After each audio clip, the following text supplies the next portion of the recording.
Hello and welcome to LNAudioBooks. Please subscribe and leave your suggestions and favorite novels on this channel. Thank you so much, and please enjoy the light novel. Volume 9 of The Eighth Sun. Are you kidding me? Part 2. Chapter 90. A noble can be arrogant if they win in war, battle. In the end we were successful in safely returning to the field encampment located in the Great Sorbid Wasteland. We had expected to get pursued by the rebel army after they became hot-blooded due to their victories, but they wisely chose to not to. If they had, they would have fallen prey to wide-area advanced magic by Burkhardt-san and me though. The mixed rebel army unit that tried to keep us locked up in the Talberg Mountain Fortress is likely in a state of annihilation. The other military forces might have hurried to defend the fortresses and cities they recaptured. Threes also left troops behind as a restraint. We came back to the headquarters while nodding off atop our horses. If one considers the losses, there are many points to think about, but I guess we are still better off than the others. We were greeted by the retainers of the Duke Philip household and High Earl Mizuho in front of the headquarters entrance. High Earl Mizuho's remark is likely a sarcastic stab towards the retainers of the Duke Philip household who are next to him. He has deliberately said it so that it will reach Threes' ears through them. The atmosphere is bad, isn't it? Wendlin. A tense air is hanging between the retainers of the Duke Philip household and High Earl Mizuho, who is likely boiling with anger inside. I'm sure there are various things he wants to say, as more than 20% of the troops he dispatched were killed in action. That stupid brat survived. What a bother. Earl Mizuho. Then High Earl Mizuho drops a bombshell. The one whom High Earl Mizuho means with stupid brat is young Duke Barden. Although he had captured the commercial city Halbut for a while, he immediately got besieged by new enemy forces. Moreover, as there wasn't sufficient food in the captured Halbut and as they couldn't plunder any from the inhabitants just because of lacking food, they had to run away. During the escape they suffered from persistent pursuits. It looks like they were rescued by reinforcements led by Threes and High Earl Mizuho on the way, but having lost 30% of the whole army, it was an utter defeat. That little bastard acts arrogant despite coming back after getting his ass wiped. Earl Mizuho. The reason for him acting all self-important is easy. If he bows his head in front of Threes and High Earl Mizuho here, it will affect the reputation of the Duke Barden household. Even if the person himself wants to apologize,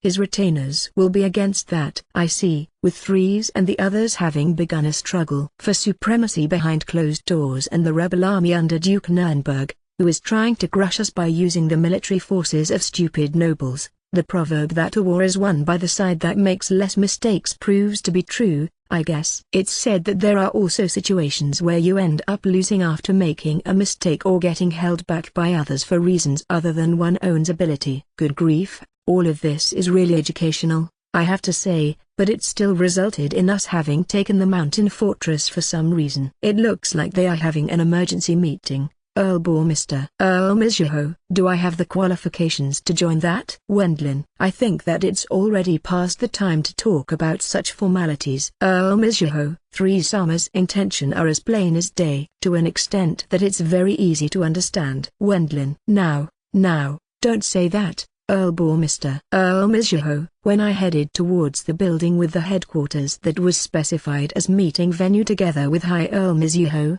Threes awaited us at the entrance. Ooh. Thou achieved big military gains, didn't thou? Wendlin. Threes. In the end we retreated after we captured Talberg Mountain Fortress once, but even going by a little estimate, we have killed close to half the enemy army that fought us. There are also many nobles and the magicians confirmed to have been killed in action. Compared to the other groups, it's a huge military achievement. Why yes, thank you. Wendlin. However, my disappointed expression didn't fall apart from that. With the plan being reckless to begin with, there was the possibility of us having no other option but to surrender or get destroyed, if Alphonse reinforcements didn't come. No matter how many siege forces we are able to repel, there would be nothing more that we could do once our food ran out while being surrounded. Even if we took a gamble and attempted to escape while independently crushing the enemy army, it was probable for us to get annihilated if we failed at that. It was quite likely that there would have been victims even among us if we went unskillfully about it. Threes came requesting a handshake with me, but ignoring that on purpose, I hug Elise's and Katharina's shoulders and enter the building. Dear Elise. Wait a moment. Wendlin-san. Katharina. Going by appearance, I couldn't be regarded as anything but a hopeless, lustful noble, but it's also a provocation meaning, sorry, but both my hands are full. Elise doesn't say anything as she apparently realized it, but Katharina was surprised and raised her voice, apparently believing my action to be indiscreet. You bastard? ? I think the meeting is more important for now, but is there something wrong? Wendlin, a retainer that was attached to Three's curses at my rude conduct, but I forcefully face him down with my public position. Even the other party threatens me rudely using the excuse that I'm a noble of a foreign country. Thus we are of equal status in that regard, I think. Although it's called a great military achievement, there's also the side of the Mizuho army that had many losses while fighting together with us. I didn't feel like obediently accepting her handshake. Besides, it won't result in any decent outcome even if I receive preferential treatment in the current situation. 3 Sama, originally we are mercenaries. Burkhart, just the appearance of the royal head magician at a council of war of a foreign country actually leads to various problems. Armstrong, no matter how lenient Burkhart-san and Daoshi are towards Threes, they didn't forget to give her a short warning. First comes the meeting, 3 Sama?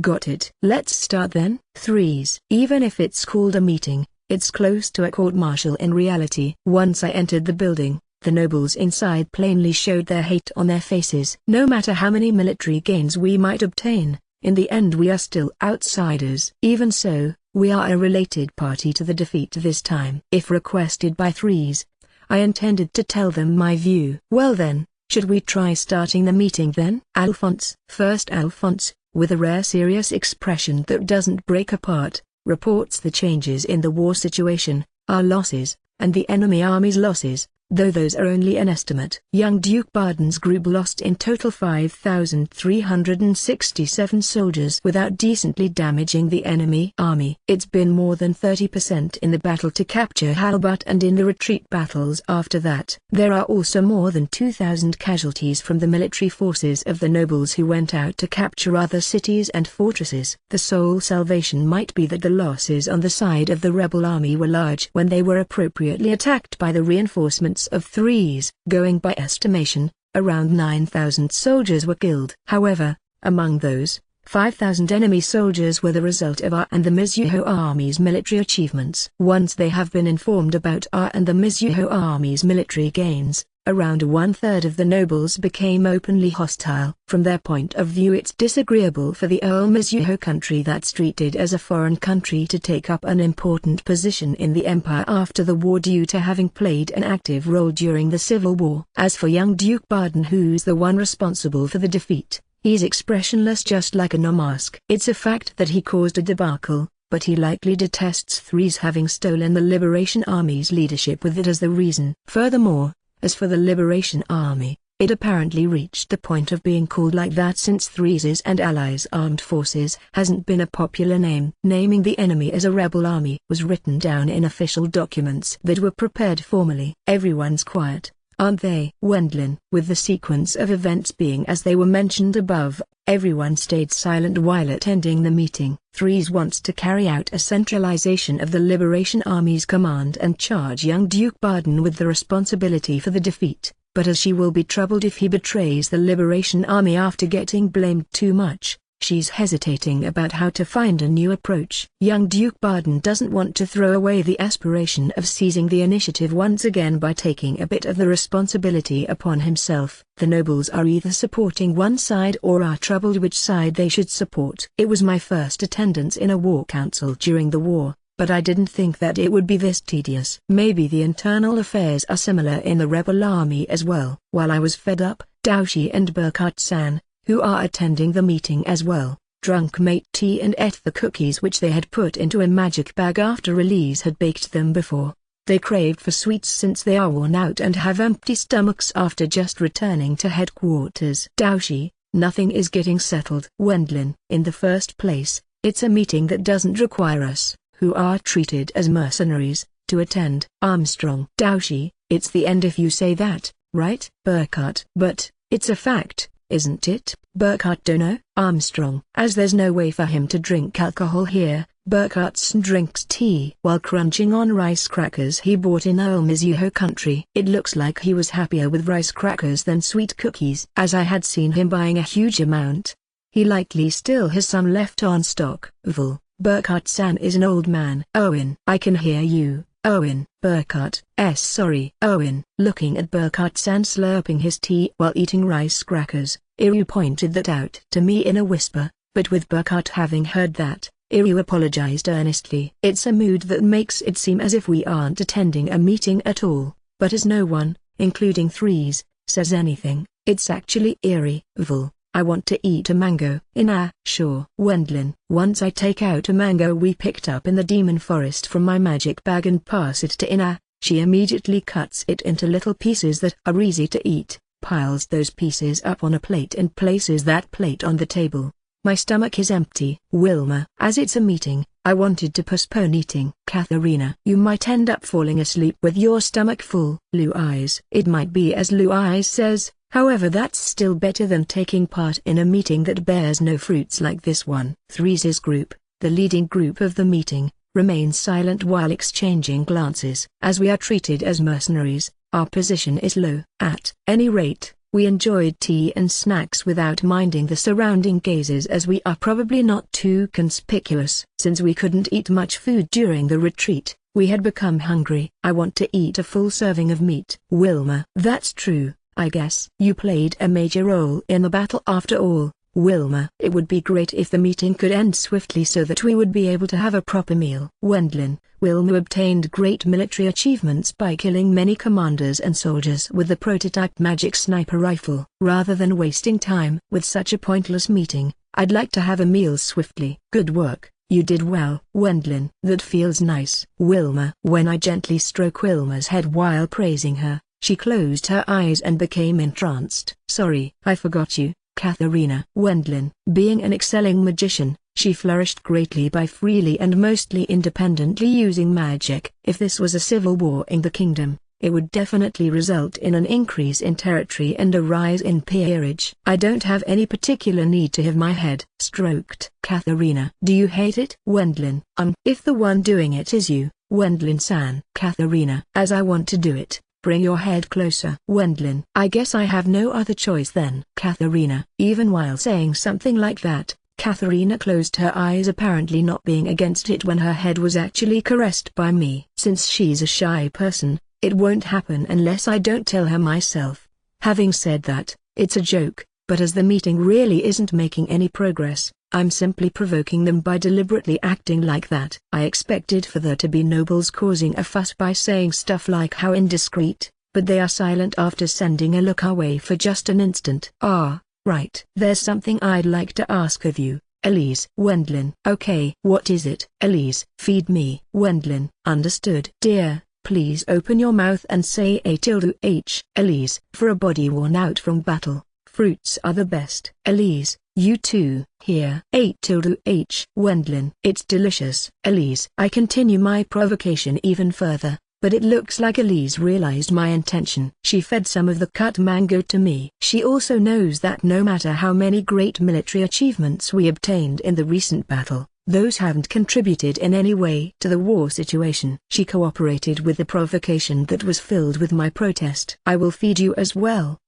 Here. A-H. Lou Eyes. Me too. Here. A-H. Ina. With Lou Eyes and Ina participating as well, the room, where the meeting is held, got enveloped by a strange atmosphere. The nobles who don't say anything while wearing discouraged expressions, Threes who can't grasp a clue how to breach the topic, we who are feeding each other fruits and sweets with 6 people, Daoshi who is eating a lot of sweets and fruits while drinking mate tea, and Burkhart-san who's quietly slurping his mate tea. Only time is passing, but finally a single noble starts to blame us as if a dam has broken. It looks like he couldn't put up with it any longer at last. What are you, the likes of mercenaries, doing at such a meeting?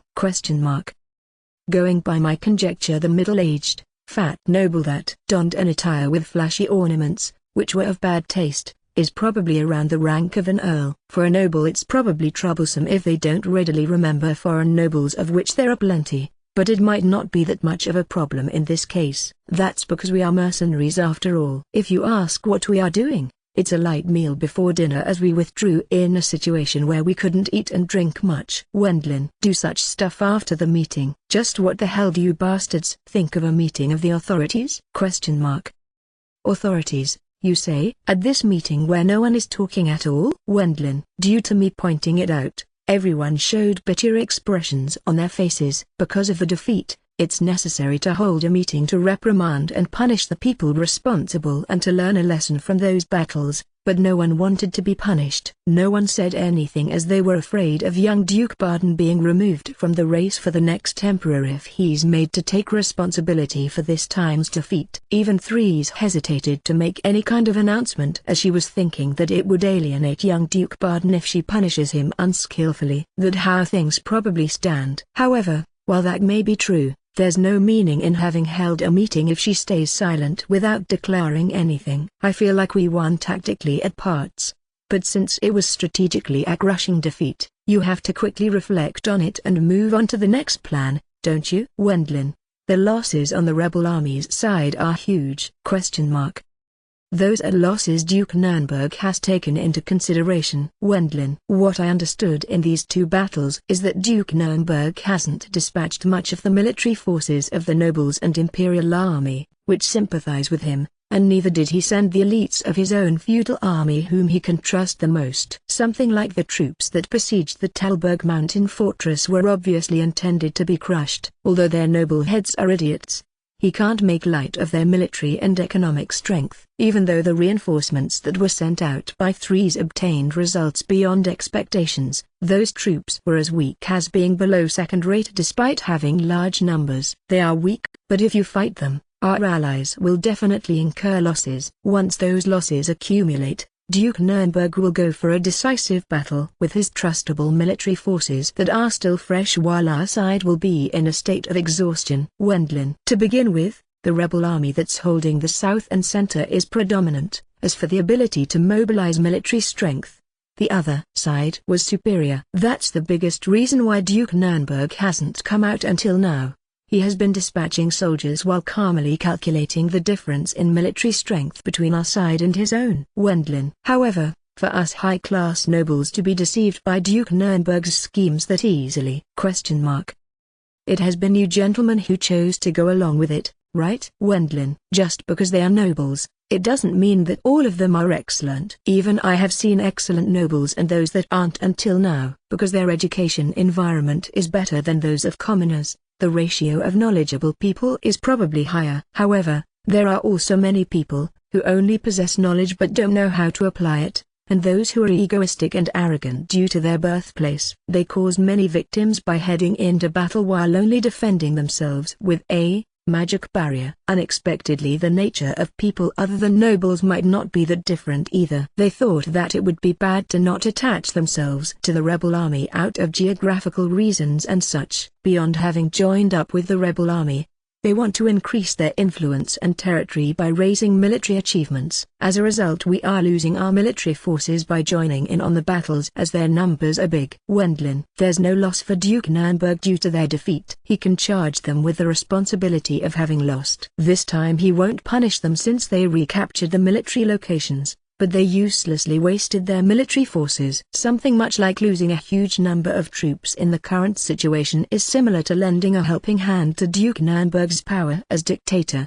They will be crushed if they go against him. In reality, he might have already made a move on the noble households that lost their family heads in action. By placing a person that follows his own intentions as successor, Duke Nurnberg will put them under his control. Given that Duke Nurnberg is aiming for an unified, beautiful empire, he won't hesitate to remove nobles that will become a hindrance to that. Wendlin. Although he allows even foolish nobles to survive as long as they are obedient towards him, he will immediately get rid of them by having them intentionally clash with our side if they prove to be even slightly defiant. The smart nobles should either calmly assist in his hegemony or keep a mostly neutral stance as they still don't know which side will win. They are likely waiting and watching the situation without opposing Duke Nurnberg. From Duke Nurnberg's point of view, that's satisfactory. If our side loses, they will truly obey Duke Nurnberg, as they are no fools. Raising the peerage and gaining territory by taking a gamble is fine, and reliably protecting one's territory and peerage is fine as well. Either of those options is correct for a noble. So, what are you telling us to do? Nothing in particular, or rather, I don't have the right to state my opinion. Wendlin, as mercenary I don't have the qualification to state my opinion in this meeting. Stating it as perfect public stance, I confuse the noble who blamed me. The other participants had expressions as if they were crestfallen for an instant. Didn't you say whatever you want until just now though? This was tit for tat. Wendlin, put Burkhart. Due to my remark, Burkhart-san, who sat in the seat next to me, had to strain himself to not burst into laughter. You are participating in the meeting, thus you are qualified to state your opinion. It seems that from the beginning this noble wanted to hear my opinion in this stagnated meeting one way or the other. Though I have a problem with him relying on an outsider. It has turned out like this because you attacked even though there's a difference in military strength. We have no other choice but to wait for Duke Nurnberg to raise his entire army and come attack us after he finished his preparations and secured his back. Wendlin, we will cut through and make the rebel army collapse, to win in the end while protecting this field encampment. If we win overwhelmingly, it is possible that it would fall apart in one go since it's a coup d'etat administration to begin with. We defend? Splitting up imprudently even though our numbers are lacking will result in us being taken advantage of once we try to increase the area under our control. Wendlin, these are no war chronicles either. A small number of dispatched allies shouldn't be able to defeat a big number of enemies. If one goes according to common knowledge, the side with the lower numbers will lose a war. Tactics and intelligence gathering is for the sake of compensating for that.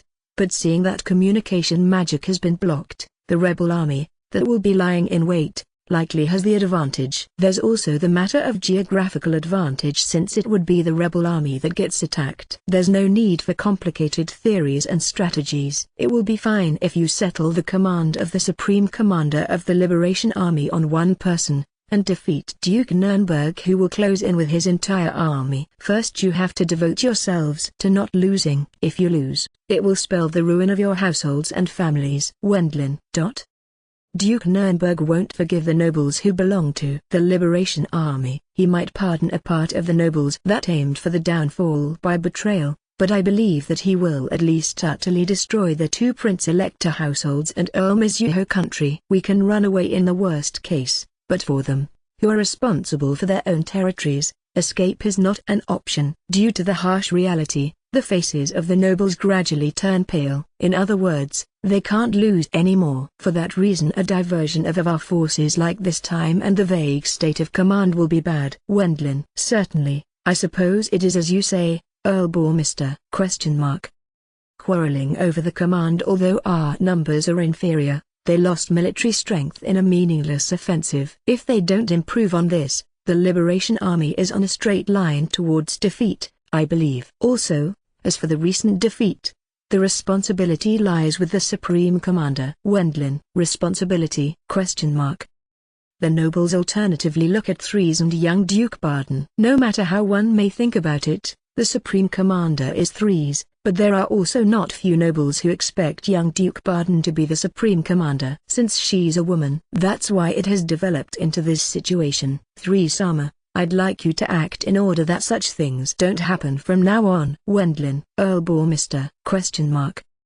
Many nobles are surprised due to my statement. There was also one person who froze among them. Though being treated as mercenary, who is a high-ranking nobles albeit from a foreign country and someone that has achieved various meritorious deeds in the past two battles, have named Threes as Supreme Commander. Due to this fact, there were even some nobles that are supporting young Duke Baden, who rebuked me. We don't have any time to waste. There is no law in the Empire that forbids an empress, right? Since it's currently a critical time in the civil war, such things will happen as well. Indeed, because it's a rebellion, it can't be helped. Wendlin. It can't be helped because it's a rebellion? That's how it is. Wendlin. A stable country and governmental structures hate unprecedented situations. If it's Japan, the same is true for bureaucrats and such, but there will be those who will agree with it unexpectedly if There's the reason of it being an emergency. Young Duke Barden Dono. Wendlin. What is it? Duke Barden. This time you were unlucky, I guess. Wendlin. No, Duke Nurnberg predicted my own desires. Duke Barden. In that case there's something you have to definitely follow up on after the defeat. Wendlin. Follow up on? Duke Barden. Yes. It's about the noble households that were killed in the recent defeat. Wendlin. Since they lost their family heads, he has to follow up on them so that they swiftly decide on a successor. If we are negligent on doing that, there's the possibility of them getting deceived by Duke Nurnberg's schemes out of anxiety. Wendlin. If rebellions are caused in our rear, it will unnecessarily waste time and labor to suppress them. It's also possible that our supply lines will get cut off. 3 Sama, after you impose a penalty on young Duke Barden, you should make sure that he follows up on that part, I think. Wendlin. It's as you say, Earl Bourmister. 3s, although it's regrettable this time, it's very likely that young Duke Barden's child or grandchild will become the next emperor after 3 Sama. Wendlin. It will be difficult to continue with the precedents and pass on the imperial throne to 3's child. If she forces that, it will trigger troubles. 3's herself doesn't wish that either, I think. However, will it work out that smoothly? The probability is high. That's because the other 5 Prince-Elector households won't take part in the Emperor selection for a while. Even if they ran for the election, it would be suspicious. Wendlin. Depending on the outcome of the civil war, it was possible that ruined households and risen peerages will be removed from the Prince-Elector households. What about Earl Mizuho country? It will probably be necessary to have them become a Prince-Elector household in order to stabilize the Empire's reign, but I wonder, will the family head of the Mizuho household really run for the election of the next emperor? Wendlin. I'd like to receive the rewards I can get and a position for the continuous existence of the Mizuho household, but I'd like to be pardoned from something like becoming emperor. Earl Mizuho. Earl Mizuho clearly declares that he has no interest in the seat of emperor. Although one can't say that it's an absolute rule, it will likely remain a fact for a while. He will also obtain a seat in the parliament and become a prince-elector that can't run in the emperor election, by showing an attitude that they will participate in the politics of the empire and not only remain a half-baked independent country. The wariness of the other nobles will fade as well. How about going ahead with such agenda? 3 Sama. Wendlin. Very well, let's go along with thy suggestion, Earl Bourmister. 3s. There is meaning in what I, an outsider, have said in a manner similar to deliberately stepping into a minefield. With that 3's intention simply shifted according to my words. Of course, since we had no time to prepare in advance, all of it was my own willful design though. However, 3 Sama, several Prince-Elector households will diminish after the war, won't they? Wendlin. It's said that the family heads have been taken hostage, but it seems like no one has seen them. I won't be surprised even if they were killed. 3s. For the sake of a stable rule of the empire it will be necessary to have at least the same number, no? Wendlin. I guess so. 3s. The facial expressions of the nobles changed due to 3's reply. Especially the earls and the margraves understood that it will be possible for them to become prince-electors depending on their performance from now on. The prince-elector households are relatives of the imperial family because they are duke households, but as a matter of fact, with the policy of marrying between fellow noble households of the empire for many years, there are countless noble households that have descended from an emperor's household. Besides, since the current Prince-Elector households are participating in the rebel army, it's also possible to crush them or take them over depending on the circumstances. That means there are plenty or possibilities to succeed their place. Please do your best and dream as you please. With it being a question of possibility to the bitter end, they definitely haven't been told that they will be able to become Prince-Electors. In short, it's fine if 3's authority has been recognized and if they become military assets in the decisive battle to come. Proceed with the reorganization and assembling of our allies' military forces. We have no other choice but to wait and destroy the soldiers sent by Duke Nurnberg. 3's. But, will they come our way that conveniently? They will come without fail. Duke Nurnberg has to destroy us in order to establish his own hegemony. With the empire divided, his conquest of Helmut Kingdom that might take place in the future won't come true. 3's confidently answers the question of the noble. With this the Liberation Army's command has been finally consolidated and the strategic objectives have decreased to only one. Valsama, The meat got grilled. Wilma, what kind of flavor of dipping sauce should I put on it? Wendlin, salt. Wilma, your choice is harsh, you know. Wendlin, since the meeting finished at last, we were holding a barbecue in the garden of our house inside the encampment. It was a barbecue in the still wintry wastelands and not at the sea of eternal summer, but it's not like we are doing it for leisure. It's merely for the sake of shortening the cooking time and to reduce the burden on Elise. Anyway, it's because we wanted to eat meat. Since there is a huge amount of monster meat that was matured with magic, we are grilling it on a charcoal fire and have cut vegetables as supplemental. When I eat meat after applying a dip on it once it got grilled on top of the wire mesh,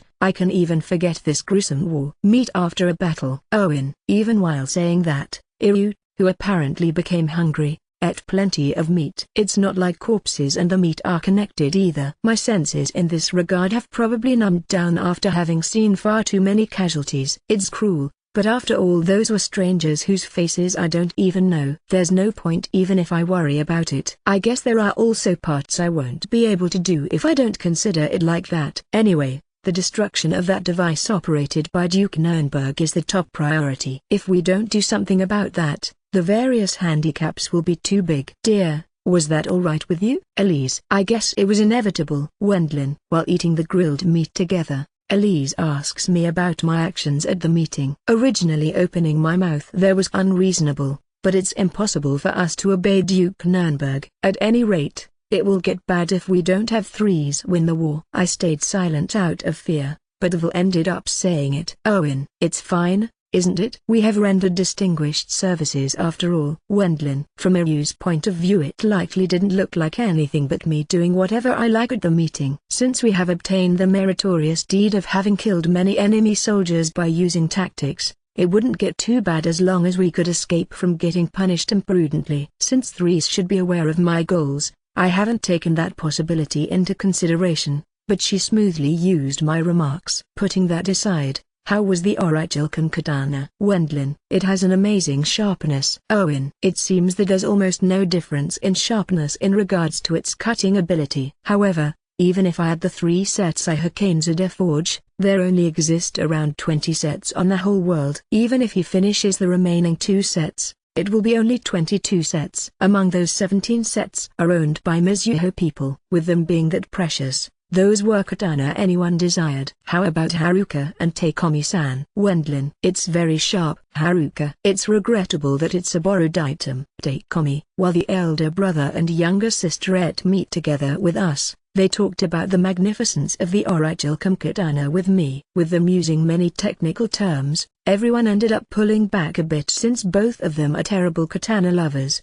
The only one enthusiastically listening to them is Iryu. I guess I will continue lending them to you during the time you are working as my guards. Wendlin, I will act in a way to not put shame on the katana. Takeomi, there's no meaning if a green pawn like me uses them anyway. Since there's the Orichalcum sword I received from Iryu in exchange, that will be plenty, I think. By the way, why is our lord here? Takeomi, it looks like he wants to eat meat. Wendlin, High Earl Mizuho, Burkhardt-san and Dowsey drank large quantities of booze while eating meat. Everyone has high positions in society, but going by their appearance, I can't regard them as anything but old men who are grumbling over their mugs in a bar.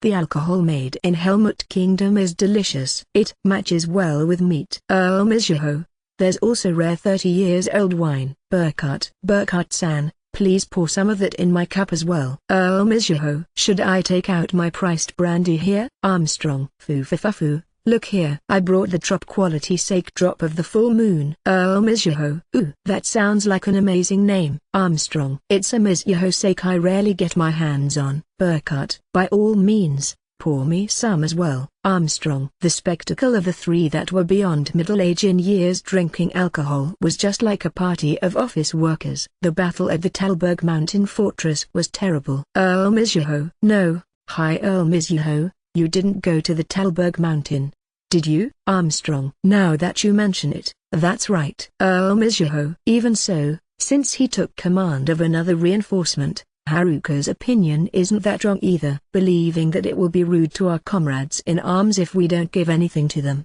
I pass expensive wine and brandy to Toyotsugu-san, passing wine and rum to the soldiers as well. I gave a bit of money to express my sympathy for those killed in action. If it wasn't for them, it might have been us that were killed in action. Lord came to give his thanks, right? Haruka-san, it would be best if you don't mind the drinking bout over there. Owen. As Iryu says, something like caring about a drinking bout of old drunkards is pointless. They look like nothing more but three old men that are simply drinking alcohol. But Toyotsugu-san was deeply moved due to me handing out money to express my sympathy and told High Earl Mizuho, even though Earl Mr. Sama is young, it's splendid of him to show consideration. As thanks I will give him my daughter. Toyotsugu. It seems that's what he said, but as expected, High Earl Mizuho refused that with all his might. His true reasoning is that he wants to assess the situation through the relationship between Iryu and Haruka. It seems like Threes Dono is interested in Earl Mr., but there are many nobles who are annoying due to that matter. If you proposed your daughter as a marriage partner for Earl Mr., there will certainly be those that pop up, who will talk about the possibility of a pincer attack of Helmut Kingdom and Earl Mizuho country against the Empire. In order to not inspire such wariness, High Earl Mizuho believes it to be plenty if he watches the promotion of trade and the marriage between Iryu and Haruka. However, it has many difficulties in store. Wendlin. I have to completely destroy the jamming device operated by Duke Nurnberg for my own sake. For that reason I'm cooperating with Threes as it's indispensable for the Liberation Army to win, but the internal affairs of the Liberation Army are a mess. Although it might be a good match for the rebel army, it's possible that the voices in favor of a troops dispatch will increase in the Helmut Kingdom if both sides continue the civil war for too long. Even if they won and obtained occupied territory, the kingdom will be exhausted as well if they fail in the rule of that occupied territory. The ones who will be happy will likely be the nobles that secured themselves some territory. If they fail in governing it, they will end up crying afterwards. Though we have to have Threes-sama do her best. Wendlin. To the bitter end it was for my own sake, but it's also my true feelings that I don't want to see the picture of a young woman getting killed after losing in a civil war. Wendlin. I'm sorry for various things today. Threes. Wendlin. Once I ponder about Threes' situation, I suddenly could hear her voice and my face got wrapped up in a soft sensation. Threes-sama. Elise. The voice of Elise, who is next to me, is cold, and the reason for that gradually became clear. Wearing a thin silken dress, Threes pushed her breasts into my face. How soft. Not. Dear, do you feel that comfortable? Elise. For an instant I was enthralled by that pleasant sensation, but I snap out of it due to Elise's chilling voice. Relatively. Wendlin. Elise was slightly scary, but I tried to answer boldly while showing my dignity. Here. Threes-sama. I believe that to be improper. Wendlin. I'm happy that Wendlin went that far and spoke up for my sake at the meeting. Threes. It's not particularly only for your sake, Threes-sama. I'm not that belligerent. Wendlin. I recall saying what I wanted to say, but it shouldn't have gone as far as picking a fight. Besides, those were things I merely stated for my own sake. Thou don't have to be shy about it. As reward, thou may as well enjoy my breasts to thy heart's content. Threes, who has more tension than usual, purposely ground herself against me while pushing her breasts into my face. Each time she moves, the soft sensation of her boobs assails my face. I'm assaulted by a feeling that makes my sanity fly away. That group despises me with the excuse of me being a woman. The remarks were very helpful. Threes. I'm not a noble of the Empire though. Wendlin. As high-ranking noble in Helmut Kingdom, thou have distinguished military deeds of being undefeated. Threes. The subjugation of 2 dragons, the dispute with the Margrave Braueg household, the escape from the imperial capital while taking Threes along, the first battle at the field encampment, and lastly this time's military accomplishments at the Talberg mountain fortress. No matter which country, a noble that has distinguished military services will be respected everywhere. That tendency is all the stronger because of the long period without wars. Even the reason for young Duke Baden to hurry was because he wanted to get an advantageous position in the election of the next emperor by obtaining deeds of arms. Since the majority of the voters at the emperor election are nobles, distinguished military services will greatly contribute to the acquisition of votes. Even thou are still young, thou have stated the opinion fair and square and recognized mine own authority as supreme commander. Wendlin. Thanks to thou plainly speaking of the dangerous situation of the Liberation Army, The eagerness of those guys cooled down as well, I think. It's mine own thanks for my command having become easy. It's fine for thee to fully enjoy my breasts. They won't diminish by thee doing that either. Hence, enjoy them without holding back. After that, thou can freely. Threes. Please quit it already, Elise. However, this situation continuing is not really amusing for Elise. She forcefully tears apart Threes and me, and then pushed her own breasts into my face. Elise's are slightly flexible, I guess. Wendlin, although she can match me in size, something like Elise's firm breasts is no fun, right? Threes. They are better than yours which are sagging. Thrasesima. Elise. This is odd. My breasts are still not sagging. If thou want to see the proof for that, I don't mind freely showing them, as long as it's to thee, Wendlin. Threes. There's no need for that. Elise and Threes continue to glare at each other while intense sparks fly between their two big mounds, or rather, huge breasts. So, what did you come here for, Threes-sama? Certainly you don't mean to say that it's for the sake of pressing your breasts onto our husband? Without a moment's delay, Ina hurled a question loaded with sarcasm at Threes. It seems that she's also enraged about Threes' conduct. My breasts are an advance payment of the reward. There's a reward for Wendlin for this time's case. Threes. Basically the reward for us has become a piecework payment. Since the reward will increase the more active we are, it has already become quite the sum of money due to the distinguished war services and the construction of the field encampment. It has been decided that it will be paid in one swoop after the war. But since the full sum will probably become vast, she is also hinting at the possibility that it will be paid in installments. Originally that's not good as she's creating debts towards me, but as it seems that the damage to the empire will be big due to the civil war, it means that she will pay in installments while adding an interest to it. It would be a hard fight if we weren't here, but if we are, the reward will be costly, as she will be exposed to a great disgrace if she refuses to pay up. Threes should be quite troubled in regards to their calculation of money. She might intend to somehow lower the reward with her breast attack against me. Reward? Wendlin, I will give thou something that can be paid in advance. An honorary peerage. Threes. An honorary peerage, like Katharina? Wendlin. It's something close to that. Threes. According to Threes' explanation, there are many cases where those who obtained achievements in the empire are appointed to an honorary peerage for life. Originally I wanted to appoint an official peerage to thee. Threes. I won't accept that. Wendlin. I guessed so. Threes. If it's an official peerage, it will end up creating the problem of who will be the one to succeed it. As long as it's an honorary peerage for life, it won't be any kind of problem since it will vanish once I die. No, that's not entirely true.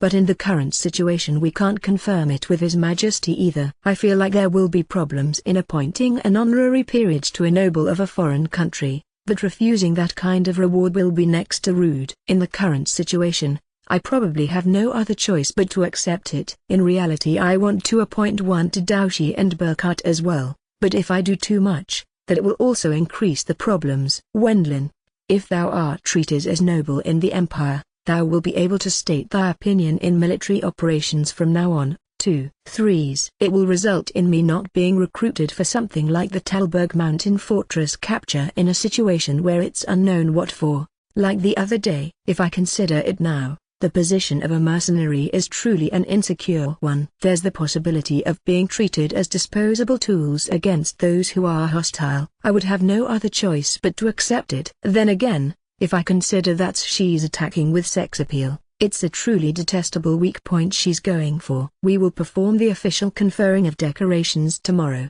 but thou will be given the court rank of an honorary earl. Since thou will receive an annuity until thou die, I don't think that there's any harm in accepting it. Threes. Good grief. You put me in a situation where I have to accept it. Wendlin. It's because I'm compelled to act like this as Duchess Philip. But, it's the truth that I like thee as a man. Wendlin. Absolutely never doubt that. Threes. The story from Threes ended at that point. Afterwards, as if imaginable from her outfit, she intends to participate in the barbecue party that has been organized by us. She immediately received a sake cup and a plate with meat on it from Haruka. This kind of informal eating is fun. Threes. Threes sits down in the seat on the opposite side of Elise and drinks some wine. Ebebo, who is guarding her from behind, scowled to a degree that no one understood. To begin with, Threes was the most important person for that guy and he hates me. Threes bestowed the honor of her coming to my private party, told me about the conferring of decorations herself and in addition pressed her breasts into me by hugging. If we were mutual enemies, he would doubtlessly come aiming for my head. However, if he aimed for that in the current situation, far from only falling into disgrace, Threes would become a target for punishment. Because he's not that much of an idiot, he assigned himself to work as faithful retainer of Threes. In his heart he's probably fuming with rage though. I guess Ebebo ignores me by thinking of me as heir. Is it all right for you to appear at such place? Wendlin, I have entrusted quite a bit of my work to Alphonse after all. Threes. That is, my condolences. Wendlin. Accordingly, I expect Alphonse to not be here.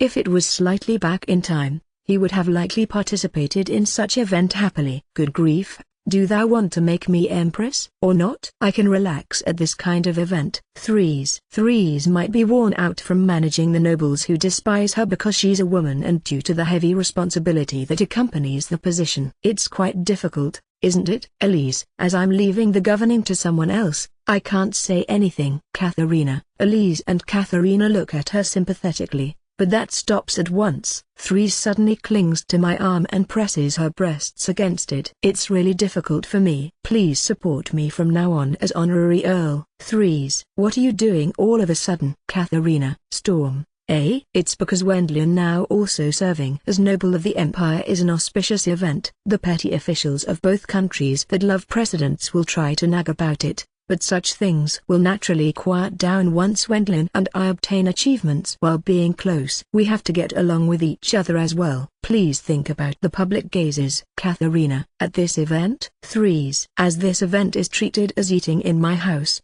peerage and social status basically gets ignored. In reality, High Earl Mizuho, Burkhardt-san and Daoshi kicked up a fuss while happily drinking booze together. With there only being great alcohol, it's the best. Burkhardt. It penetrates through the organs. Armstrong. You two are resilient. Alright. Losing in drinking here is not worthy of the reputation as High Earl Mizuho. Earl Mizuho.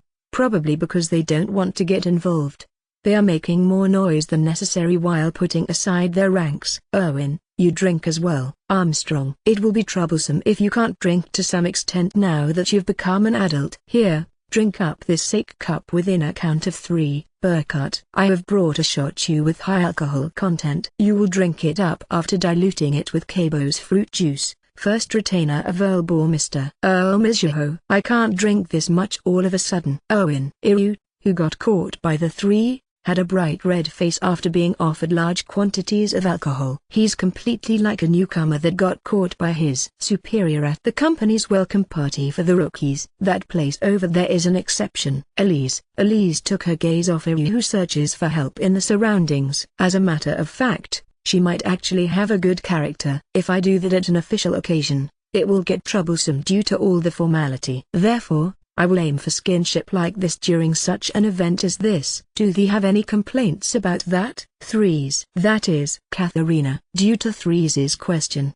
Katharina fumbles around with her words at first. However, apparently having come up with something, she immediately went for the counterattack. I do. To seduce someone's husband in front of me who is his wife. Even if you consider the difference in social status, that's outlawry. It's nothing but a troublesome and reckless deed. Katharina. Ooh, that's a sound argument. Threes agreed to Katharina's strong criticism without getting angry. In that case, Katharina. Don't mind it. Even if there are countless women around Wendlin, I won't mind it at all. A man like him is someone women compete over to begin with. Also, if I become an official wife or lover, it won't be any outlawry either. Threes. Wah. Katharina. Due to the statement Threes declared boldly, Katharina's expression changes as if the maliciousness had been extracted from it. Geez, even though no one would kick up a fuss if I were a man. Threes. Certainly. It's as Threes says. A male prince-elector can request to make the female noble he fancies into his wife. In that case it's a truth that the nobles would end it with saying something along the lines of being fancied by Duke, isn't that an honor for that young woman? Duke Nurnberg is a stubborn conservative that also dwells in reminiscing about the old days. If that man becomes emperor, it will likely get too oppressive for a female family head. Only that much makes it worth to overthrow him. He's someone I want to finish off quickly. Threes has been burdened with hardships since being a young child. Once they realized that, Elise and the others were unable to say anything. But, she's also a female fox. Wendlin. Inducing the sympathy of others, Threes enjoyed the food and alcohol for around 2 hours after that while linking arms with me. Threes-sama. When Ina, who noticed Threes' intention, tries to tear her off me, she uses another remark that appeals to another difficulty next. Thou have to prevent those opposing it at tomorrow's conferring of decorations ceremony.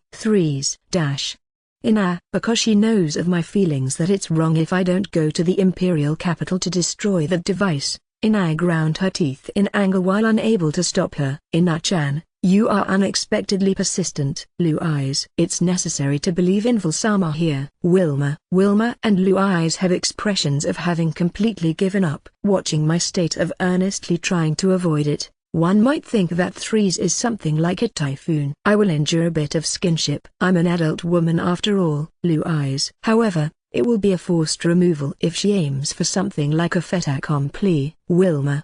However, they declared that they will forcefully get rid of her if she tries to use force high-handedly. No matter how much Threes can use the sword, she shouldn't be able to win against the fighting strength of Blue Eyes and Wilma. The small ones among Wendlin's wives might be scary. Threes drew back a bit due the declaration of those two. I had fun today. I will come here again. Threes. It's questionable whether it was peaceful, but the barbecue party, including the intruders, ended safely. Today various things happened, but since I'm worn out either way, I want to go sleep soon. Dear, you can't show any carelessness towards Threesesima. From now on you won't sleep by yourself. Elise. Once I enter the bedroom, Elise is waiting for me while wearing a negligee. It has been decided that I will sleep in turns with my wives again from today onwards. As it's already late, I don't mind sleeping normally together. That's because it seems like she will start making sneak visits if it's only you, Wendlin-sama. Elise. There was no one else besides Threes who would do that, but certainly, the possibility of that happening is high. Since she's the chief commander of the guards inside the encampment, it will happen one way or another. Let's sleep together then. Today it will only be sleep though, as I'm sleepy after all. Wendlin. That's fine with me for today. However, I have a single request. Elise. Request? Wendlin. Yes. It's something I heard from Ina-san before. If a woman uses the arms of the man as pillow at such time, is it no good? Elise, who asks me with upturned eyes while looking embarrassed, was adorable in a different way from Threes. It's fine with me. Let's sleep early then in preparation for tomorrow. Wendlin. Yes. Elise. Once I allow her to use my arms as pillow, Elise immediately falls asleep as if feeling relieved. She hasn't participated in direct battle, but since there doesn't exist a battlefield with no injured people, Elise, who was in charge of healing, should have been busy. Good night, Elise. Wendlin. Exhausted from the continuous use of magic, I closed my eyes and immediately departed into the world of dreams. Chapter 91. Is this hypocrisy or a voluntary activity? With his achievements until now, I intend to grant the peerage of an honorary imperial earl and the position of staff officer in the Liberation Army to Wendlin von Benno Bormister, but what are thy thoughts on that, sirs? Threes. The next day, Threes formally announced the appointment of my post and the conferring of decorations for me to the nobles who had gathered. No, there are no particular opposing opinions. Earl Bormister has actually achieved plenty of meritorious deeds. There was never an instance of holding peerages in both countries so far, but if it's an honorary peerage, it's limited to lifetime. I didn't know what they are thinking inside their heads, but there was no one among the nobles who openly objected. There should be many who don't look fondly at me, a foreign noble, obtaining authority in the Liberation Army. However, if they remove us, who are an influential military asset within the Liberation Army, at this point in time, it's very likely that they will lose the decisive battle against the rebel army. There's no doubt that complex emotions are clashing inside their chests. How will the appointment be carried out? By that thee mean? Threes. The capital's imperial palace is under the control of Duke Nurnberg. An elder noble voiced out his sole worry: only the emperor can assign peerage. It's been said that Emperor Urquhart XVII has been put under house arrest after getting caught by the rebel army. Duke Nurnberg is assuming the seat of emperor on his own devices. It was a way of calling that hasn't sunk in much among the rebel army since it's a coup d'etat administration. But even so, news that he has independently started to grant peerage and positions streamed in, too. It looks like he has begun to award the territories and peerages of the nobles that were killed after clashing with the Liberation Army or got eliminated at the time of the coup d'etat to his own loyal retainers. No matter how much that man has alleged himself to the imperial throne after gaining control of the imperial palace, that's nothing more but a fabrication. It will be fine if our side does a formal conferring of decorations after liberating the imperial capital. Since it's a time of war now, it will be a temporary conferring of decorations. 3s. Thus I became an imperial noble with the condition that it's limited to my lifetime. Originally I'd have needed to ask His Majesty in the royal capital, but thanks to that jamming device, communication with him is impossible. With its effective range being strangely wide in accordance with the obstructed magic being limited, no kind of information from the kingdom has reached us for more than a month since the start of the civil war. Even if they would send a messenger this way, it should be difficult for them to arrive with the empire's south and center belonging to the rebel army's domain. Which reminds me, I wonder what happened to Earl Schultz and the others that had come to the empire. It seems that several magicians got killed, but I don't want to believe that Duke Nurnberg is as foolish as putting his hands on nobles. If he went as far as massacring them, it will turn into a situation where even His Majesty has to consider sending out a punitive force. There's also the honor as a state before worrying about profits. If one thinks about it in the long term, it's the state's duty to turn giving a punishment into a profit. It was certain that this isn't a world where things will be over with just a bit glossing over. According to the intelligence of our spies, it appears that Duke Nurnberg himself is finally leading the army. 3s. It seems that 3s diligently gathered intelligence about the rebel army. Both armies had such a large scale that they would produce corpses in the 10,000s in a second battle, but he might have thought that it won't get settled if it stays like this. There were reports about the rebel army running large-scale mobilizations. Even our allies' Liberation Army that opposes them is trying to gather as much military potential as possible. However, since they are mainly messengers using fast horses, information won't reach us in real time, no matter what we do. The point that it took time was frustrating. So, how's the difference in combat strength? The rebel army has around 120,000 soldiers, while we have approximately 90,000 soldiers. Since I don't know how much the Empire can mobilize at maximum, I couldn't judge whether that's a lot or a little. Is this the limit of forces we can barely muster? Both sides can't dispatch that many troops. If one considers the number of people in the Empire, it should be possible to mobilize 1,000,000 soldiers in theory. But, in order to reach that number, it's normally indispensable to conscript the commoners such as farmers and craftsmen. However, once they do that, the productivity of the areas under the direct control of the empire and the territories of the nobles will drop. With the income of the recruited people decreasing, the taxes won't be paid either. The people, who were recruited as soldiers, won't receive anything but pocket money as wages, although they will be guaranteed the minimum amount of necessities for life. It's even possible for them to get rewards if they put in great efforts in a war, but there's also the trap that those people, who are strong to the degree of being able to play an active role, have become career soldiers to begin with. Honestly speaking, normal commoners shouldn't be able to perform that well.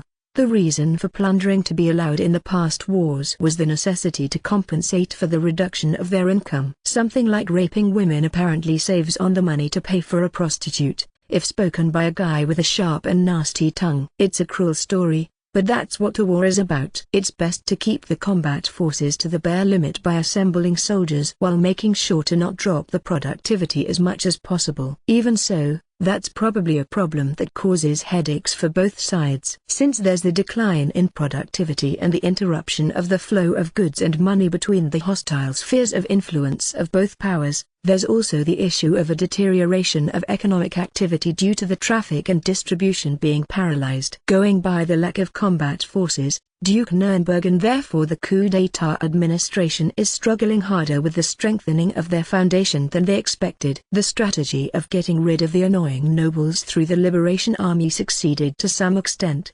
But now there are voices showing anxiety towards Duke Nuremberg's military talent popping up due to the defeats. Even the battles just a while ago were strategically a victory since the rebel army took all the stolen bases back, but tactically it's a fact that there had been overwhelmingly many war casualties on the rebel army's side. This time's large-scale mobilization seems to be for the sake of wiping out those worries. For Duke Nuremberg that means that he couldn't shave off our military strength as much as he had planned. Oh well, there's no other option but to meet the enemy on the battlefield. Three's strategic plan is to intercept the enemy at this field encampment and to press them to retreat by making them accumulate damage. There was no one who objected to this. Since I will announce the deployment tomorrow, make sure to not be negligent in your preparations.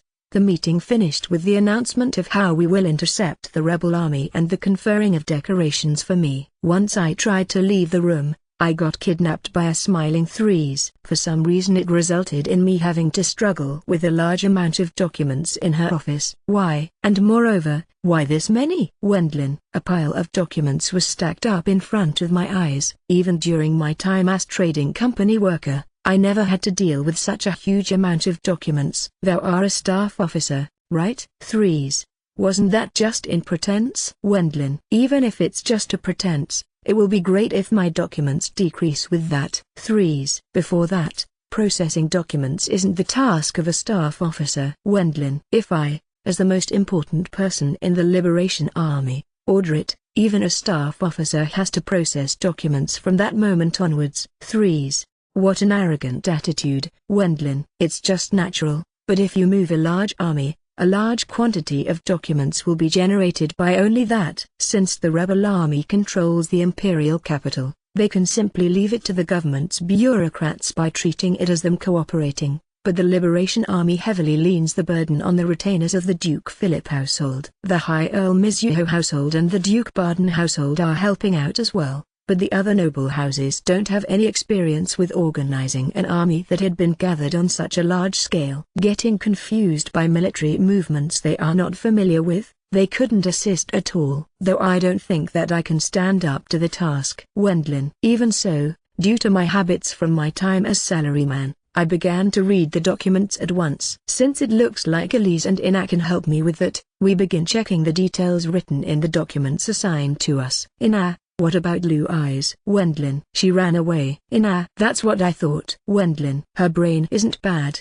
but something like paperwork is impossible for Blue Eyes, who lives by partly following her instincts. Even going by her character, she's bad at such detailed work. Thus she already ran away at lightning speed. Elise. What about Wilma? Wendlin. I think it would be difficult for Wilma-san. Elise. Wilma was skilled at handwriting, but she had basically no experience with paperwork. Since her father-in-law is that person, I'm pretty sure he didn't teach it to her either. How about Katharina? That girl seems like she would be unexpectedly alright with this. Wendlin. She appears to be busy with another job. Elise. According to Elise, she was apparently entrusted with the task of training the magicians with Burkhardt-san. Her mana won't grow from now on, but she wants to compete with good efficiency and thus gets taught by the veteran Burkhardt-san. She has been asked by Threes. Katharina apparently serves as Burkhardt-san's assistant. What about Daoshi? Wendlin. Vul.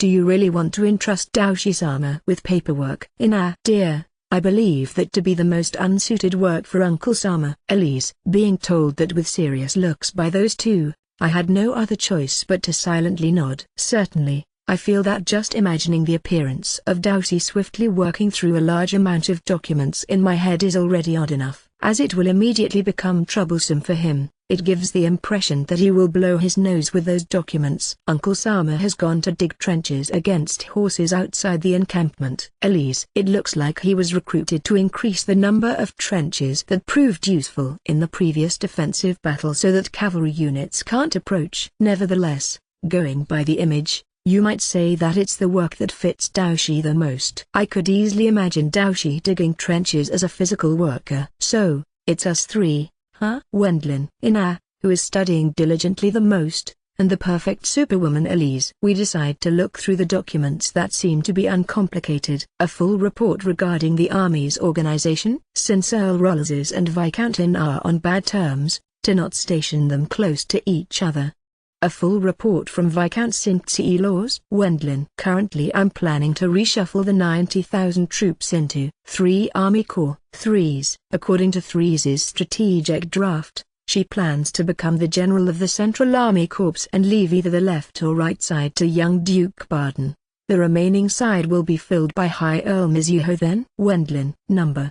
It will be included with the center. His household is special. Also, if I suddenly give him a superior command rank, the nobles below him will likely oppose that. In reverse, even the Mizuho army will hate it to be commanded by a noble whose face they have never seen. Threes. The difficulty of consolidating and commanding the feudal armies of the nobles lies here. The numbers and skills of the military forces the nobles lead are varying. Even if you place a certain noble at a higher commanding rank, they will just end up wasting the far too particular feudal armies, and that will become a seed for quarrels in the future. And even before that, just thinking about the formation was already a headache-inducing problem, since the Liberation Army is entirely made up from feudal armies. Thus a superior commander might deliberately try to waste the military forces of a noble they dislike, or conversely, the nobles might not listen to the superior's orders and oppose them. Although the rebel army might have it easier, it's just a matter of how much easier. Since there are many nobles making it thus inevitable,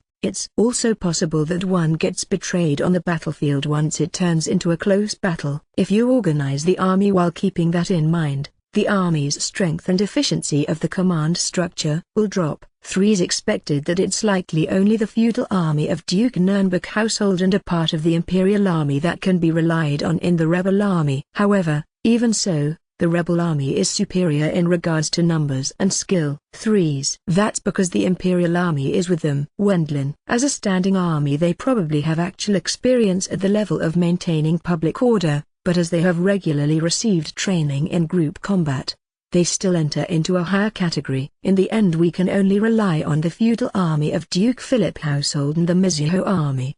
Wendlin. Things like the full reports from just a bit ago are nothing but a part of the difficulties. There are many considerations to be taken in regards to combining them.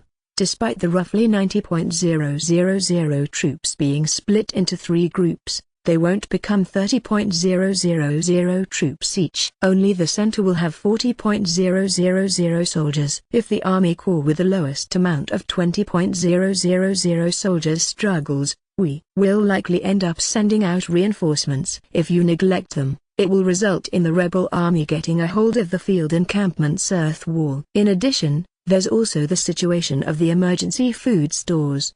The lists of equipment to buy. Why is it that expensive? Wendlin. Even though it's the trade of daily necessities, the prices were staggeringly high to an extent that even I as amateur realized it. There are many rats like those. Threes attaches a red label to the document I found, immediately calls the retainer in charge with a bell and orders to punish the person responsible for that. If close to 100,000 humans gather, there will be a set number of those who commit a crime. In addition, there are cases of theft among the units, fights between soldiers, not paying money to the peddlers who visited the encampment, and raiding the neighboring villages with several people to rob the villagers and to rape the villages' women. It's no good if Threes doesn't give a final judgment for these as well. The color of fatigue dyed her face. After overcoming these difficulties, there's the decisive battle with Duke Nurnberg. Even though it should finish sooner or later, just how many casualties will be generated from taking the imperial capital and Nurnberg dukedom? And after the war they have to elect a new emperor. It seems mostly decided with Threes as empress,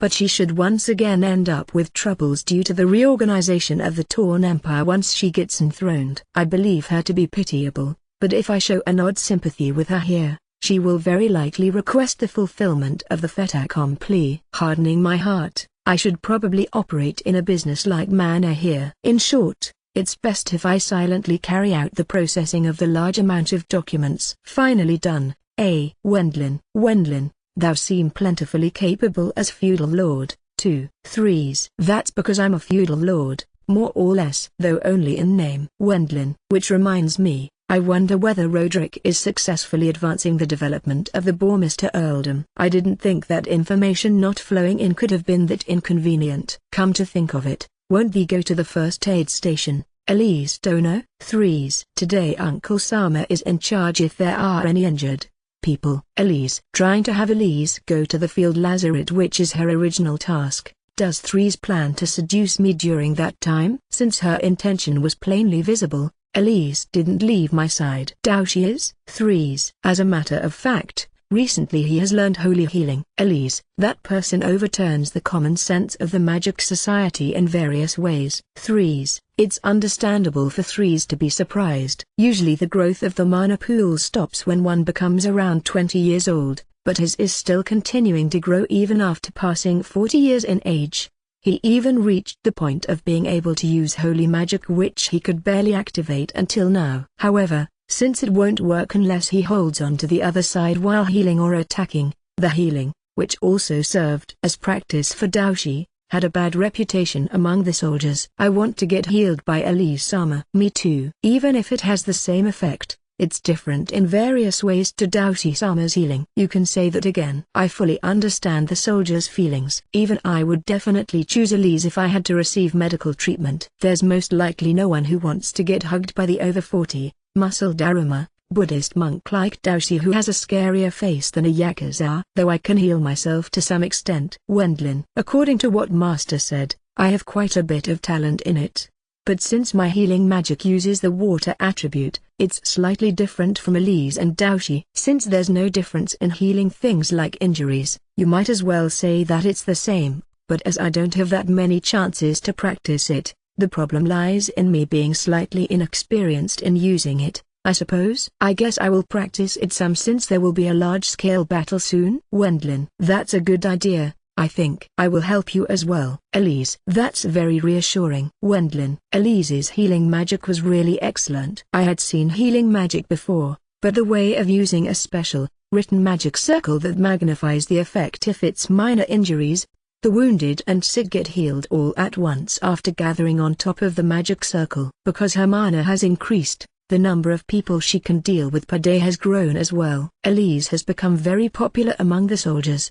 There were even soldiers that worshipped her by calling her Saint Sama, but in proportion to that, my reputation has fallen. Things like Earl Bourmester has to die for having married Elise Sama has spread mainly among the unmarried soldiers. Incidentally, there were also others who said, even the other 4 are nothing but beautiful wives. Earl Bourmester has to die after all. Of course there's no one who says that publicly, but even in this world the jealousy of men seems to be something deep-rooted. However, I wonder what's that after all about. That only natural since we are married. We can use healing magic together. Elise's remark was filled with thorns. There's no doubt that she has said it towards 3s. Certainly, I can't use any magic. But, Elise Dono. They use holy magic while Wendlin uses water healing magic. Even as amateur I know that it's considerably different. 3s. However, Elise undauntedly retorted to 3s, I don't think that you are aware of it as amateur, Thrasesima, but even if the attribute is different, the healing magic is the same. There are also many shared aspects like the means of imagination and the mana control. Elise. I didn't know that. 3s. Then, please excuse us at this point. Elise. Once Elise says so, she links her arm with mine and leaves 3's office. I was curious what kind of expression 3's behind us has with Elise openly linking arms with me. But since I'm scared, I purposely made sure to not look back. I couldn't say anything. How scary. Ina. I'm afraid as well. Wendlin. Ina whispers to me in a way so that only I can hear it. I agree with her opinion, too. During the clash between Elise and 3's, Ina continued to silently sort the documents until we left. In the end it's true. The character of a person will become apparent at such times. You must not be negligent towards that person. Elise. In the end you became an imperial noble, didn't you? Ina. Even though it's limited to my lifetime, it's still nobility. I considered even the possibility of the reward being dodged, but did 3's think that I would refuse it with that as reason? The condition is that the currently approved pay system continues, too. In regards to the financial part, the pay towards us will follow after the war. If we win, There will probably be plenty of fortune from the crushed Nuremberg dukedom and the imperial government to take. With her stating that there's no need to actually consider the case of losing, this part makes one actually feel that Threes is a noble. I had to accept the peerage anyway. Wendlin. That's right, isn't it? Elise. If we hadn't been mercenaries, I would have refused to take part in the previous dispatch towards the Talberg mountain fortress. It was unknown just what kind of decision-making led to such an order, but the current me is an aide of the staff of Threes, the supreme commander of the Liberation Army, as Imperial Earl. If she places me at her side, the probability of me getting manipulated and crushed due to reckless orders will be low. Elise seems to think that Threes' temptations will increase accordingly,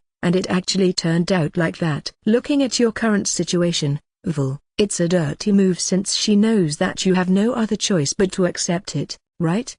As Ina says, I have to accept it because the awarding of an honorary peerage to me has benefits for Threes and me. Hence you can say that I have been toyed with by Threes' ability as noble. Even if we worry about it, there's no point. Let's go to Daoshi. Wendlin. Yeah, though you can expect the patients to scream.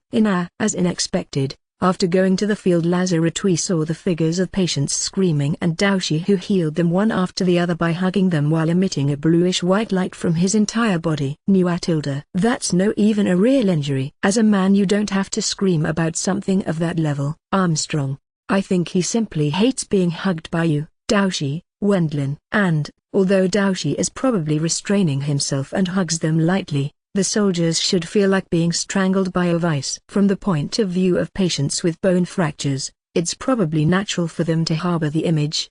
Didn't our injury actually get worse? The soldiers, who are waiting for healing, gathered in one place and trembled like kittens. Daoshi, I will take over for you. Wendlin. Is that fine with you, Earl Bormister? Armstrong. I will do it while being taught by Elise-sensei. Wendlin. In that case, I can have a peace of mind I guess. Armstrong. Although Daoshi says that, I'm not that bad at healing magic. At least I don't hug the patients. Once I switch with Daoshi, there are 10 odd sick people and soldiers who got injured while working on the field encampment construction which began for the third time. There's no combat and since they have been healed by Daoshi and the other healers, the situation was like that. I immediately begin with the healing of a young soldier who received a cut on his arm. After disinfecting the wound with alcohol, I cast a small heal on it and it completely recovers right away. If it's a lightly injured patient, that should do it, I guess. Wendlin. Next I treat a patient who ended up with a bone fracture after getting pinned under lumber. Since it's a simple bone fracture, I cast healing magic after affixing the broken part with a brace, and it got immediately healed with that. Thank you very much. Moreover I heal the 10 odd patients one after the other, but it wasn't that much of a struggle since there wasn't any heavily wounded person. There's nothing I can teach you. Elise. Sooner or later there will definitely be something I will need you to teach me, I'm sure. Wendlin. I follow up on Elise who pouted because there's nothing for her to teach me. I didn't have much opportunity to practice healing magic. Wendlin. Won't you participate it on the nursing round once you are done with that? Nursing round? Wendlin. Yes. We will proceed with the healing in the small cities and villages around this area. I'm encouraged to become one of those doing nursing rounds by an elderly priest who manages the field nursing. Since they are inconvenienced by the war, we heal for free after visiting villages and cities which usually don't have any healing magicians. While at it, there also seems to be the intention to raise the approval rate of the Liberation Army. It's something they will come up with if it's a slightly quick-witted noble, or rather, it seems to be Threes' idea. We won't go that far. Making a round trip from here takes around half a day. Though we will use horses, it will turn into training for my healing magic. That's far better than combat. We mounted horses and headed out on a nursing round. Is it fine if you aren't present at the field encampment? Blue eyes. Duke Nuremberg's forces haven't arrived yet. Wendlin. On top of the Dosenka horse, to which I finally became accustomed, I answered Louise's question in such manner while riding together with her. Me, Louise, Ina, Elise, Iryu and for some reason Daoshi have come along on the nursing round. We are heading towards a village with 3 Dosanka horses. The other members are all busy and thus stayed behind in the field encampment doing other tasks. I hear we won't get attacked all of a sudden since the area is getting scouted diligently as substitute for communication. Magic being unusable, at least for today there won't be any problems with going on a nursing round. Wendlin, after all it will be troublesome if you get summoned by 3 Sama. Won't it? Blue eyes. I thought that being a staff officer would be a pretense, but today I had to file documents all of a sudden. Wendlin, with her liking you, Vul, and by placing an amazing magician of your rank at her side, 3 Same is capable of appealing her own strength to her surroundings. Blue eyes. As Blue eyes says, 3's has locked onto me as a man and as a noble. Getting away from her in the name of work is acceptable, I guess. I got mostly used to horses, but it's painful that I can't use the magic 4-wheel. Wendlin. Indeed. Blue eyes. The magic 4-wheel refers to the car we took out of the underground storehouse in the Demon Forest. In addition there are also a bike which is called magic 2-wheel, things similar to bulldozers and shovels which are called magical construction devices, and devices like farm tractors which are referred to as magical farmwork devices. All of it has been sold to the kingdom's magic tool guild, but it has been predicted that it will take a lot of time to reproduce those due to the technological gap. I also put some into my magic bag, but they won't move at all because of that jamming device. I don't know what kind of contrivance it is, but it's a really troublesome device. The wheeled magic tools are probably recognized as movement-type magic. If we use it here, on Imperial ground, the nobles and the merchants might get annoying in their wish to obtain one as well. Wendlin. That's true, I suppose. Blue eyes. I guess you can say that it's only natural that we carried out the experiment on whether the magic 4-wheel can be used here secretly when Iru and Haruka weren't present. Since it would be convenient for traveling if we could use it, I planned to do so while handling the annoying bunch, but with even the moving magic tools being hindered, Duke Nurnberg has developed an outrageous device. No, I should say that he excavated it. Dear, we will arrive anytime soon now. Elise. There won't suddenly be heavily wounded people that are about to die, right? Wendlin. I would expect that kind to be quite rare. Elise. Iryu. There are no enemies around, right? Wendlin. If there was an enemy attack inside the territory of the Liberation Army, that would become 3 Sama's responsibility. This place is close to the field encampment, too. It's very unlikely, though I will continue to be vigilant. Owen. Just as Iryu said, there were no enemy attacks along the way. Once we arrived at the village's entrance, we were greeted by a crowd of villagers. It looks like we will be able to receive medical treatment with magic today. That's very appreciated. A white-haired elderly man, who appears to be the village headman and looks like he's past 70 years in age, extends his greetings towards us as representative of the villagers. With there being no healing magician in this village, even though there are priests in the church, it doesn't mean that all of them can use healing magic. There are many priests, who can't use magic, that mix medical plants, they have studied on their own, into something like pharmaceutics and prescribe those. Just because the church is supported in rural villages, that doesn't mean that they are only preaching. However, medicine is expensive. The village has become poor due to the current war. Even though they are close to the northern highway, their income vanished due to the pedestrian traffic decreasing. Performing nursing rounds was also for the sake of avoiding their criticism. Since it's likely that they will cooperate with the rebel army before we can notice it if we leave their dissatisfaction unanswered, it's indispensable to follow up on them. Well then, let's start right away. Wendlin. Can you heal as well, dear sir? I'm still inexperienced, but leave it to me. Armstrong. The village headman apparently thought of Daoshi, who's accompanying us, as guard. It was obvious that he's a magician because of him wearing a robe, but the first impression of him doesn't hint towards him being able to use healing magic due to him completely looking like a destroyer. Elise, who always wears the attire of a priestess, and me as well appear to be users of healing magic going by our outward appearance. It's warmly welcome that you have many people with you. Are there so many injured and sick people? Wendlin. It's not just our village. As we were contacted by Duchess Philip Sama in advance, patients from the villages and cities in the vicinity have gathered here as well. That makes sense. Wendlin. Rather than us going around each and every village, It's more efficient if they gather in one place so that we can heal them all at once. Probably Threes thought so as well and thus gave out such directive. Let's start then. Wendlin. We immediately split the large number of patients into two groups. One group consists of women, old people and children. The other group has only men. If you ask why, that's of course because that person is present. You have sprained your foot. Let me treat it swiftly. Armstrong. Eugeo tilde. A grown man won't scream due to this level of injury. Armstrong. No, I believe this person has screamed for another reason. Owen. You can't call it anything but misfortune that the man receives his treatment while being resolutely hugged by Daoshi due to a sprain.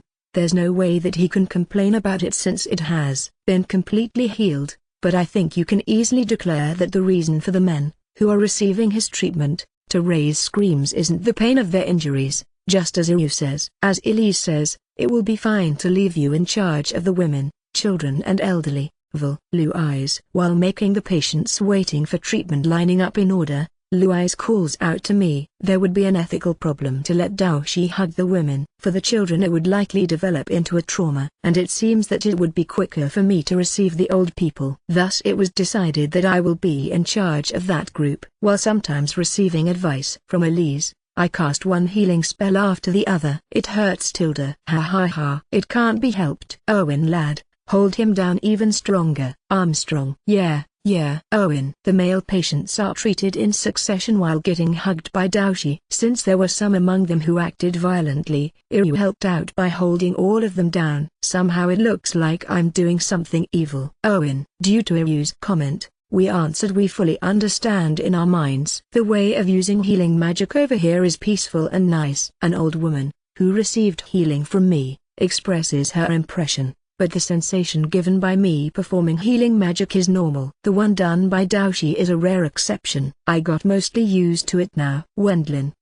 Do you have a moment? After safely performing the healing of several hundred people, it's finally the turn of the last person. The patient is a young woman who didn't seem to be particularly injured or sick, but there were quite conspicuous burn scars on her face. I'm told that she ended up getting her face scalded in a fire several months ago. It doesn't affect her life. But this girl is scheduled to marry next month. In that case it would be the best to make her face beautiful. Elise. As a fellow woman, Elise was enthusiastic about her treatment. I agree with that, but how do you plan to treat it? Wendlin. As a matter of fact, it seems that these burn scars had been treated with healing magic once already. The burns themselves got cured, but terrible traces were left behind. It seems that there are many such examples. But the scars shouldn't vanish even if we cast healing magic in addition here. As I'm troubled, Elise teaches the healing method to me. There's something we have to do first. Please give me a knife with a sharp edge. Elise. Once I hand the knife to Elise, she calls out to the woman with the burn scars.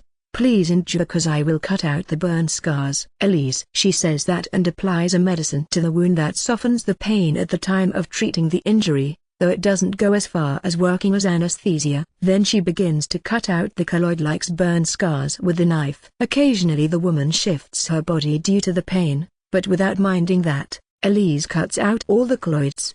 The affected parts and both hands of Elise are stained in blood. Dear, please use powerful healing magic. Elise. Got it. Wendlin. As for the idea, you first cut out the parts with the colloids and then recover the skin with healing magic from the scratch. I suppose it used up a slightly bigger amount of mana, but clean skin regenerates gradually at the wounds. A few minutes later, once Elise wiped the affected parts with a wet cloth, the burn scars had completely vanished. Ooh, amazing. What's amazing is Vil's magic, isn't it? Lu eyes. Although Lu eyes says so, the treatment would have failed if Elise didn't know of the method of cutting out the wound once. However, it has regrown beautifully. Wendlin. That means one won't be able to heal all injuries and illnesses by just casting healing magic. This kind of accumulated know-how is probably something you can call the church's strong point. With this you will be able to marry without any worries. Elise. Thank you very much. The young woman, who had completely recovered from the burns, thanked Elise and me. Your husband will likely feel relieved as well, Elise. As a matter of fact, he has come here together with me. He protected me during the fire. Since he suffered even worse scoldings. Is that so? Wendlin. The looks of everyone hurriedly turned towards Daoshi. It's because we were very worried about the safety of her fiancé. Burn scars. Huh? Let me offer you a healing. Armstrong. Daoshi. Normal healing magic won't work. Wendlin. The proof is in the pudding. It will be fine if I try my secret technique. HMPH. Armstrong. Daoshi made even more bluish-white aura gush out of his body than until now, and at the same time embraced the young man who has terrible burn scars on his face. It doesn't look like an act of healing at all. It gives an impression similar to bringing down some powerful, ominous monster.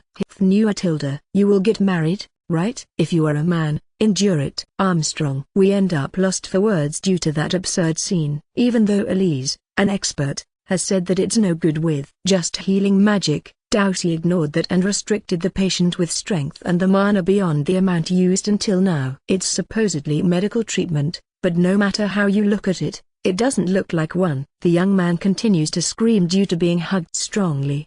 But there was no one who could prevent it, even though her fiancé was in such state. The woman stood still on the spot, unable to say anything due to the overwhelming shock. And a few minutes later, we witnessed an impossible spectacle. The burn scars had completely vanished from the man's face. Why? It's probably because of the very powerful holy healing magic. Elise. However, if it's me, I will choose Elise's method. Wendlin. Indeed, even though it will probably hurt a bit. Though any kind of injury will get healed, depending on its degree, the time and strength one has to get hugged by Daoshi will increase in proportion. Except for a really terrible emergency, it was a magic I didn't want to experience overly much. Sandoric. Are you alright? The young man has lost his consciousness after his burns got healed. His fiancée, who had her burns healed likewise, drew close to him and eagerly nursed him. He will wake up around 1 hour after this. But even though both of them had their burns finally cured, there was no one who faced Daoshi with a feeling of respect. I wonder whether that person called Sandoric is doing fine? Owen. Haven't his burn scars been healed completely? Wendlin. No, well, I mean his emotional scars. Owen. The nursing round finished safely with a favorable reputation. All the patients have been treated by Elise's and my healing magic. Since today is almost over, it resulted in us lodging in the village. Because there was fortunately a vacant private house, we decided to rent it after getting the village headman's permission. It's a vacant house with nothing in it.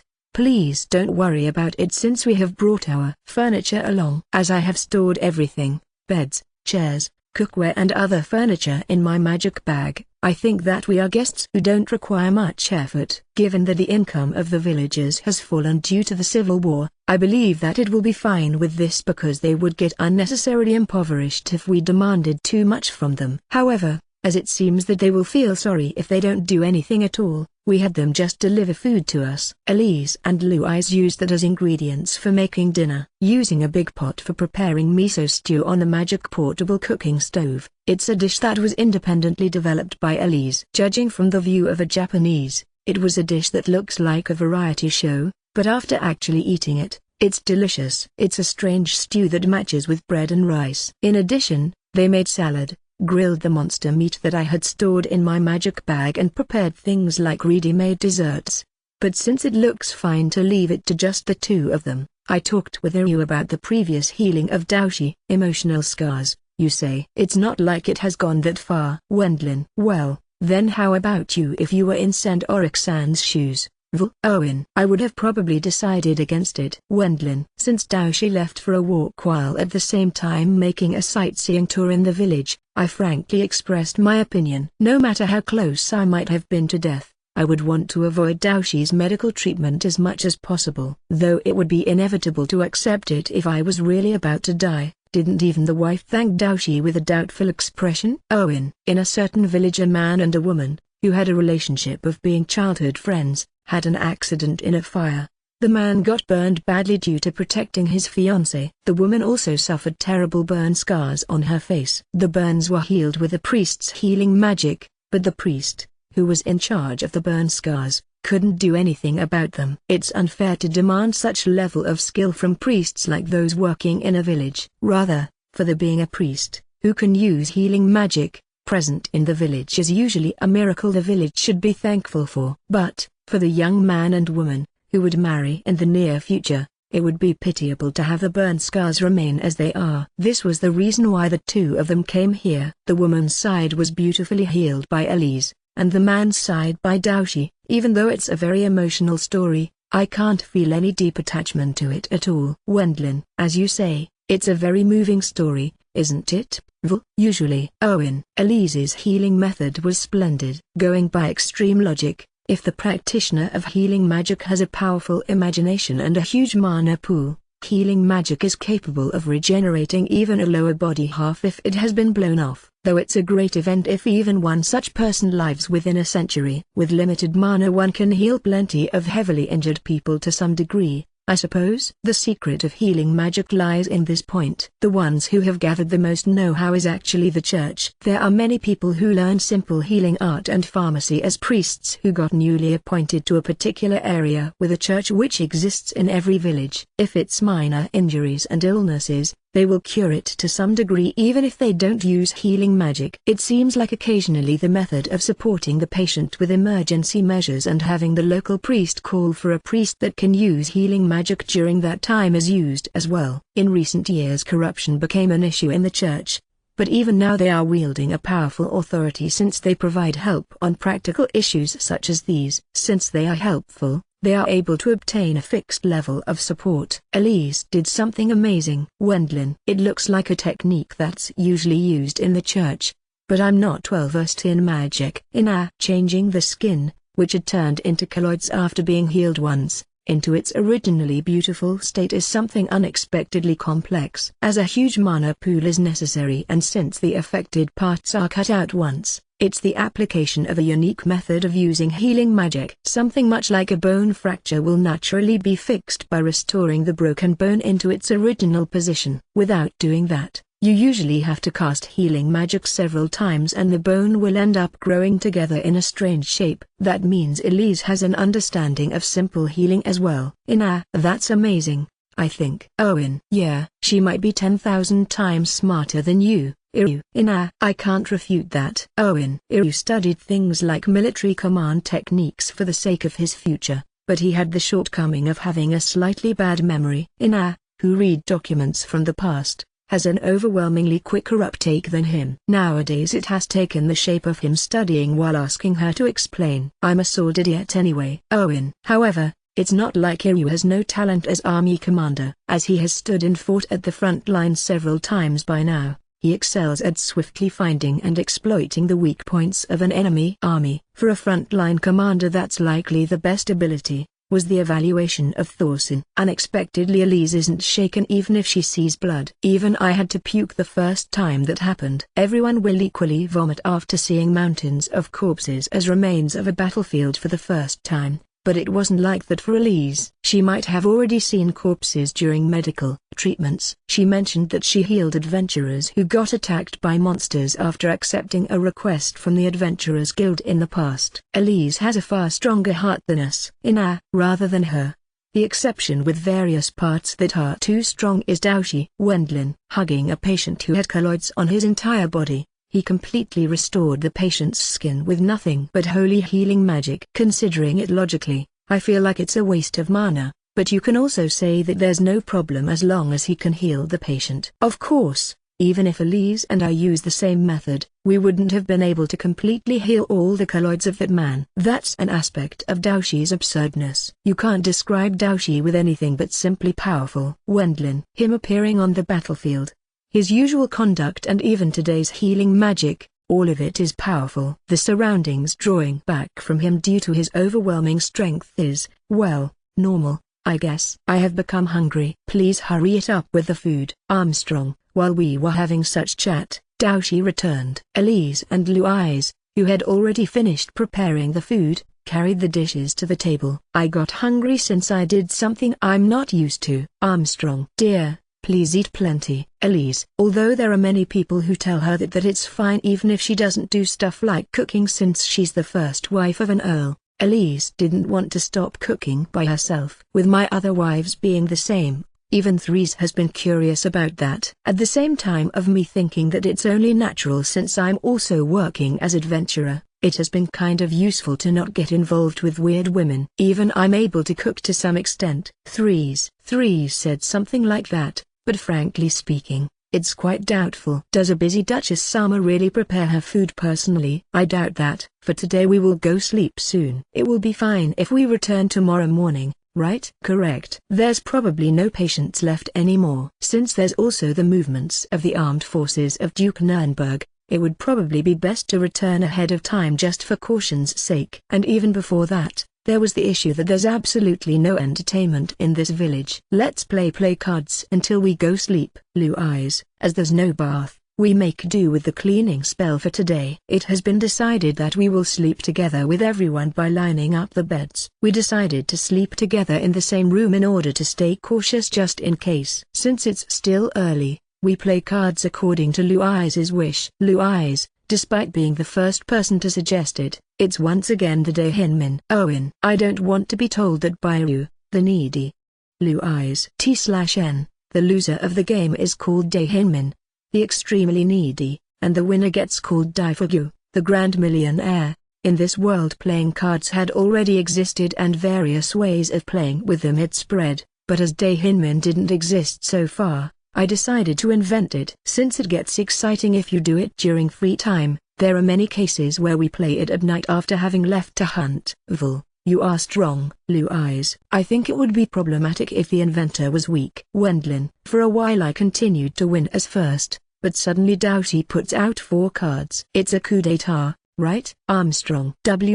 What do you mean with that? Wendlin. Hooray tilde. Blue Eyes. It's a turnaround. Owen. Only Iryu and Blue Eyes are delighted by the unknown coup d'etat of Doushi. I felt a Daehinmin. Because it's Daehinmin, it's probably correct to call it revolution, but as it's a word people aren't very familiar with, we have changed it to coup d'etat. If it's a coup d'etat, there were occasionally situations in history such as Earl Comma, who was the Minister of Military and Naval Affairs, has fallen due to a coup d'etat inside the kingdom. Thus they were able to understand it. Even the rebellion that has occurred in the empire seems to be called coup d'etat by Threes and the others. They don't appear to be overly familiar with the word revolution. Damn it. The 2 I possess has. Wendlin. In the end I stayed Daehinmin until the end of the game. I wasn't blessed with card luck to once again cause a coup d'etat. Since it's a rare, great victory, I will be able to fall fast asleep. Blue Eyes. It's the same for me, too. Owen. The expressions of Blue Eyes and Iryu, who won for a change, are cheerful. Since it's usually me or Ina who win easily, they look quite happy. We didn't place any bets or such, but it seems they were genuinely happy about having won. Let's sleep soon. Vul. Use that. Owen. Got it. Doushi. Excuse me. Wendlin. I cast the silence spell on Doushi. If I didn't do that, it would become impossible to sleep in the same room with him. His snoring was that intense, though I don't feel anything at all. Armstrong. I have never heard of people waking up due to their own snoring being too loud. Wendlin. Well, do what you must. The silence spell has also the effect of protecting against the noise from the surroundings. Armstrong. Saying that, Doushi lied down on the bed and departed into the world of dreams within less than 10 seconds. His speed of falling asleep is terrifying. Since he also worked as adventurer, he probably mastered going to bed early, rising in the early morning, eating quickly and shitting swiftly. Although it might seem vulgar, we were actually told those words quite early at the adventurer prep school. His speed of falling asleep is enviable, isn't it? Owen. Iryu admired Doushi in that regard. He might be snoring, but thanks to the silence spell, we can't hear any of that. With this we will probably be able to sleep peacefully. At the moment I thought that, there's suddenly a knocking at the door. Once Iryu opened it while staying cautious, the village headman and a 12-13 years old girl stood there. Village headman-san, do you have any business with us? Owen. Yes. Today we couldn't properly thank you for healing the sick and injured of not just our village but also the settlements in the vicinity. Since our village is currently in a state of being cut off the circulation of money and goods due to the civil war, there's only few things that could serve as reward, but a reward is unnecessary. Wendlin. Instead of Iryu, I clearly refuse any rewards, with the pacification of the imperial citizens, who are inconvenienced due to the civil war, as our objective. Accepting a reward at this point would be putting the cart before the horse. However, that would be unthankful. Thus I was wondering whether this feline could serve at your side, Honorary Earl Sama. I'm called Feline. Please take care of me by all means. Feline. I have plenty aids, Wendlin. We thank you very kindly. Elise. Once I try to refuse, Elise forcibly interjects and takes charge of that girl. It was an unexpected development, but as it seems that the village headman was relieved for us having accepted her, he closed the door right away. Elise? Wendlin. Ito. Feline, was it? Elise. Yes. You are Elise Sama, right? Feline. Since it's now time for everyone to sleep, we will listen to your story tomorrow. Good night. Elise. Yes. Good night, Elise Sama, Master, everyone. Feline. Since Feline is still a child, Elise put her to sleep in a bed and she immediately drifted off into the land of dreams. I'm certain she must have been worn out from being nervous. By no means did I expect you to accept her, Elise. Louise. I agree with Louise's opinion. Owen. Louise and Iru are surprised by Elise's decision. Even from my point of view, nothing but some speculations come to mind. Because a noble, who can use healing magic, came to the village, they presented this girl as reward. Telling her to work for me means that the village's side doesn't care whether it's as maid or as lover. I have heard that a village will offer a woman when a noble visits. Elise. That happened in the old days. Wendlin. I don't know about the empire, but such things apparently happened at the time when the kingdom's domain was much smaller. Of course it was only in the area under the kingdom's direct control, but there were reasons for doing it, such as for the sake of having blood from outside enter the village and in case they didn't do a reception when a noble came. Now there's a certain degree of exchange with the outside even if they don't do something like that, since it will complicate the succession if there's some illegitimate child. It's actually the noble's side that avoids this. After all, they think that it's fine if they go to a brothel or shelter a lover they found themselves. If they want to play around with women, well, then why give her to me? Wendlin. It's probably proof that this village has no leeway. Owen. In short, it's been decided that the girl, who's currently sleeping peacefully, isn't needed in this village. Leaving her to me. They probably plan to decrease the mouths to feed, even if it's just by one person. In case of a man, they can till the fields. They can also go out to hunt. Owen. Young women, who bear children, are precious. But since their productivity is low in reverse, there are also cases where they are given away. As Iru says, there are also many girls who are sold off to bad brothels. This girl isn't an orphan, is she? Louise. Maybe. Elise. It might be as Louise says, but even without that, she's a girl that's treated as unneeded by the village. Elise probably realized that she would receive a far crueler treatment if I refused to accept her. Increasing our maids in this situation. Let's treat her as apprentice and then send her as bride to some place once she becomes an adult. Wendlin. Since she's still a minor, she probably won't mind being treated as apprentice. Elise and the other will likely teach her housework and such. If I guarantee her necessities of life and give her a bit of pocket money, it won't cost that much either. As for the possibility of not being able to return to our territory due to losing the civil war, I didn't want to think about this. Just thinking about it pointless. But, does Vil currently need a maid? Owen. We are here after all. Louise. Since I'm being taken care of by 5 wives in rotation, Feline might certainly be unnecessary. Or they seem to even consider the possibility of me making a move on her even though she's still a minor. Isn't she still a child? Wendlin. I should have had the same age as her when I subjugated a dragon. But even I felt that I have grown old after seeing a young girl like her. We are still 16 years old though. Owen. Though we are facing difficulties that don't correspond to our age. Louise. That's true. Louise, you don't have to unnecessarily think about that. Owen. I feel like it's a somewhat deceptive way of talking. The adult, sexy me doesn't give a damn about your nonsense though. Iru. Louise. Don't hit me then. Owen. Iru, who treated Louise as a child, was lightly hit by her. However, one might say that Louise's and Feline's appearances weren't that different in age. Rather, there would probably be many people who would consider Feline to be the elder of the two. So, what will you do, dear Elise? If I abandon her, I won't be able to sleep peacefully. Wendlin. I might have abandoned them with composure if this was a middle-aged man, but that wasn't agreeable for a cute girl. However, if I take her in with no concrete plan, there's the chance that it will cause other women to go for the same. Honestly, she was a girl that was troublesome to deal with. In short, it will work as long as others don't think that she's attached to me. Wendlin. Such a method exits Owen. Indeed, I will make it happen. Wendlin. How? Owen. As my retainer, and in spite of being a candidate for chief vassal, he hasn't even employed a single maid. Wendlin. There was such a guy? Owen. Yes. He's in front of my eyes. Wendlin. If it turns into a problem for me to accept her, it will work fine if I leave her to Iryu. It will be alright if he takes care of her until he sends her away as bride after she becomes an adult, and it will also be okay if he keeps her as concubine or mistress if she suits him. You could call it a very splendid idea. Me? Owen. Yes. Once we return to our territory, you will have to build a mansion and carry out your life with Haruka. Think of it as practice for that. Wendlin. Vul. Aren't you trying to push her onto me? Owen. There's no such thing. You also think that Feline is pitiable, right? Hey, Elise. Wendlin. That girl is an existence similar to a sacrifice. We have to take care of her somehow. Of course we aren't able to save all the girls in such situations, but I believe that some kind of fate is at work here. Elise. Once I pass the talk to Elise who accepted Feline, she persuades Iryu with praiseworthy reasoning. Iryu shouldn't have the ability to object to that. I think that Iryu is scared of Haruka. Blue eyes. I see, she's already dominating him. Wendlin. Haruka-san is quite level-headed after all. Blue eyes. Blue eyes skillfully provokes him, but it's because Haruka will be angry if he returns home while bringing another girl along,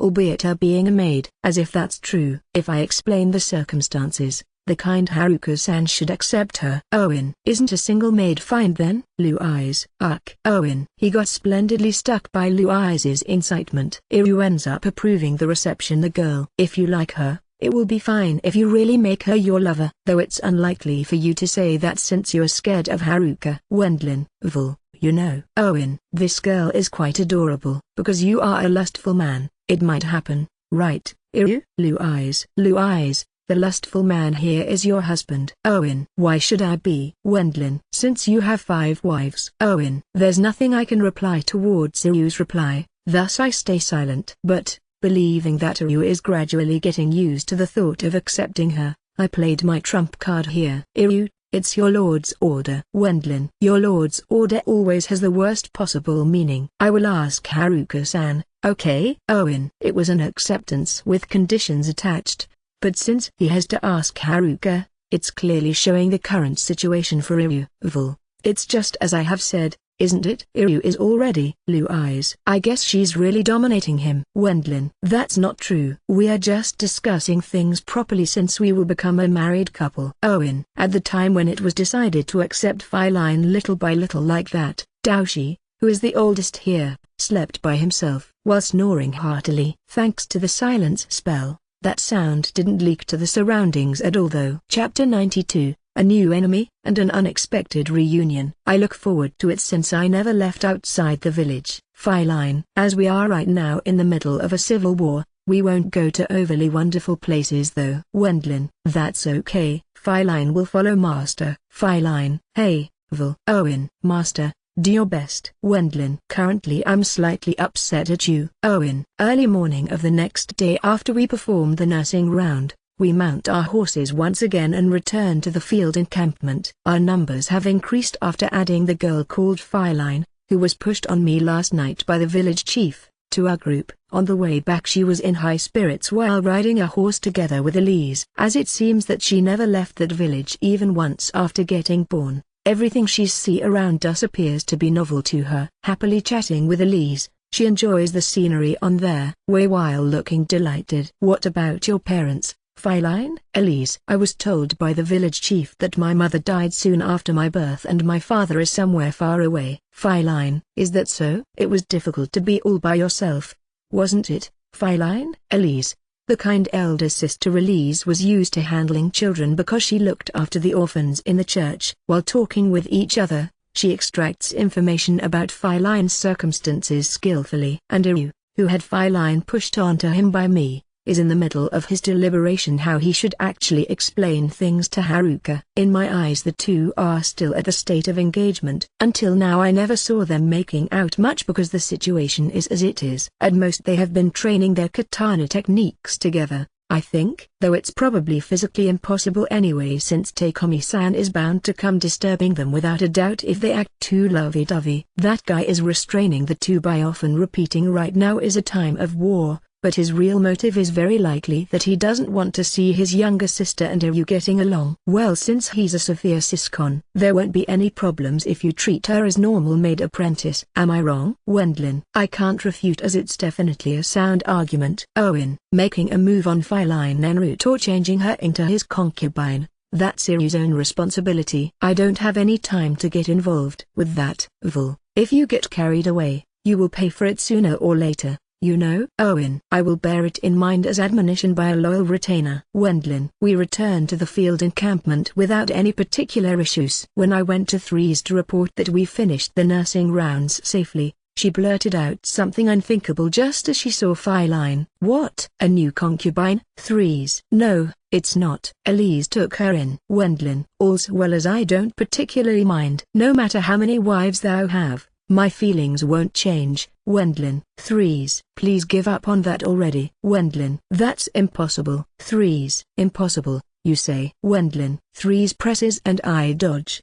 These days even the retainers of the Duke Philip household have reached a state of looking at us indifferently while hiding their criticism. As expected, they got used to it, didn't they? I'm a woman that won't lose heart. Threes. Make sure to use that willpower of yours for ending the civil war and ruling the empire. Wendlin. Wendlin, saying what the gentlemen over there are already insisting on is a killjoy. I want thou to entertain me more. Threes. There's nothing about that in the job description of a temporary staff officer. Wendlin. It's not like Threes has the hobby of enjoying getting verbally abused by me. At most it seems to be at the level of her having me amuse her by acting in a role similar to a clown that entertains a king, since I possess a honorary peerage for convenience. Of course I turned that down since I don't have such resourcefulness. Only people owning outrageous talent can become the clown of a king after all. Otherwise they would immediately provoke the king's wrath and end up getting executed. However, that doesn't mean that it's fine if they use cynicism and abusive language. She's a fairly cute girl. What's thy age? Threes. Yes,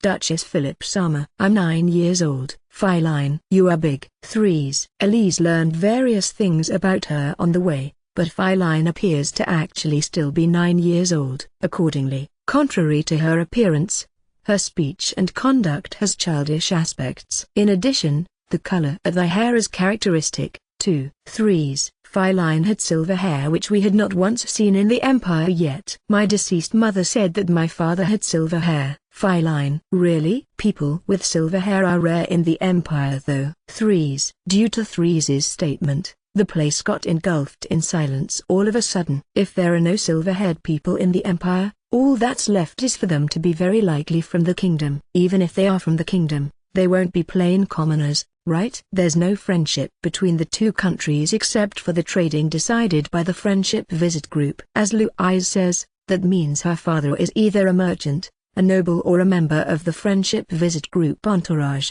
but even in the kingdom there aren't that many silver-haired people. Among nobles they are few, too, as far the most renowned household among them is concerned. There was no one except that person. It's Margrave Brithilda Sama, isn't it? Louise, are there any possible candidates? If it's limited to big shots at the level of being chosen for the Friendship Visit Group, it's only Margrave Brithilda Sama. Louise. Dear, the hue of this girl's hair color is exactly like that of Margrave Brithilda Sama. Elise. Certainly, Feline's silver hair looks almost identical to that of Margrave Brithilda. Without looking at Elise, even I couldn't think of someone's hair color that resembled hers except that of Margrave Brithilda. Feline, there's something we have to talk about.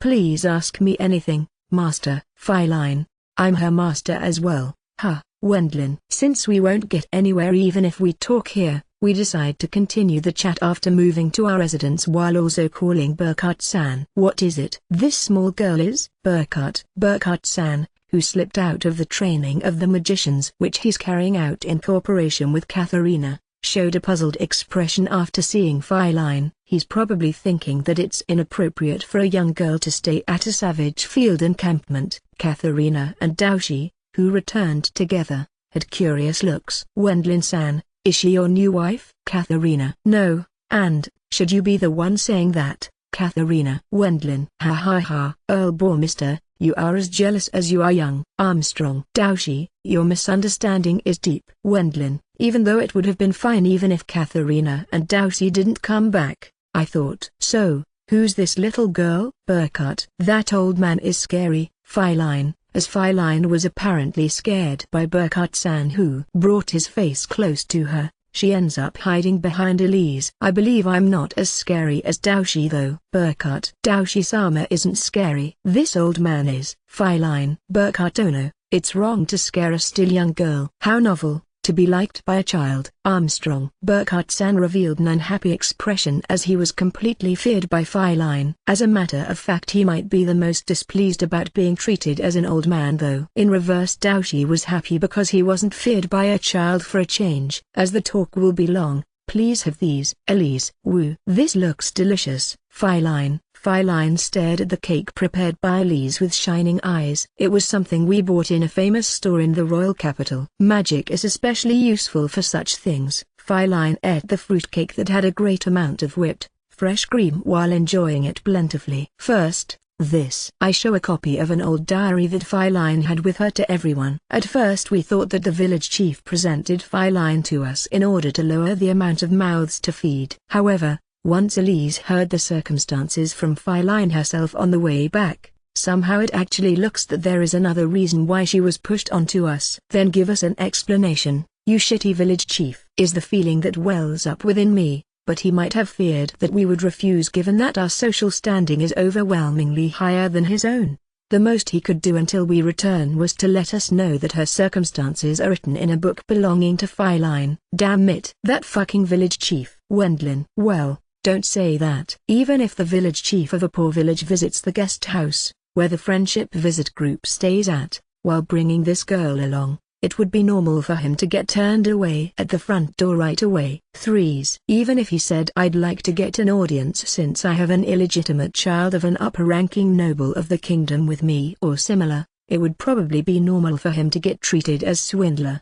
Threes came along even though I didn't even ask her to. But she does a proper follow-up for a change. I understand that as well, but this time I have a unique chance, that old man thought, I guess. So, he should have told us the circumstances. Wendlin: there was also the possibility of us declining because of the troubles involved, as we are also participating in the civil war. If he says it unskillfully, or such, he might have thought. He didn't consider it dangerous to send such a small girl to the outside world, which is a battlefield. Wendlin: and yet he thought that Vol will be able to let her meet Margrave Brithhilda-sama. Owens: I suppose he gave me a strangely high assessment. Wendlin: you know, that's because you never lost in a war, Vol. Such rumors naturally spread to commoners as well. Owen: I started to feel a strange persuasiveness from Iryu's reasoning. Vol: I wonder, don't you have to read the diary?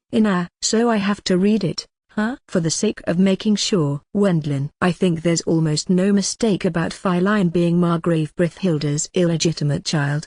But since I was urged on by as well, I decide that I have to read the diary once to check. The one copy is something that belonged to Feline's deceased mother. It appears that she got assigned as one of the people in charge of taking care of Margrave Brithhilda at the time of the previous friendship visit group. That's when she had a love affair with him. Omitting the small details of the diary about that part, she returned to that village right after Margrave Brithhilda returned to the kingdom. At that time she was already pregnant. She gave birth to Feline as unmarried mother, but her physical condition declined when Feline was still very young and her mother ended up dying just like that. At the end of the diary was written that she's worried about her very young daughter that will be left behind. It seems she was in charge of Margrave Brithhilda when taking care of the nobles of the friendship visit group. Wendlin: I explained the contents of the diary in a simple manner to everyone. Holy cow. Not only a traveler's journal, but even making an illegitimate child. Owen: you didn't notice,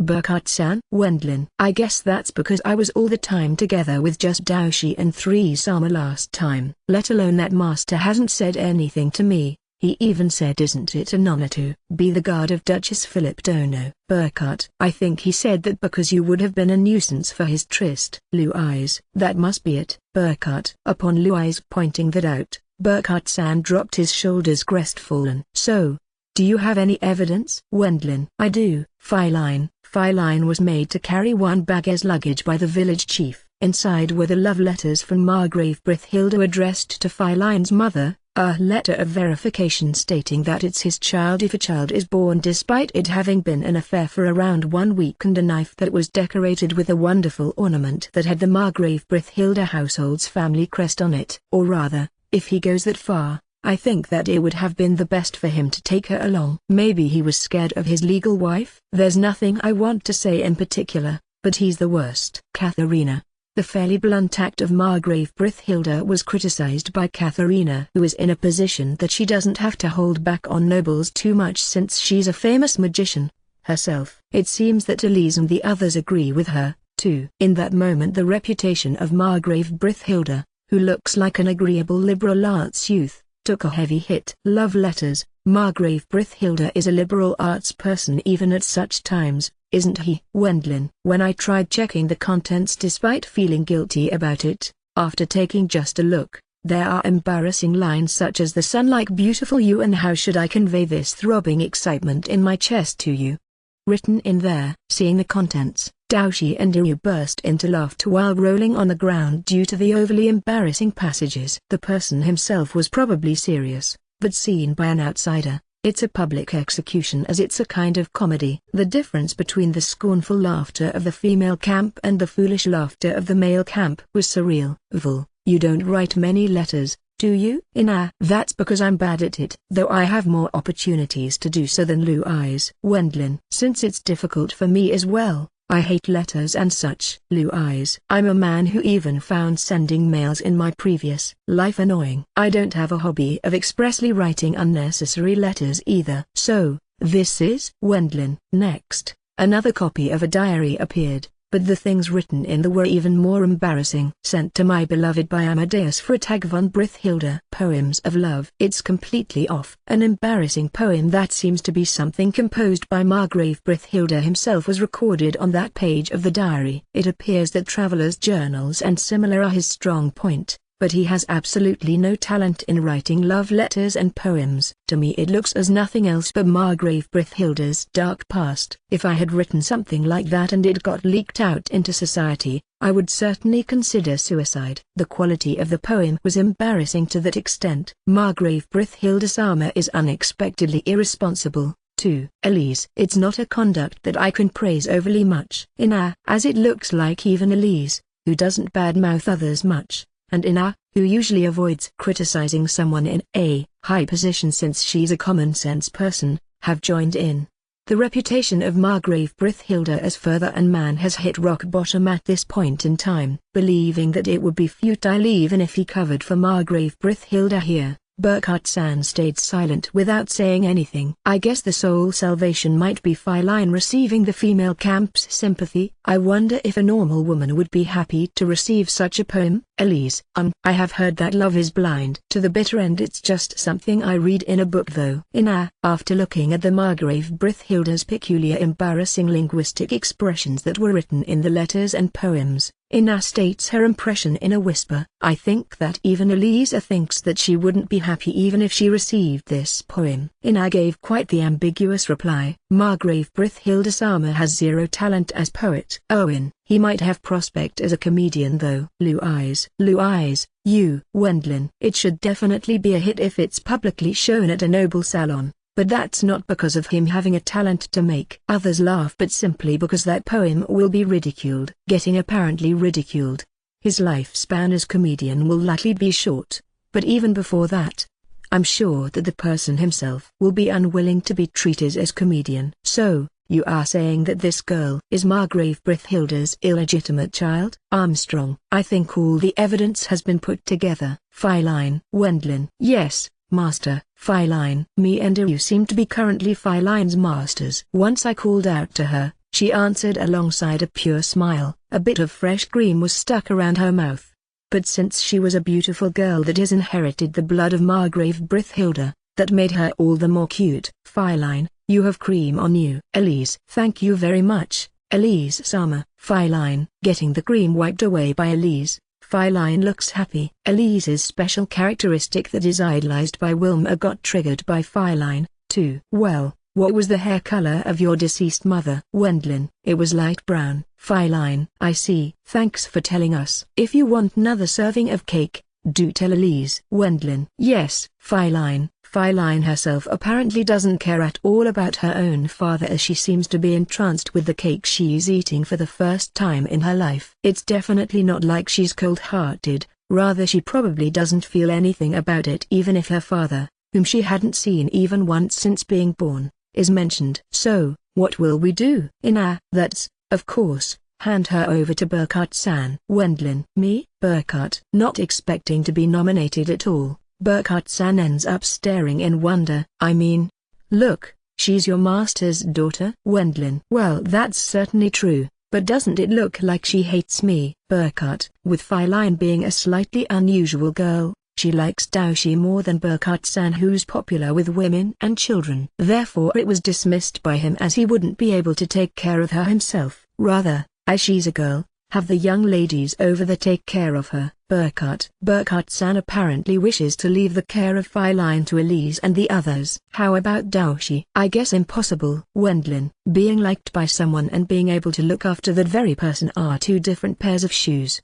Besides, given that it will turn into a problem if Feline becomes like Daoshi, it might be best to prevent that from happening. I would hate it to be blamed by Margrave Brithhilda later. Feline. The cake is delicious. No? Armstrong. Yes, Daoshi-sama. Feline. That's great. Armstrong. She's an unusual girl, isn't she? Blue eyes. After all, she owns the notable characteristic of being afraid of Burkhardt-san, who's well received by children and women, and instead not only isn't she scared of the unpopular Daoshi, but she actually even likes him. Even though her appearance is on the cute side, she seems to unexpectedly like strange things. It's your turn after all, Burkhardt-san.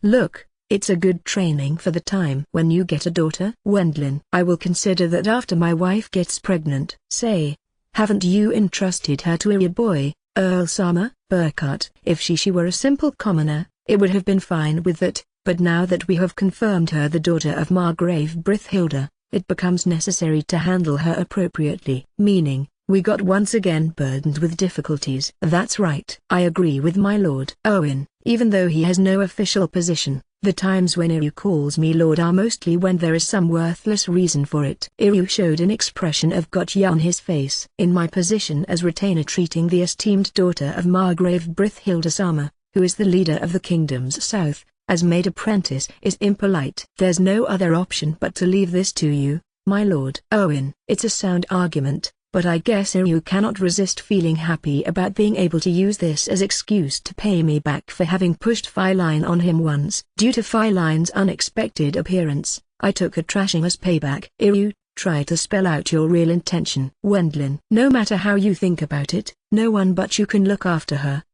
Serves you right. Owen. I can't refute that. Wendlin. Iryu deliberately offered his opinion while respectfully bowing his head, but a bright smile is plastered on his face. It was obvious that you couldn't interpret that as anything but him being happy that he pushed a seed of trouble upon me. Just a bit. I feel like killing you, due to that bright smile of yours. Wendlin. With it being a real problem, there's no other choice but have you take care of her. Owen. Even if that's so. Wendlin. This kind of banter with Iryu is no problem since it's indispensable for the sake of preserving my ego as Wendlin and not as Earl Bourmister. Given that even Iryu can discern between a private and an official occasion, it won't turn into an issue either. Rather than that, the matter was that she would definitely be forced onto me as wife if I go to return her to Margrave Brithhilda after having taken care of her. Once Feline turns 15, you will be 22 years old. I don't think that feels out of place at all. Owen. Moreover, as she's an illegitimate child, her rank in their succession line will be low as well, so there won't be any kind of problem with that either. I couldn't do anything but sigh due to Iryu's and Ina's opinions. I have no doubt that Margrave Brithhilda will say that as well. Master, am I a nuisance? Feline. Just when the discussion got heated, Feline, who finished eating the cake before anyone realized, asks with her eyes tearing up. It looks like she ended up wondering whether she's unwanted from the flow of the conversation. There's no way for that to be true. Since it will take some time to let you meet your father, Feline, I plan to have you learn various things during that time. Wendlin, I will be able to meet father, Feline. He's in a foreign country. Because it's not possible to let you meet with him due to the circumstances, I want you to work as maid for a bit. Elise. Wendlin. Yes, Elise. Please use your free time to give her a basic education. Wendlin. Understood. Elise. I placed my hands on Elise's shoulders and asked her to seek to give Feline an education. The least amount of etiquette as noble daughter and such, I guess. Elise. Since you are probably busy as well, Elise, I don't mind even if it's one for a maid apprentice though. Wendlin. Since her father is Margrave Brithhilda, it should be necessary for her to have a minimum of manners before letting her meet him. We will work out an attire that makes her look real somehow or other later on. Right now the end of the Civil War is the highest priority. If it's about that, I will help out as well. Katharina. It appears that the talk about teaching Feline good manners as noble pulled Katharina's heartstrings. She volunteered to participate in Feline's education. Cake. Delicious. Wilma, who has been silent all the time, is simply eating the cake she received from Elise while looking as if she's enjoying it. She's probably believing that she won't be able to teach noble manners by herself.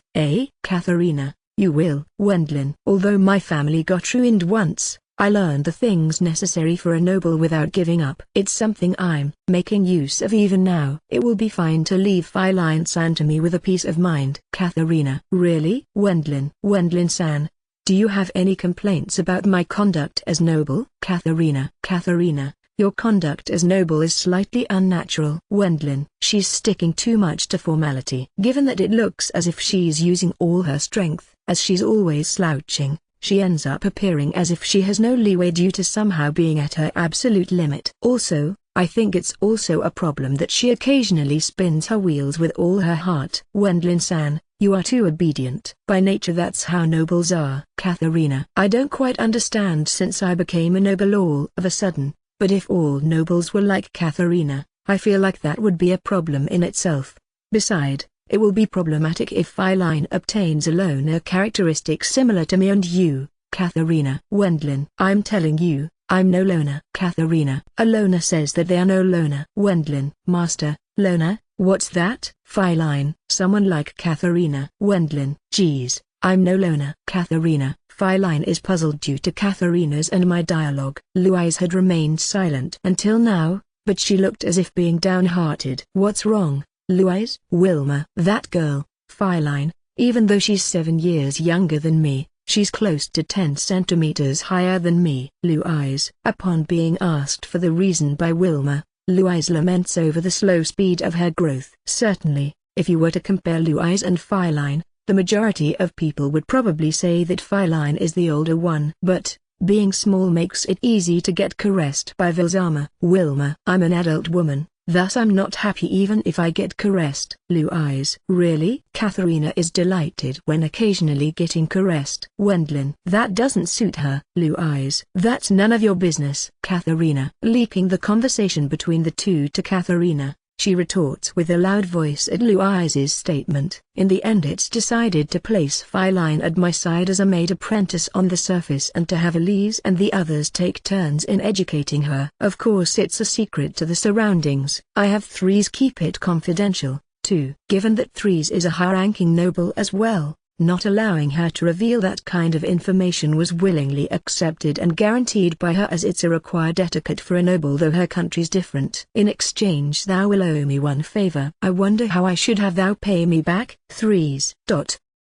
Even though only slightly, I ended up cursing Margrave Brithhilda who isn't here. Threes-sama, I brought the tea. Feline. Sorry. Threes. 1 week after accepting Feline, Duke Nurnberg should have gathered up his forces and come to attack according to Threes, but for some reason there's no sign of that happening. Feline, who wore maid clothes that were adjusted by Elise, lived in our house while learning the minimum amount of manners as a noble daughter and maid. Since she had also been a freeloader in that village to begin with, She was apparently able to handle the bare minimum of housework. She is handling the work quicker than I expected. That feline paused to Threes, who had visited our home for some reason. Threes thanks her for that. I don't know why she came here, but I'm sure it's not for anything decent.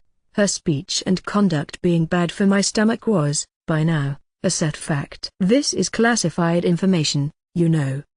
But it looks like an expeditionary force of Helmut Kingdom or something like that was annihilated. Threes. Huh? Wendlin. At first I didn't comprehend what Threes was talking about. Thanks to that device, the operation of magic airships and communication seems to have been jammed in the north of Helmut Kingdom as well. The whereabouts of the Friendship Visit Group are unknown as well. The Royal Palace of Helmut Kingdom couldn't hold back the advocates of a troop dispatch. Is mine and that of the other nobles' reasoning. Threes. His Majesty Wendlin. To the nobles, who desire achievements and territory, and the military authorities, who aim for an increase in the military budget, the disappearance of the Friendship Visit Group until now might be a big advantage. Information doesn't flow in almost at all, as the espionage network is not working, with communication being impossible. So it's also possible that they were unable to restrain a call for a limited troop dispatch by the nobles who felt anxious. However, this opinion is just a conjecture. Without any communication, it was a problem that no news reached this place. Even Threes is somehow gathering information by constructing an information network through carrier pigeons and the traditional fast messengers, but the degradation of speed and accuracy of those was considerable after all. There's also the mutual killing of spies. At this time it also happened that absolutely no information came in. It's not definite information, but they probably aimed to occupy the north of the gigantic crevice once the opportunity showed itself after waiting and seeing. Threes. She heard that an estimated number of 5,000 to 10,000 soldiers of Helmut Kingdom's royal army infiltrated the Empire's territory with a human wave tactic through an impromptu ropeway and occupied a part of the Empire's territory. Duke Nurnberg, carrying out a night attack, destroyed the royal army like a gale with a cavalry unit he led himself. Just how weak is the royal army? Wendlin. Even though they are our allies, their weakness is pathetic. Duke Nurnberg is a great commander if he actively takes part in a normal battle. Threes. Apparently he even left behind the slow-footed infantry and performed a night raid with a swift attack against the royal army, which was exhausted from having just crossed the gigantic crevice. Even if there's uneasiness as to combat strength with just the cavalry, he didn't want to let the advantage of opportunity get away. You might also say that this serves as proof for Duke Nurnberg being a great commander. So, what about the royal army? Wendlin. It looks like quite a few nobles were defeated, though the information as to whom exactly is lacking. Threes. There might have been some commanders of the royal army, and northern nobles who sent out their soldiers. At any rate, the royal army was destroyed to the point that nothing is heard of them anymore. It's bad that they would have to cross the ropeway even if they tried to return to the kingdom. There's no safety zone as long as they don't cross the gigantic crevice. Even if they escape, they have capitulated after giving up, are getting finished off through a hunt for the remnants of the defeated army, or are killed off by hunting down the fleeing soldiers. Threes. Guess so. So that's delaying them closing in on us? Wendlin. Will there be another troop dispatch by Helmut Kingdom?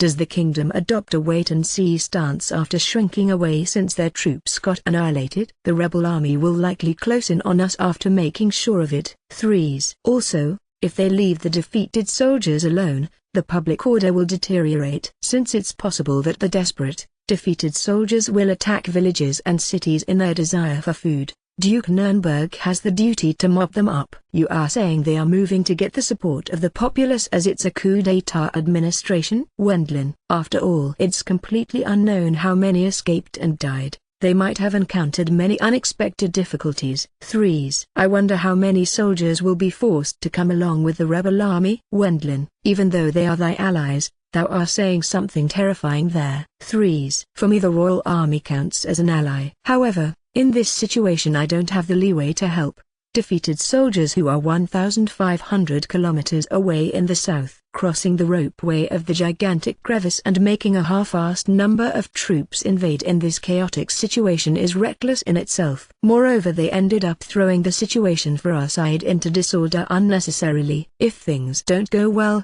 This might actually become the main reason for the defeat of the Liberation Army. If he pulverized a royal army of several thousands with one blow, Duke Nurnberg will likely start to talk very highly of his own deeds of arms. There's the possibility that the number of nobles and people following him due to that will increase. Considering that, I didn't feel an ounce of will to save the royal army whose commander I don't know. After all, they are an existence pulling our legs. Maybe the kingdom let Duke Nurnberg obliterate the war advocate faction that has become uncontainable. Wendlin. As information about the state of the empire's civil war almost didn't flow in at all, the nobles advocating a reckless dispatch of troops grew in number within the kingdom. Accordingly, it might have developed into something like the kingdom saying then, form an advance party consisting of only those like-minded. The kingdom might have thought that it would be a reason for great celebration if they succeeded despite the low probability, and likewise, even if they failed, they would get cleaned up by the imperial army. There are scary people in the kingdom's government. From the gigantic crevice to here it's 1,500 kilometers in a straight line. There's little hope that there's a commander who grasps the current power distribution of the rebel army and the liberation army as well as the deployment of the armies, and using that,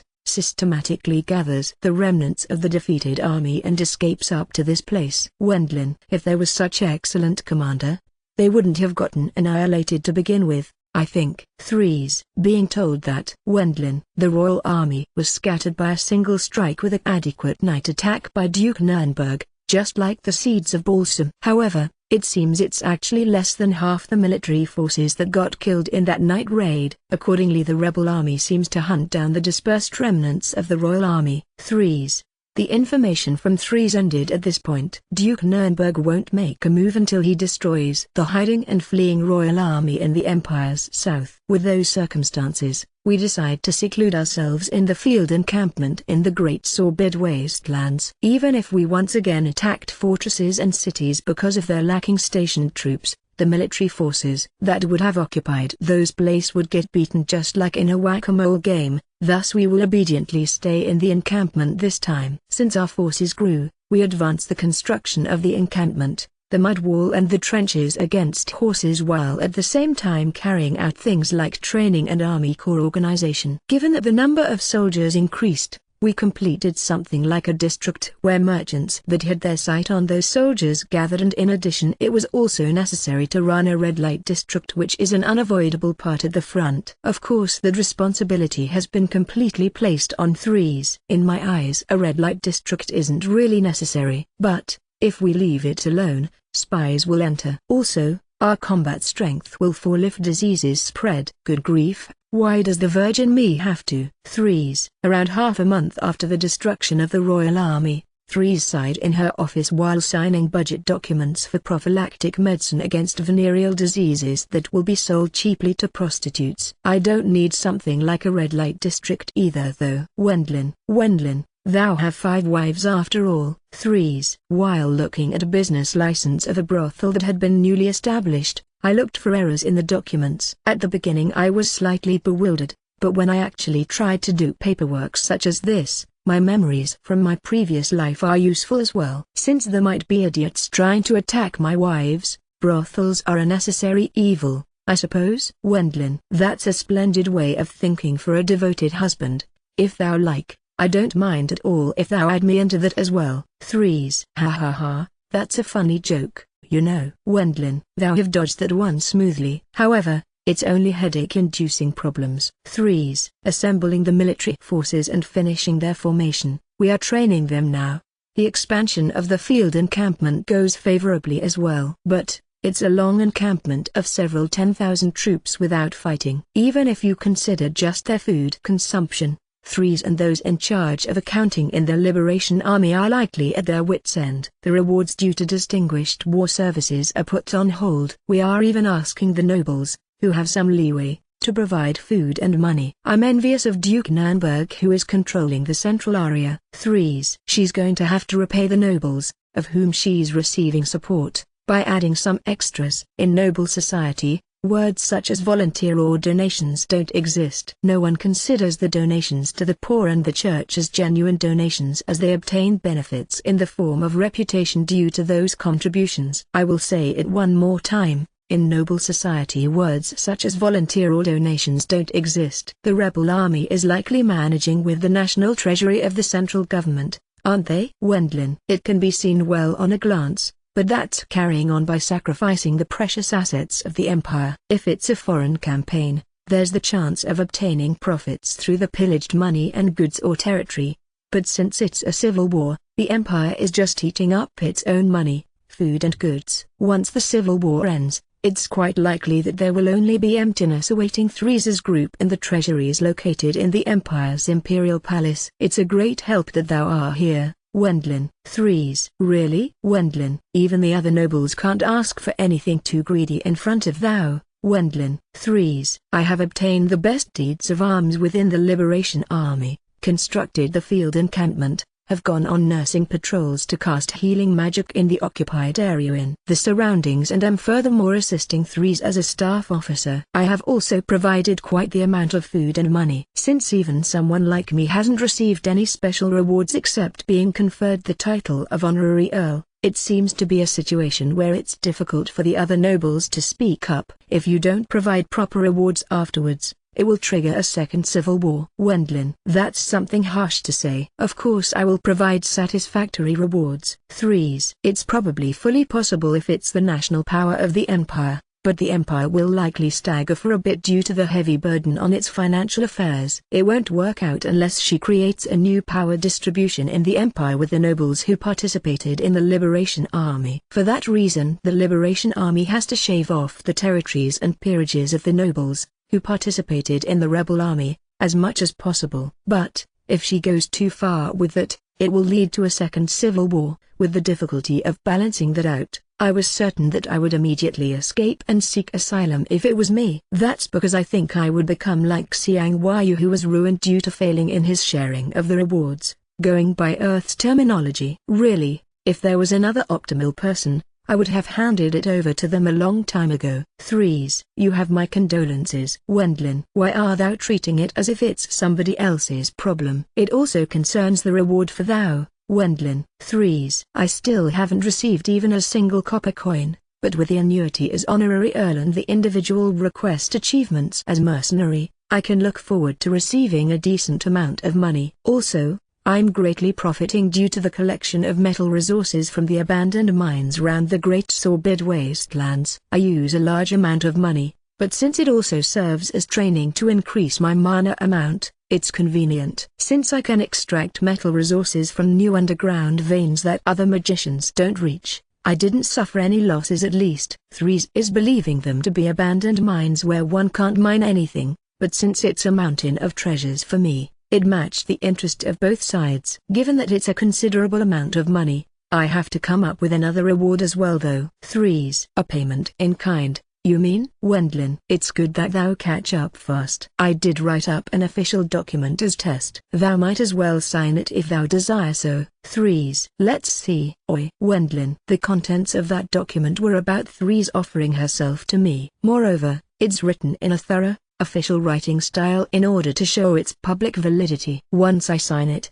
Threes will be formally assigned to me. Oi. Next temporis. Wendlin. Isn't it still possible that Hercule the 17th will govern himself if he's alive? Threes. Haven't we decided that to be impossible? Wendlin. Even if he's still alive, no one will follow an emperor who was driven out of political power by a coup d'état directly following his enthronement. Above all, what would be troubling is him deciding the reorganization of the nobles and the payment of the rewards as it suits him while ignoring the war services of the Liberation Army. If he slighted the nobles, who participated in the Liberation Army, for the nobles, who stayed neutral, got captured or sided with the rebel army in the capital city, it would develop into a second civil war without a doubt. It's a joke. It's fine for thou to come to mine own room at any time if thou wish to mate with me to the best of your ability. Threes. Sama, it's always the same with you. Elise. How about finally giving up on that?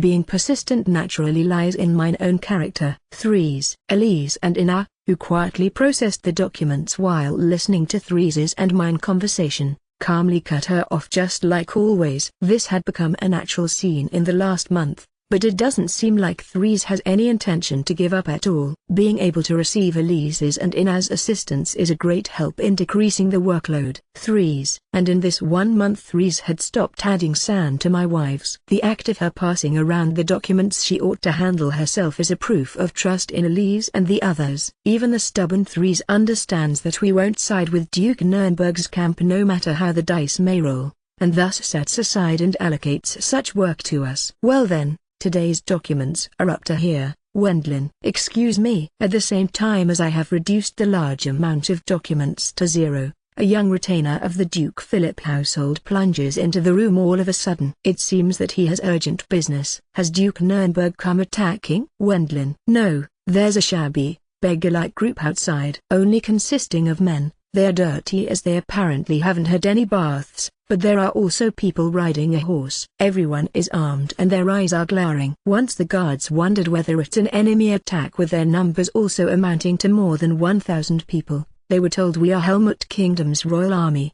And thus the guard came to ask for instructions how to handle them. Are they lies? Wendlin. Traveling 1,500 kilometers within a month is not impossible for the humans of this world who have a slightly sturdier body than the humans on Earth. But, maintaining a group of more than 1,000 people until this place while crossing enemy territory, which also includes mountains and monster domains, was on the side of abnormality. A disguise, I guess. Wendlin. Maybe there are acquaintances among them. Won't it be fine to show up there? Elise. That might be true as well. Wendlin. Taking along Elise, who knows much more about their kingdom's nobles than me. I climb atop the mud wall close to the front gate of the field encampment. Since they had thrown away their shields and armor that had their crests on them in order to not be recognized as royal army, and their beards and hair freely growing downwards, they were a gathering of a great number of men wearing dirty clothes. Going by their looks, they appear to be mountain bandits. I can really understand the guards being nervous. Probably they can't deny the possibility of them being actually the rebel army while looking like the remnants of the royal army. Do you have a commander? Wendlin. Once I yell loudly, the group divides and 2 men come forth. Huh? I feel like I have seen them somewhere. Wendlin. I have a hunch that I have met them in the past, but for some reason I can't remember. I don't recognize them all the more since their hair and beards are freely growing out as well. Elise. Do you know them? Wendlin. It looks like I have healed many of them before. Elise, who healed in the royal capital's church since her childhood, has, generally speaking, a large, diverse circle of acquaintances. There are also many people who are thankful for getting healed by her. That was also related to her nickname of Saint. Elise Sama. I'm Alexis who received the grace of getting healed by you in the past. Saint Sama. I received your healing 5 years ago.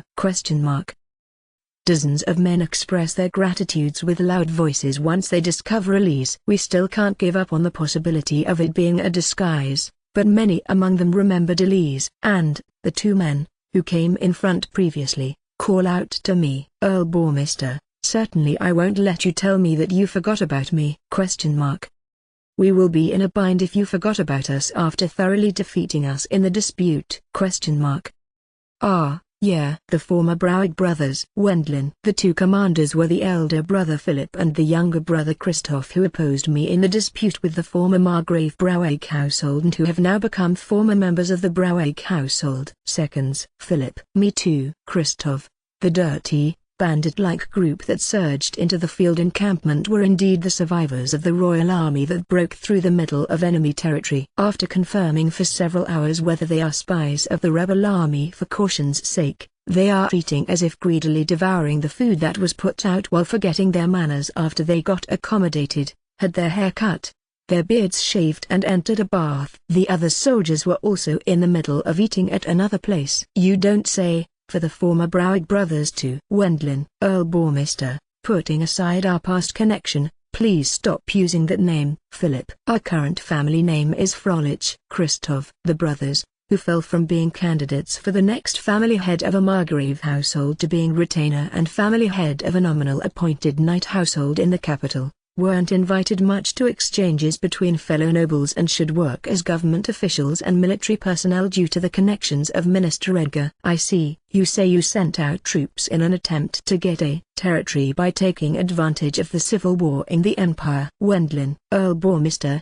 it looks like you are misunderstanding something. Philip. Right now we don't have the leeway allowing us to dispatch that many troops. Christoph. With Philip and Christoph pointing it out, I realize the fact that they shouldn't be able to send out military forces with the assets of these two. Why are you together with the soldiers then? Wendlin. They are from the Marquis Lager household. Philip. Marquis Lager household. Wendlin. It's a distinguished military family of appointed nobles, dear. Elise. Elise quietly tells me who can't recall the names of nobles well as usual. Earl Bormister. It's great for Saint Dono to be your wife. Philip. Philip turned an astonished expression towards me who doesn't remember the faces and names of nobles well. I agree with that as well. Christoph. Let's get back on topic. Wendlin. This Marquis Lager household appears to be famous for being anti-empire diehards. I'm told that 7 family heads had been killed in wars of the past. That means their minds are filled with resentment towards the empire.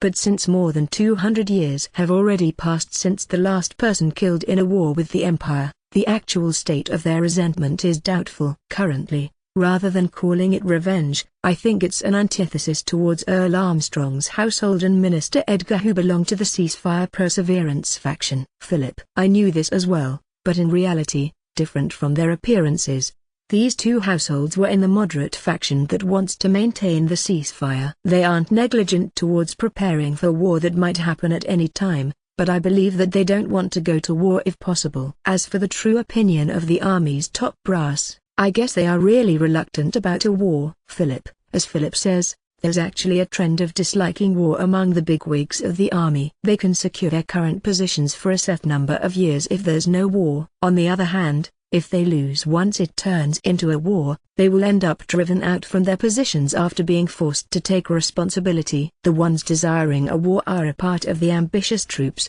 or the Marquis Lager household that's currently disconnected from the main faction, I guess. Wendlin. Additionally, the one who drove the Margrave Lager household into a corner is you, Earl Bormister. Christoph. Me? Wendlin. Christoph joins in on the talk and starts saying that I'm the cause for the Marquis Lager household running wild. Why me though? Wendlin. Lately there has been a tendency towards disarmament. For the kingdom's government it was an obvious choice, but it's only reasonable that the army's upper echelons don't find that amusing. Christoph. His Majesty was carrying out a gradual disarmament. But, if the share of posts decreases, the military nobles will naturally express their dissatisfaction. The future of that dissatisfaction changing radically into anti-empire expedition doctrine also exists as possibility. Christoph. The one preventing that is me, is what Christoph is saying. You don't understand? It's the Pangenia grasslands and the Herthaenia Valley. Christoph. Since the number of places that need guards to keep up the public order increased, the budgets and posts of the military has substantially increased. Given that their budget grew even without going to war with the Empire, almost all military nobles returned to their former ceasefire faction. That's nothing the Marquis Lager household should be happy about. Accordingly they apparently gathered the war advocates to a certain extent and proposed a troop dispatch plan to His Majesty. Usually it would have ended with a rejection. But there's the suspension of communication and magic airship flight in the north and the whereabouts of the Friendship Visit Group are unknown. No matter how much they inquired the Empire about it, no satisfactory answer came. If one considers the dignity of a state, it was a truth that they couldn't send out soldiers for the sake of checking the situation. So, Wendlin, with the Marquis Lager household taking the supreme command, an advance unit of 8,000 soldiers crossed the gigantic crevice. Christoph. It would have been great if they had tread carefully while quietly sending out reconnaissance units and adopting a wait-and-see stance, but the incompetent Marquis Lager split the army into units that occupied the cities and such they discovered through the reconnaissance and a unit to guard the ropeway. It seems that they plundered joyfully with Marquis Lager himself standing at the head of the forces. Philip. So you brothers worked hard at pillaging, huh? Wendlin.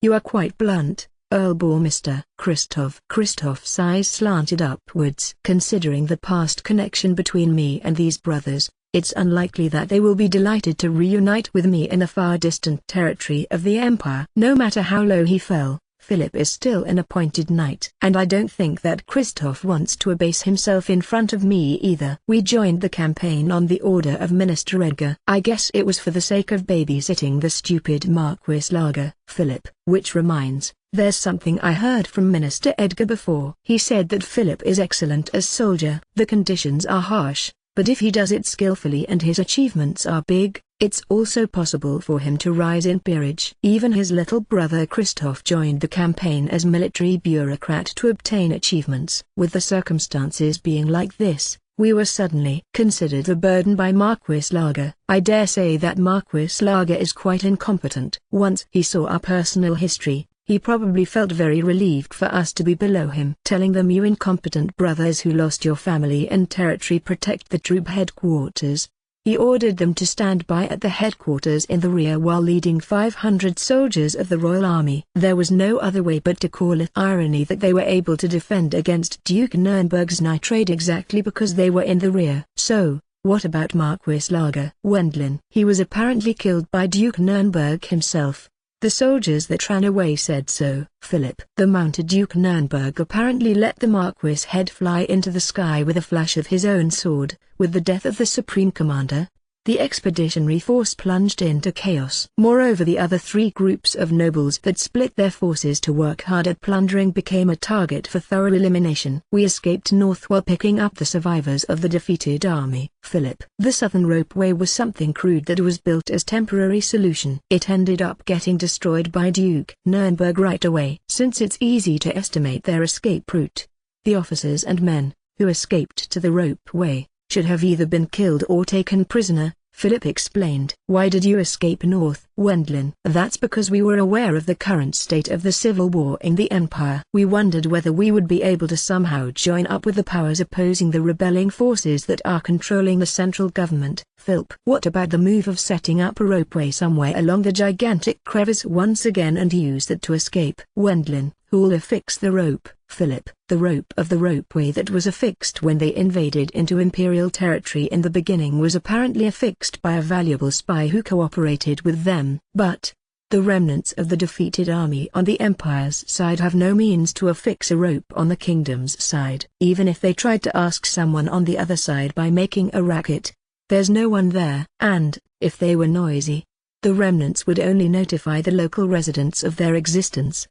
So crossing the 1,500 kilometers to the north was an unexpectedly good call? Philip. I guess it worked out because communication through magic and magic tools was obstructed. Wendlin. Philip, alongside Christoph, made the troops go north partly on instinct, picking up the remnants of the Royal Army along the way. They occasionally crushed small-scale search parties led by local nobles. Since the magicians belonging to the Royal Army carried food with them in their magic bags, they advanced on unpopular mountain roads as much as possible while stingily rationing out their food, discarding their armors and shields along the way. Since they bore the crest of the kingdom, they kidnapped local residents they found and had them act as guides when they lost their way. It was a pity for the residents, but apparently they released them once their guidance ended after passing them a gold coin more or less. We were saved from troubles thanks to the jamming of communication magic, you know. Without that, we would have been captured or annihilated on the way. Philip. Looking at the slow movements of the rebel army,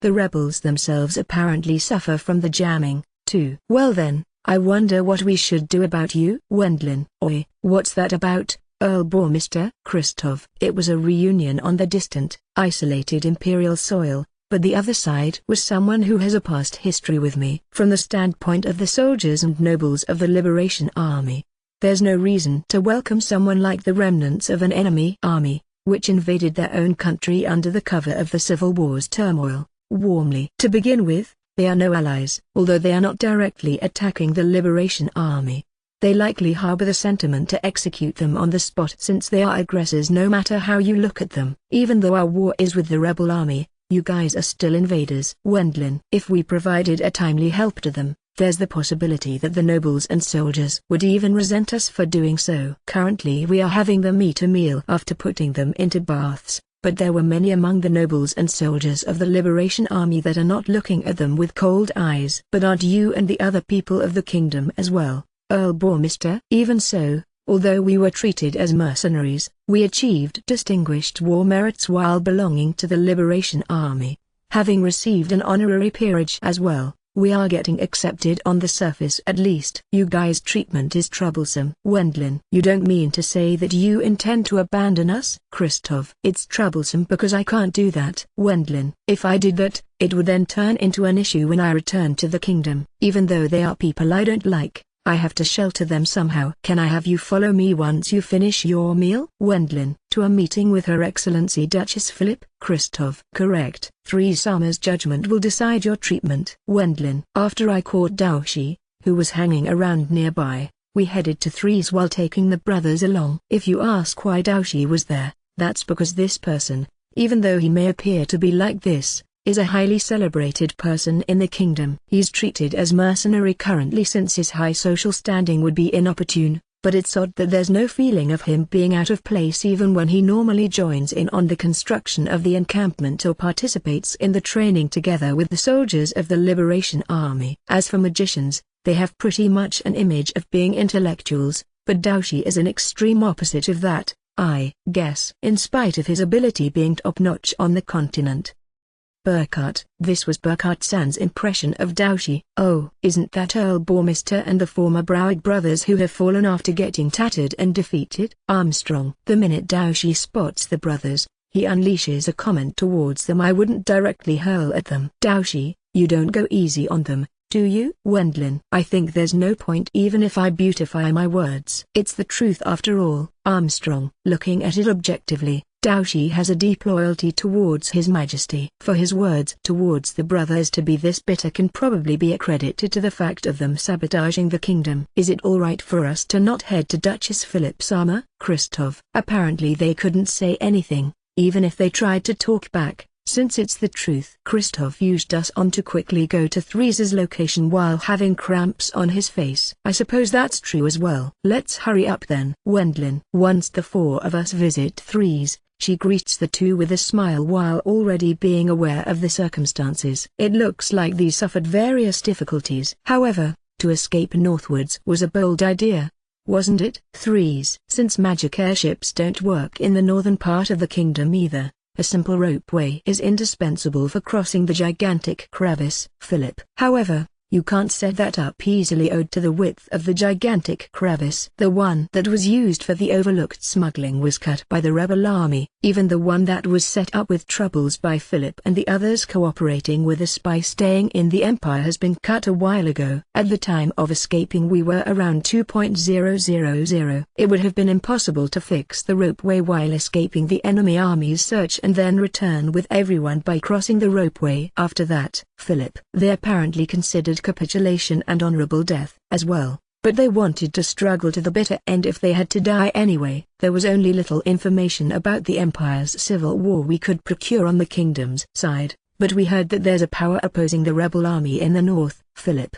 They might be able to fight after getting accepted once they link up with that power. If that's no good, they would altogether choose an honorable death then. It seems that they kept going north with a do-or-die spirit. Philip Dono is.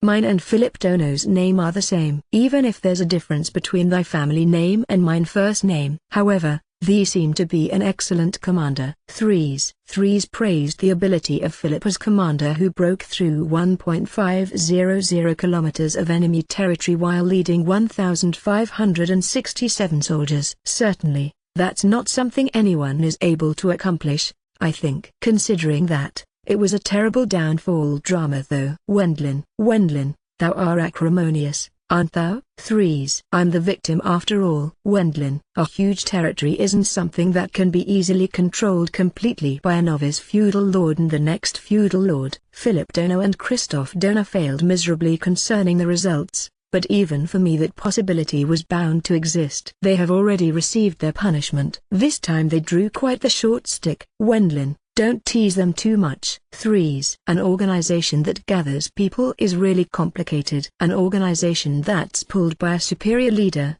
who takes the initiative, will be fine at such time, but once that leader vanishes, It sometimes happens that those organizations fall apart immediately. On the other hand, a leader, who advances things while regulating the opinions in the surroundings, won't be able to make important decisions, and there will be times when they fail as well. Occasionally they will end up being half-assed even as they get accomplishments. It was necessary to sometimes respect the opinions of the surroundings in order to prevent an organization's collapse. Even so, since there are also patterns where organizations continue without falling into chaos when replacing their leader, one can't say which of them is correct. In Three's eyes it seems to be possible to have these brothers as allies, as they are victims who failed after getting dragged along by that huge organization called Margrave Browegg household.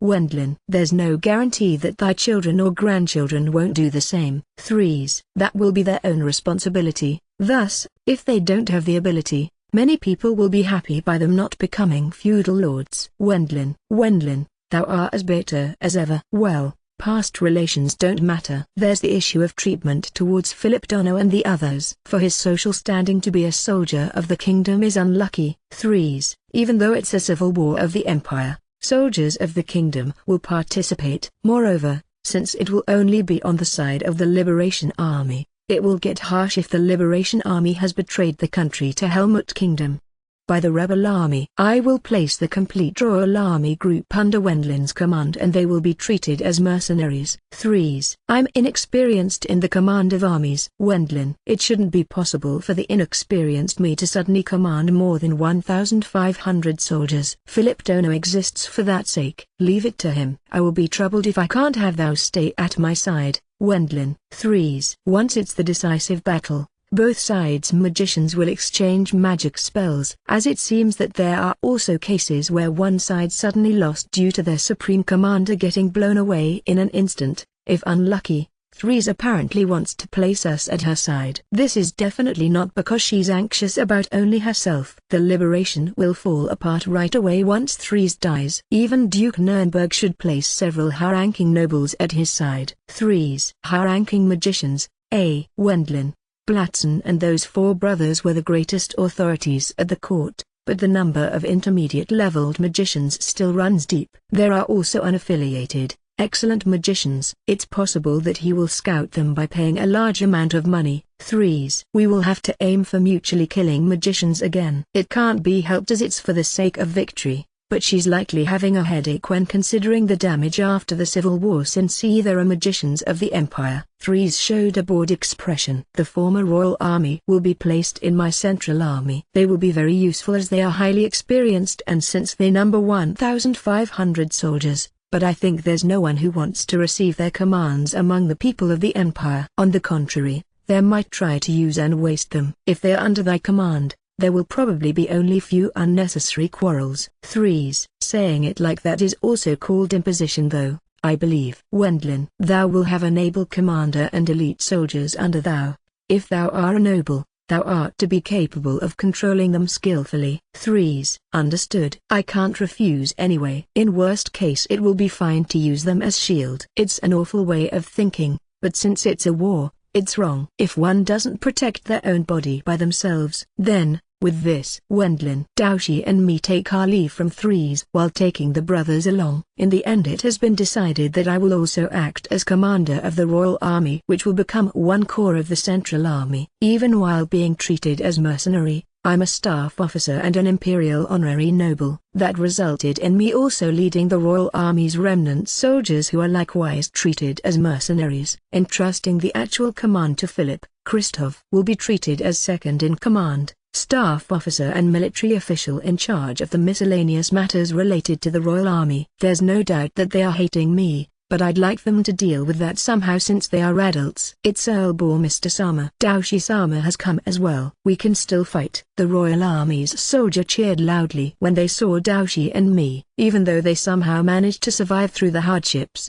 they were uneasy as this is enemy territory. But it's probably reassuring for them since famous allies are here with them. However, the biggest problem was the bad state of the relationship of the two brothers who act as commanders together with me. By the way, about the matter of equipment, Christoph. Given that the soldiers are anxious to make that public, Christoph has come to ask me, who is the top albeit only in name, politely. Armor, if I remember correctly, You threw those away since they were equipment of the royal army, right? Daoshi sighed after looking at the soldiers with their shabby appearances. Of course they didn't let go of their weapons, but they had discarded their shields and armors that bore the crest of the kingdom. All of them wore worn-out ordinary clothes. Since they didn't wash their clothes or change them in this month, their outfits are tattered. There were some who are wearing some armor parts, but they seem to be soldiers and knights of feudal armies. As the imperial army doesn't know the crests of the kingdom's nobles anyway, they are keeping them equipped.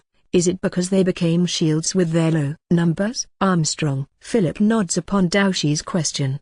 They weren't able to link up much with the escaping soldiers of the feudal armies. Their numbers are low as many of them died in action at the many occasions where they took the full brunt of the attacks. Since they have armors, 1,500 armors and spare weapons are in dire need, Christoph explained. Since that will cost money, he, who is in charge, is asking for my instructions. New items are impossible, but there are quite a few plundered items that were repaired. I will talk with the one in charge. Wendlin. That will be a help, Christoph. There are many items that had the crest of the empire, but seeing as they can't introduce themselves as soldiers of the kingdom either way, it won't be a problem. I wondered whether he would say that he doesn't want those items since they are possessions of those died in action. But it doesn't seem like he feels much about that. Maybe it's a peculiar feeling of a Japanese. Additionally, given that there are many who own nothing but the clothes on their back, underwear and clothes are required as well. It was also necessary to secure tents for lodging. The face of Christoph next to me became pale while calculating the expenses. Somehow I understand his feelings. But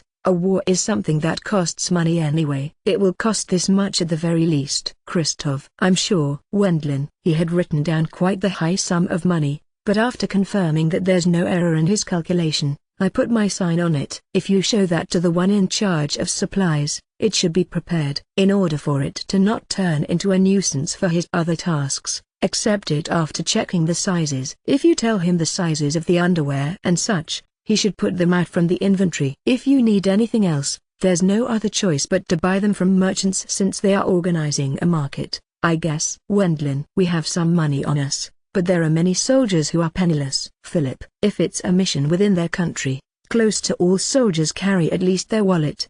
But since it was an invasion into enemy territory, Philip and Christoph didn't possess anything but a small sum of general funds. There were villages that sold food at agreeable prices during the escape, but it was a large sum of money for mediocre food. Christoph. There were also the remunerations to the guides, so it doesn't look like they have overly much money left now. I will provide 2 gold coins per person to cover the costs for the equipment and other necessities. Keep a moderate level at letting some steam off and make sure to get their appearance in order so that I won't feel embarrassed at the time of the decisive battle. Wendlin. Understood. Christoph. The merchants will accept gold coins from the kingdom. Wendlin. As the gold content and weight is equal as in accordance with the treaty, we normally did our shopping with the kingdom's currency as well. I passed the share of money for the number of people to Christoph. To the brothers I handed lots of gold coins for different items. Earl Bormister. Don't spend money again. Armstrong. Threes is stingy after all, you know. Wendlin. The biggest weak point of the Liberation Army is its constant lack of money. All the participating nobles are taking part in the war by covering their expenses and the rewards will be paid after their victory. Since the Supreme Commander Threes isn't the Empress yet, it's not like this method is wrong by any means. However, it would be necessary to hand out rewards with a little extra after the war. Even I have lent a considerable amount of money until now. Probably that's why Threes occasionally aims to pay with her body. I'm sorry in various ways. Philip. Sorry. Christoph. The two apologized although they likely hate me. I think they weren't capable of doing something like this at the time when they were successor candidates of the Margrave Braueg household. But they can lower their heads as excellent commanders. Maybe the position and social status is more important than I'm thinking. But, you brothers are on unexpectedly good terms. Wendlin. If you get ruined this far, you will end up tired from quarreling as well. Philip. There are no retainers to instigate either, I guess. Christoph. If it had been only those two, that unproductive quarrel between brothers might not have happened. Compared to that, they are normally doing their jobs without quarreling now. As thanks, please lend me Erwin, Earl Bormister. That guy should become a good commander. Philip. Philip suggested to teach his knowledge as commander, including his practical experience, to Iryu by taking charge of him. Owen doesn't have the ability to calmly lead a large army while remaining in the rear as leader, but he should be naturally able to get used to skillfully move military forces of around 10,000 soldiers while working up a sweat himself at the front line and a bit in the rear. If it's guards for you, Earl Bormister, we will send some over from our side. Philip revealed his plan of training Iryu as commander apprentice and not as my guard. I guess he's trying to repay his debt of gratitude to me in his own way. In that case, I think I shall request that of you. Wendlin. I don't know how much of a commander he will become, but I will teach him as much as I can. Philip. Thus it has been decided that Iryu would be attached to Philip and be taught in practical manner in the ways of commanding an army. It feels a bit sudden, but it's a good chance, right? Owen. Iryu begins to study the commanding of an army together with Philip at his side. Finishing the supply of new armors and weapons, the royal army that had its spirit restored and bought necessary items with the bonus they received, set up tents around our mansion and lodged in those. Since they are a corps that treats me as its top, they settled with me in the center. If their equipment is in order, they are elites. Huh? Wendlin. If you exclude the part of remaining soldiers of feudal armies, they are soldiers of the royal army who usually kept training. I think that will make it easy for Erwin-san to move them, too. Christoph. Given that they can't call themselves royal army as is, they are currently treated as mercenary army under my command. Once 1,500 people work as one corps, it will eternally keep generating a large amount of documents from that moment onwards. Christoph dealt with those at a staggering speed. Iryu, I can't leave Three Stono's side. Please command the Royal Army group by aptly cooperating with Philip Dono. Wendlin. I guess I will manage somehow since Philip Dono will be with me. Owen. Iryu-san, I will help,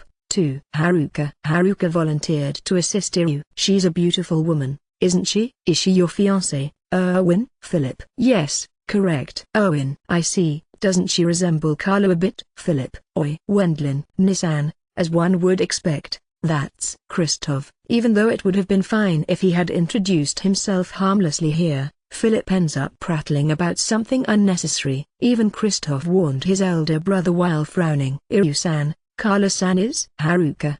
Owen. Iryu clouded his words since he didn't want to tell her that she was the woman that rejected him after he fell in love with her before due to his obstinacy as man. However, that behavior aroused Haruka's suspicion in reverse. Iryu-san, are there any other fiancés? Haruka. Of course not. Owen. Even in this world there's a fixed number of jealous women, but there's a tendency to call it disgraceful if the wives of nobles show it publicly. Even if other fiancés exist, she's only asking because of the issue of hierarchy and the conditions of her wedded life. That's how it should be at least, but our faces turn pale due to the threatening, dark aura that can be felt behind Haruka for the first time. If he provokes her, the current Iryu won't be able to win against her katana. And that person also reacted due to the possibility of Iryu being unfaithful. Owen. You are neglecting my cute sister to have an affair? Takekomi. At the same time as the wind stirred like a gale, Takekomi drew his katana and pressed its tip against Iryu's nape in an instant. Even though he's an expert to begin with,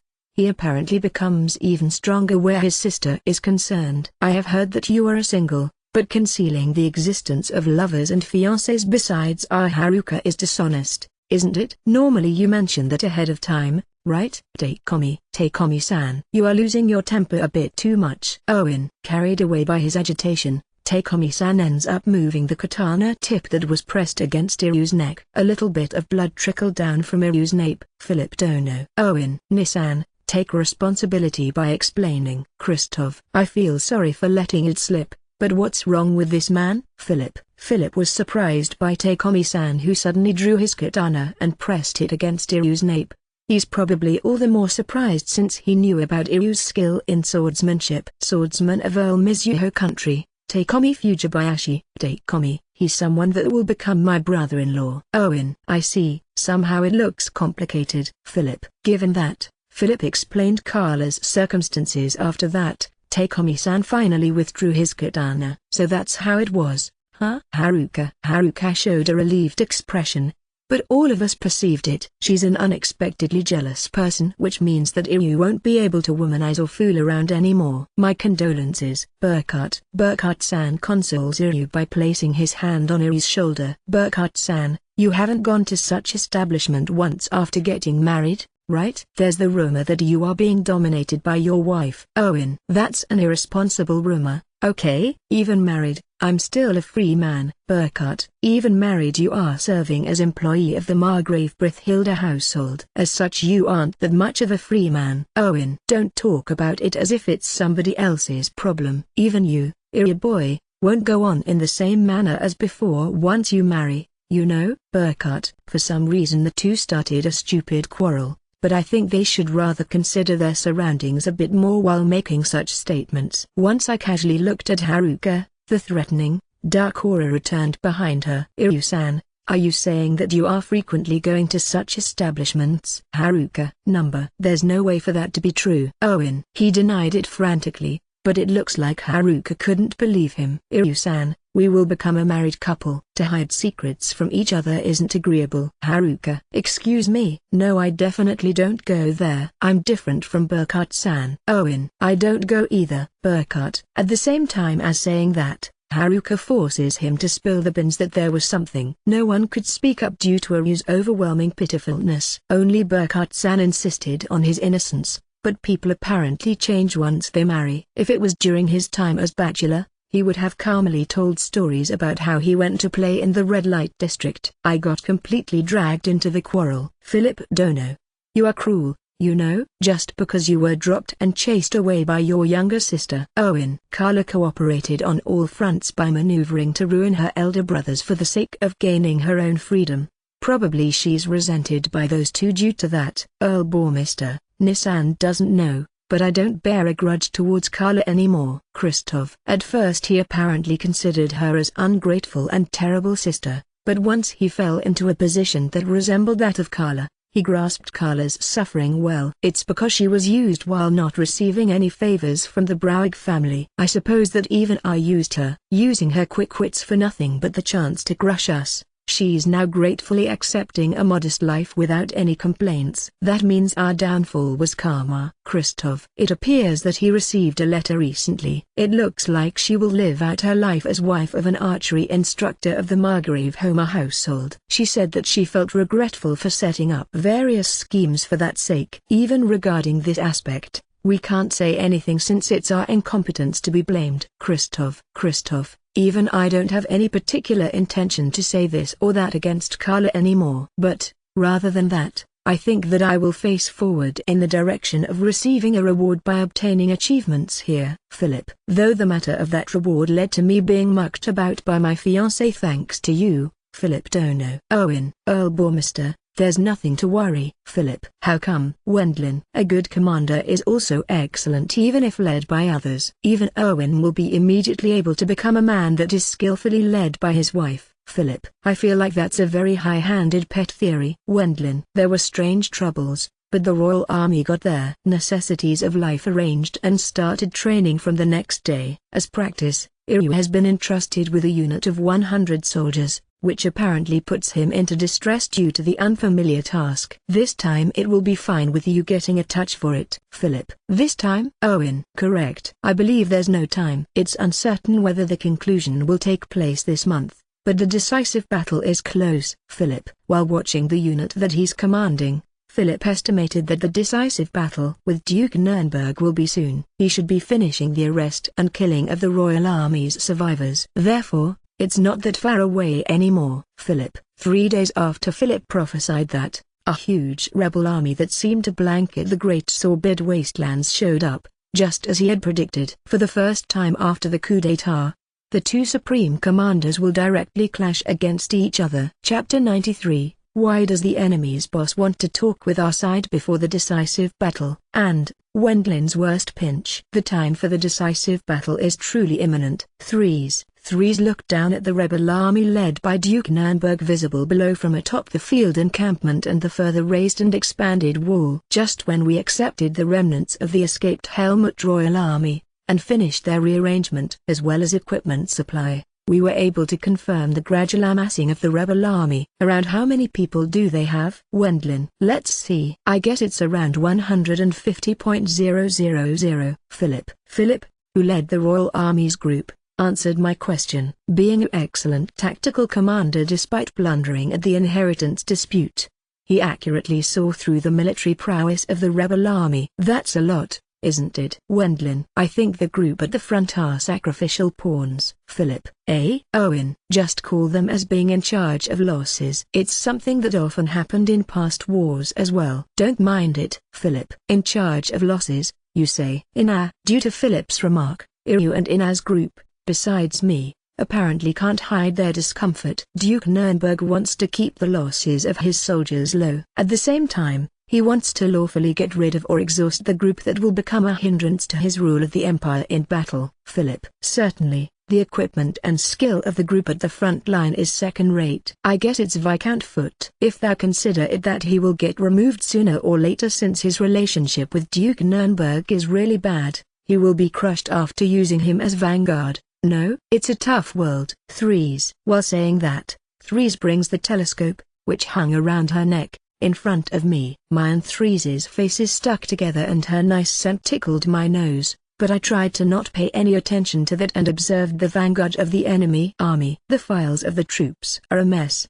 aren't they? Is there a group of elitish soldiers as well? It's likely the nobles with dodgy loyalty and the folks who were deemed unnecessary by Duke Nurnberg, right? That personage probably wants to advance everything in a logical manner. Mobilizing me and other magicians as well as a great number of soldiers, a large-scale field encampment was completed in the Great Sorbid Wastelands. For the sake of defending against the rebel army that's marching north, a large and long wall, which even rivals large-scaled castle walls using clay and rock, was finished. Palings against horses have been erected all over in front of the wall and countless holes have been dug out as well. No matter how much the Liberation Army struggles, it won't be able to gather more soldiers than the rebel army. Accordingly, Threes opted for a strategy of chipping away the enemy army's forces with a defense battle in the Great Sorbid Wastelands. It's already approximately 5 months since the rebellion started. The Great Sorbid Wastelands has developed into a big military base of the Liberation Army. Threes was busily working at commanding the change into a military base,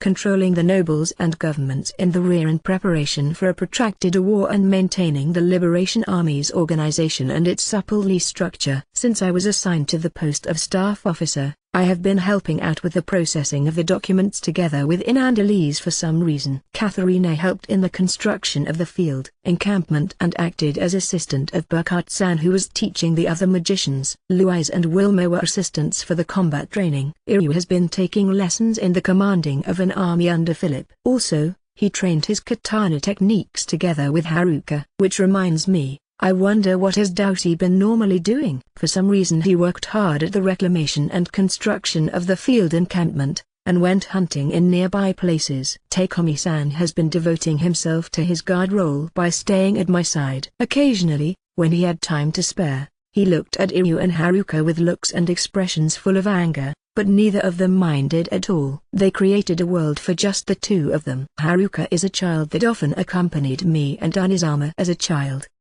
Takeomi, even that child will become an adult sooner or later, right? Burkhard, I won't approve that. Takeomi, there were also situations where Takeomi ended up running away while crying after being teased by Burkhard-san during his reminiscent talk. It's probably Burkhard-san telling him to finally grow up, but I don't think that you can cure a Siscon that easily. My god, it's fine since I'm currently handling documents, but Wendlin. Even after Takeomi-san ran away, I processed documents calmly. There's Ina next to me, too. I think that it's the end of the Liberation Army if an assassin is capable of appearing in Threes' office. Earl-sama, you are doing such a job before I even realized, don't you? Burkhard. It's because I can handle it somehow, I guess. How about it? Do you want to help as well, Burkhard-san? Wendlin. I'm busy with coaching the magicians. Burkhard-san taught magic to young magicians even though they were from the Empire. Since it's only for a short period, their mana won't grow that much, but there was no one more superior in magic accuracy and mana efficiency than Burkhard-san. In reality, Such a task probably belonged to Bladson-san, but he had been murdered hideously. That's why Burkhardt-san took over this job, resulting in their number of his pupils once again growing on the distant imperial soil. Earl-sama, by now you are already 3-sama's retainer, aren't you? Burkhardt, though I still wonder whether that's fine. Wendlin, I got incorporated into the Liberation Army despite being a foreign noble, but it doesn't seem to be an issue since I received the peerage of Imperial, Honorary Earl. Also, this was the biggest surprise. Honorary Earl Bormister has deeds of arms. If you want to relieve him of that position, you just have to raise deeds of arms in the next battle. Threes. With Threes saying this, she apparently eliminated the meddling by the other nobles. However, I'd like her to stop agitating them too much. It's related to the improvement of the morale, but if things don't go well, it's very likely that it will become a primary factor for losing if they get deceived by Duke Nurnberg's schemes. It's an era where war didn't exist for a long time, but for a noble there's nothing as valuable as deeds of arms. Threes. It's as Threes says. Thanks to that I increased my power on the surface. However, I wonder whether it's really fine to hold 2 peerages without getting in contact with His Majesty. There's no precedent and the bureaucratic nobles will likely kick up a fuss. Even if you worry about it, it can't be helped. For now we have no other choice but to win. Armstrong. Even so, I was grateful that Daoshi is nearby. It's because if he's able to explain things to His Majesty later, he will likely describe the circumstances correctly. Of course we can also expect a lot from him even as war potential. True, we now have no other option but to just do that. It's a time for war. You have to shake off unnecessary dwelling and simply focus on striking down the enemy in front of you.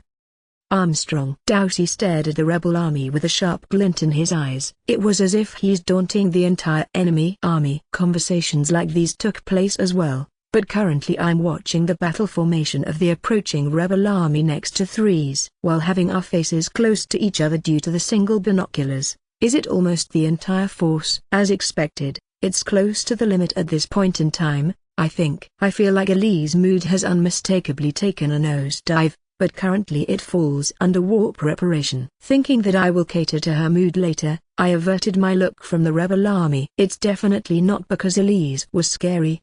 They took their time with the cleaning up of the royal army that had invaded and laying the groundwork around the imperial capital. We completed this field encampment during that time. Taking this place will likely cost them dearly. Since he likely wants to avoid losses among his own soldiers, it's a given that the guys at the front line will be wasted after using them. Threes is confident after seeing the group at the front she could confirm as nobles from their faces. That means, just as Philip said, the group at the front is a disposable unit. That's why there will be no problems with their equipment being bad and their training being insufficient. It's probably feasible for it to be an annihilation and repulse of the enemy, but Wendlin. Yes, that's right. It will exhaust our army. 2. Threes. Losses will come up and fatigue will also accumulate. We will likely waste a large amount of arrows. 2. At the moment we got exhausted. Duke Nurnberg would be able to attack us with his favorite elites, causing the risk of the field encampment falling. It's a cruel plan,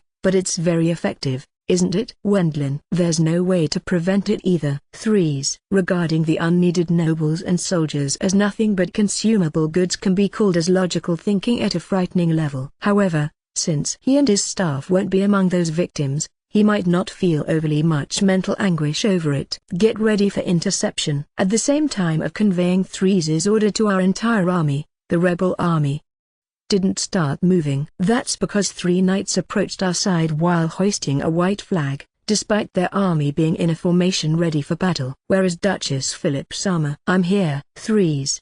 The knights hoisting the white flag were military envoys. They called out to Threes and she answered them. Despite the opponent being a rebel army, that was etiquette. They came to ask for our surrender. Threes. If possible, we hope for that and we have a statement of His Majesty Humphrey, a fake emperor that stole the country with a rebellion. Duke Nurnberg Dono, a disappointing man who's more intolerant than expected. Threes. The knights didn't ask or say anything towards Threes' reply that dripped with sarcasm.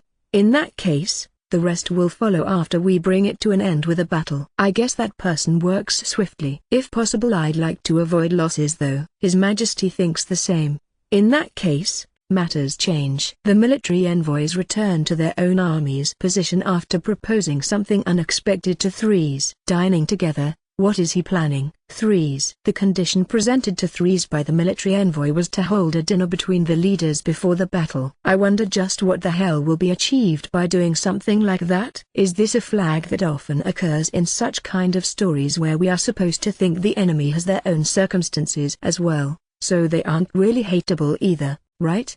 After actually trying to talk and listening to the explanation of the enemy boss, or more precisely, something like that is unnecessary this late in the game. In my eyes, I believe that I'd like someone like Duke Nurnberg to perish on his own accord if he gets defeated. If you consider it normally, it's a case where you have to be careful of deliberate murder, right? Armstrong. Everyone including me revealed an expression full of surprise due to Doughty having a decent opinion for a change. Well, even I can come up with something to that extent. Armstrong. But you know, it will be fine with our side preparing the venue and the meal, right? Burkhart. Since Burkhart-san was next to Threes as well, he has heard the conditions regarding the dinner of military envoys. For both sides it was up to 3 people including the respective leaders. The location was right at the half point that can be watched by both armies. Moreover, we were told that it's fine for our side to prepare the dishes. Even though there's also the possibility of us putting poison into it, they still don't mind. Does he want to show his fortitude to the rebel army's soldiers? However,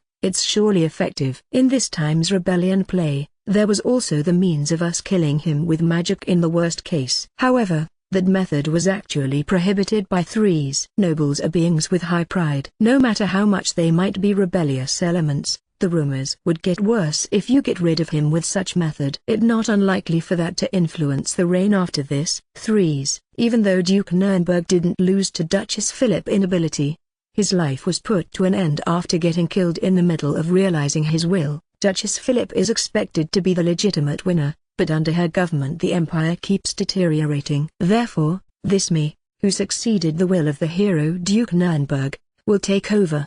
Or something like that. That means it will be easy to use the existence of Duke Nurnberg, who was murdered premeditatedly, for the next guy to cause a rebellion. If he's turned into a tool of worship, it will become a nuisance in the distant future. Regarding it on short term, there will be many victims, but the way of thoroughly and completely crushing them will nip the buds of the next rebellion, and that might eventually result in less losses in long term. Threes. There was the possibility that survivors, who can't agree with the settlement, and other nobles would use him as a banner for a rebellion. There's also the worry that the group that supported Duke Nurnberg would join up with other dissidenting elements to hinder the rule of Threes. It's necessary to establish the fact that Duke Nurnberg died after getting defeated in battle, no matter through which eyes it's seen. At this late hour there's no leeway to talk it over, but I guess we will be doubted as being intolerant, if we don't accept. Unexpectedly, I think he might have hoped that our side would turn him down. Threes. She's saying that he might have had the intention to advertise Threes' cowardly behavior to both sides. I have decided to accept it. Now then, it will become an outdoor lunch or dinner, but Threes sends a messenger to High Earl Mizuho, who has set up his army in the center just like her. If we use the local cuisine of the Philip Dukedom or the Nurnberg Dukedom, it will become unfair. As such, I have decided to have them prepare Mizuho cooking. Threes. A few minutes later High Earl Mizuho showed up and accepted Threes' request. Threes Dono, I will take you up on it if you request it. But will Duke Nurnberg eat something like the Mizuho cooking? Mizuho. High Earl Mizuho ordered his retainers at once, and they began to put up the tent for the dinner at the halfway point between the two armies. Furthermore, transferring even such things as magic tools for cooking, the cooks that are employed by the Mizuho household start their work. It seems they are preparing something similar to traditional Japanese cuisine that's brought in courses, but it looks like High Earl Mizuho's worry is about whether Duke Nurnberg, who is famous for hating the Mizuho people, will eat the Mizuho cuisine. If he doesn't eat it despite proposing a dinner meeting by himself for the sake of showing off his bravery, it will be fine to publicly announce that he actually couldn't eat anything due to succumbing to his own nervousness.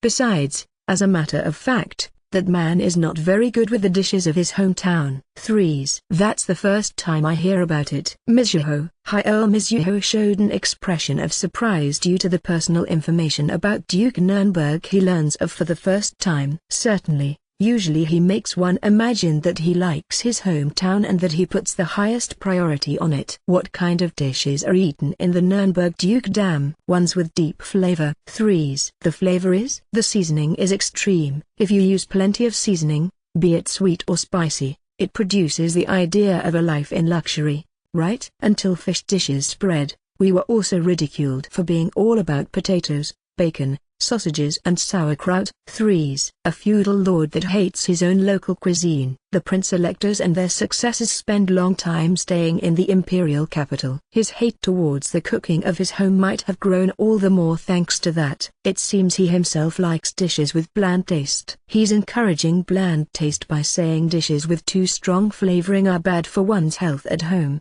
But this is the only thing producing a bad reputation for him among the population of his fief. 3s. Something like thin flavoring is for the poor and it's better to use plenty of seasoning mainly seems to be firmly rooted in the opinions of the elderly. Since Duke Nurnberg is like that, his compatibility with Mizuho dishes will probably be good. A few hours after that, the setting up of the tent and the cooking preparations had safely come to an end. The highest grade of Mizuho cooking by the employed cooks. Huh? How regrettable. I think I'd like to eat it, but both sides can only bring 2 attendants. It's unlikely that me, a foreign noble, gets chosen. Not being chosen is the correct answer because I think that I won't enjoy the taste. Louise. It's as Louise says. Even if I had a meal with that Duke Nurnberg, I don't think that I would be able to enjoy the taste of the dishes satisfactorily. It's fine if you go to eat at a delicious restaurant once this war ends. That's true. I guess I will eat my fill then. There are many restaurants I want to visit in Earl Mizuho country. Wilma,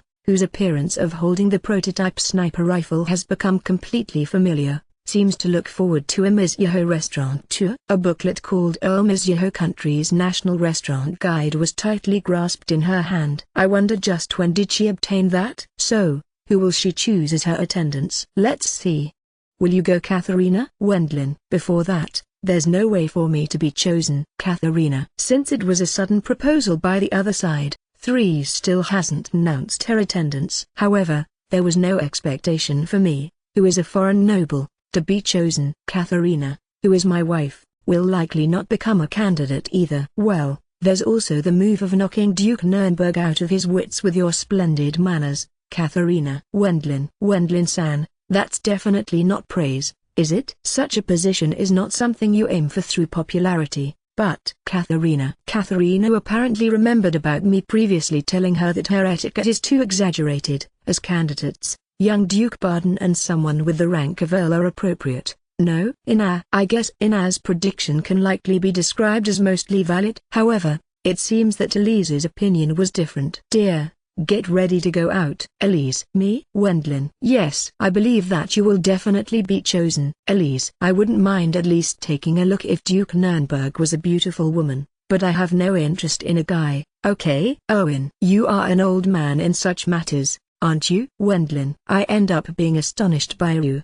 But since I have only once seen that Duke Nurnberg is a discerning, keen, handsome man, he's nothing more but an enemy for me. In the end he's only causing troubles for others. If possible, I wish that Elise's prediction doesn't come true. Earl Boar. Mr. Sama, Her Excellency Duchess Philip is calling for you. Elise's prediction was right on the mark, wasn't it? Wendlin. However, contrary to my hope, Elise's prediction proved to be right. Being ordered to attend by 3s, I got stuck with going to see the face of Duke Nurnberg whom I don't want to see at all. The option of refusing not existing is likely a remaining habit of my time as salaryman where it was wrong to not entertain the other party, no matter how much I might have hated it. It's been a while, Duke Nurnberg. 3s. It pleases me above all to see you healthy, Duchess Philip. Nurnberg. Although I was about to get killed by someone, it seems I had the luck to escape that pitiful fate. Right? As such I have the pleasure to still be present in this world. 3s. That's great. With you gone, the world might be lacking various appeals after all. Nurnberg. To say that without shame. 3s. No, Not at all. This is my true opinion. Nurnberg. Duke Nurnberg and Threes exchange their greetings at the halfway point between the two armies. Both of them exchanged words filled with sarcasm, but both sides don't get angry and continue speaking while smiling. I observed this give and take between these two, who were born to be high-ranking nobles, with the look of a petty bourgeois, despite thinking that it's a scene that might very well take place in a historical drama. Won't you participate in this as well, young Duke Badendono? Nurnberg. No, I'm fine. Baden. With the recent defeat, young Duke Baden obediently returned to being a person who silently does his work as number 2 of the Liberation Army. It might turn into amusing joke material if he perpetrated something again, but from our point of view, who have actually suffered damage, it would be intolerable. I pray that he will continue with his current meekness. Even he himself dislikes voluntarily dealing with Duke Nurnberg. He only did a light greeting following the rules of courtesy. Shall we have our meal then? Nurnberg. Given that the meeting needed preparation as well,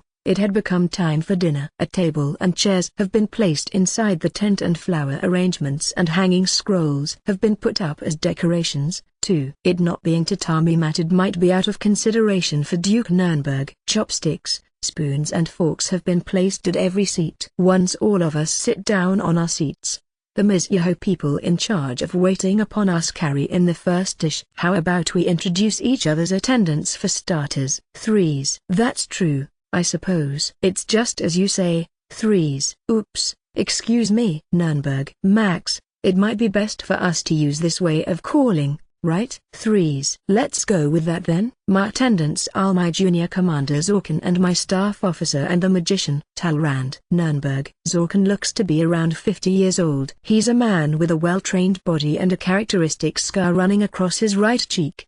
Talrand was around 30 years old and had no special characteristics. He was a medium build and his face has no parts that would leave an impression. He's a normal man you can find in any city. Huh?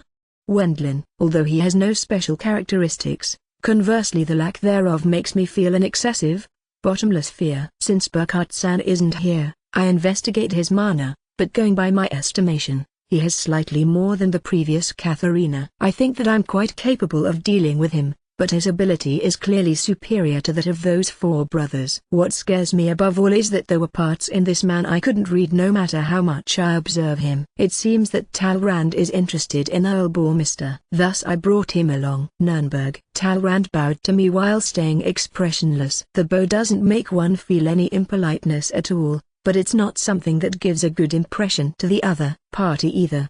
I wonder what it is. This unpleasant feeling. I see. This man is empty. Wendlin. Despite being a male magician that possesses quite the mana pool, he doesn't leave any impression with me for some reason. I only sense eeriness from him. Well, I wonder what Threes feels in regards to Talrand. Currently I can't ask her, but I'm really curious about it. I'm hungry. How about we start eating? Threes. Upon Threes' signal, the young male soldiers in Mizuho uniform take over the role of servers and the dishes are carried in. As expected, the dishes seem to be similar to traditional Japanese cuisine. On top of the table there was a menu with skillfully written characters on paper resembling Japanese paper. Appetizer, tofu, abalone, sweet colt's foot, bin curd lees. Supper, sea bream in tofu skin, cooked ink, hen of few woods. Different flavors, black tuna, squid, flounder, prawn, blood clam. Medium-sized snacks, common clam, mizuna, dipped garden eel, bamboo shoot with pepper stir-fry, stewed sardine, kelp with herring roe, flame-broiled, mackerel pickled in sweet miso, fuki flower buds. Boiled dishes, small turnip, fish liver and eggs in tea cloth, cabbage, taro caramel. Pickled dishes, half-beak, red turnip, wood jellyfish. Main dish, matsute rice. Finishing supper, red miso soup, pickled vegetables, bok choy, chopped vegetables pickled in salt with red shiso leaves. Dessert, soft sweet bean jelly, pear, powdered green tea. It's a traditional Japanese course at a magnificent level. It properly resembles the menu of the high-class traditional Japanese cuisine I was taken along to only once during my time as trading company member. The sense of the season in the ingredients was all over the place, but that's probably because they can be kept in a fresh state once you put them into a magic bag. That point is more advantageous than Japan.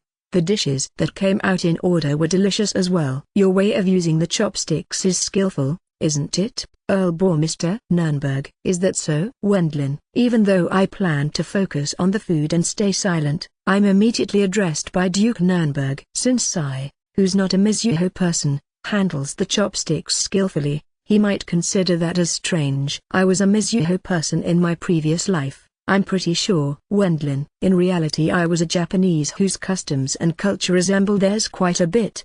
But there's definitely no way that I will tell him that. Though, even if I told him, it's very unlikely for him to believe me. I see, such a retort exists as well. Huh? Nurnberg. I think I just learned it quickly by chance. Wendlin. Does that mean that alongside magic, you are also strong at learning the Mizuho culture, Earl Mr. Nurnberg? I don't have any redeeming qualities besides those. Wendlin. For some reason Duke Nurnberg frequently addresses me. Once I wonder whether he and Threes will start the negotiations of the terms for surrendering. He talks with Threes occasionally, otherwise he concentrates on the food. Young Duke Barden focuses on the dinner as well. Zorkin of the other party didn't know what to do with the dishes that were presented to him. Given that the flavor capitalizes on the ingredients, it probably feels bland to a native person of Nurnberg. Duke Talrand put the food into his mouth silently just like a machine. This is a tactic, right?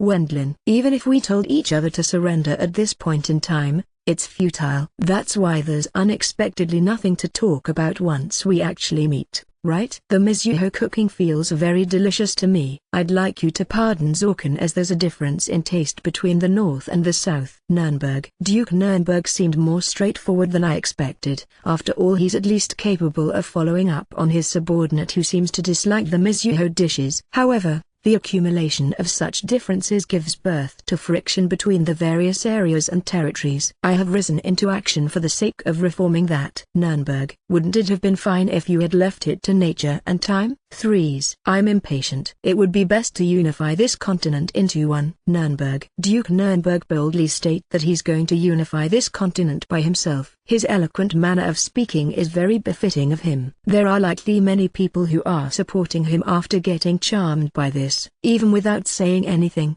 someone with a superior appearance has an advantage. It's a magnificent dream, isn't it? Wendlin. If you become my retainer, it might unexpectedly work out quite easily. Nurnberg. I had expected it, but, due to me getting headhunted by Duke Nurnberg, I see Threes' face warping for an instant. Hey, Max, that proposal is a grave breach of manners. Threes. I'm sorry, Threes. Okay. I guess I leaked my wishes on the spur of a moment. Nurnberg. When Threes rebuked Duke Nurnberg's statement, he obediently apologized. Earl Mr. is a man who is indispensable to me, you know. Threes. Not retainer, but man. Huh? But I guess it won't turn out well. Nurnberg. Earl Mr. is a slightly shy person. He should come under my wing before long. Threes. If you say so, Threes. You have always been bad at giving up. Nurnberg. Max, you too, right? Threes. Since he's a man who aims for the hegemony of the Empire to the extent of even causing a rebellion,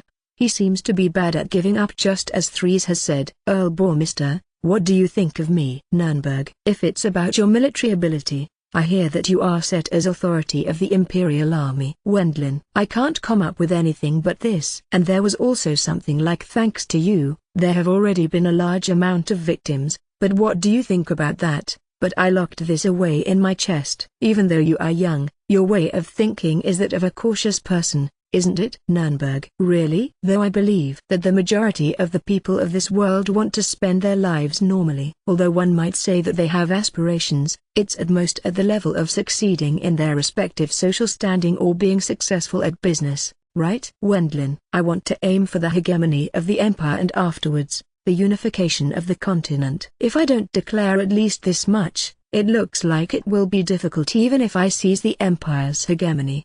Don't you think? I will succeed in my social position as authority of the Imperial Army. You are a genius, and as such you can think like that. Nurnberg. Genius? Me? Wendlin. Duke Nurnberg stated that I'm a genius. There are parts where I can agree, such as magic. But since I think that I'm normal in other matters, it doesn't actually feel like me being a genius at all. You are a genius in magic. That's why you can't understand my sentiments. Listen, What's the essential component to change the status quo? It's being bad at giving up. Nurnberg. Giving up? Wendlin. A genius can live in society without any hardships. Therefore they don't desire something like a reformation of society. I'm bad at giving up. That's why I desire the Empire's hegemony to the extent of causing a rebellion. Nurnberg. He continued to strive for victory in the Emperor's election, but he missed it by one more step. He says that's the reason why he occupied the imperial capital and went as far as causing a rebellion. Duke Nurnberg talks about his own ideas. I don't think that I have to actually apologize to the victims so far. I face this battle with my back to the wall. If I win, I will obtain the Empire's hegemony. If I lose, I will die unsightly as stupid rebel and will be criticized as fool after my death. Nurnberg. I'd like thee to consider my situation a bit more. Threes. If I lose, you will become empress, huh? I guess the Empire's reign will be difficult. Nurnberg. Is His Majesty still alive? Threes. I have kept him alive, but that man is mediocre. I'm sure he will just turn into a puppet even if you reinstate him after the rebellion. Threes. You won't have any other choice but to deal with him somehow. Nurnberg. Threes and Duke Nurnberg's gazes clash. Both of these two are thinking that they are suitable as next ruler if you choose only by ability. The person of us that wins will become the next emperor. Isn't that a wonderfully simple situation? Nurnberg. Humphrey. Thee are convinced of thy victory, Max. Otherwise thee wouldn't have held such a meeting. Threes. Indeed, I'm confident. Threes. There are several excellent magicians in your ranks, right? But, our Talrand isn't a useless person either. Nurnberg. As expected of someone that was brought along to this dinner meeting, Talrand seems to be a magician of whom Duke Nurnberg expects a lot after all.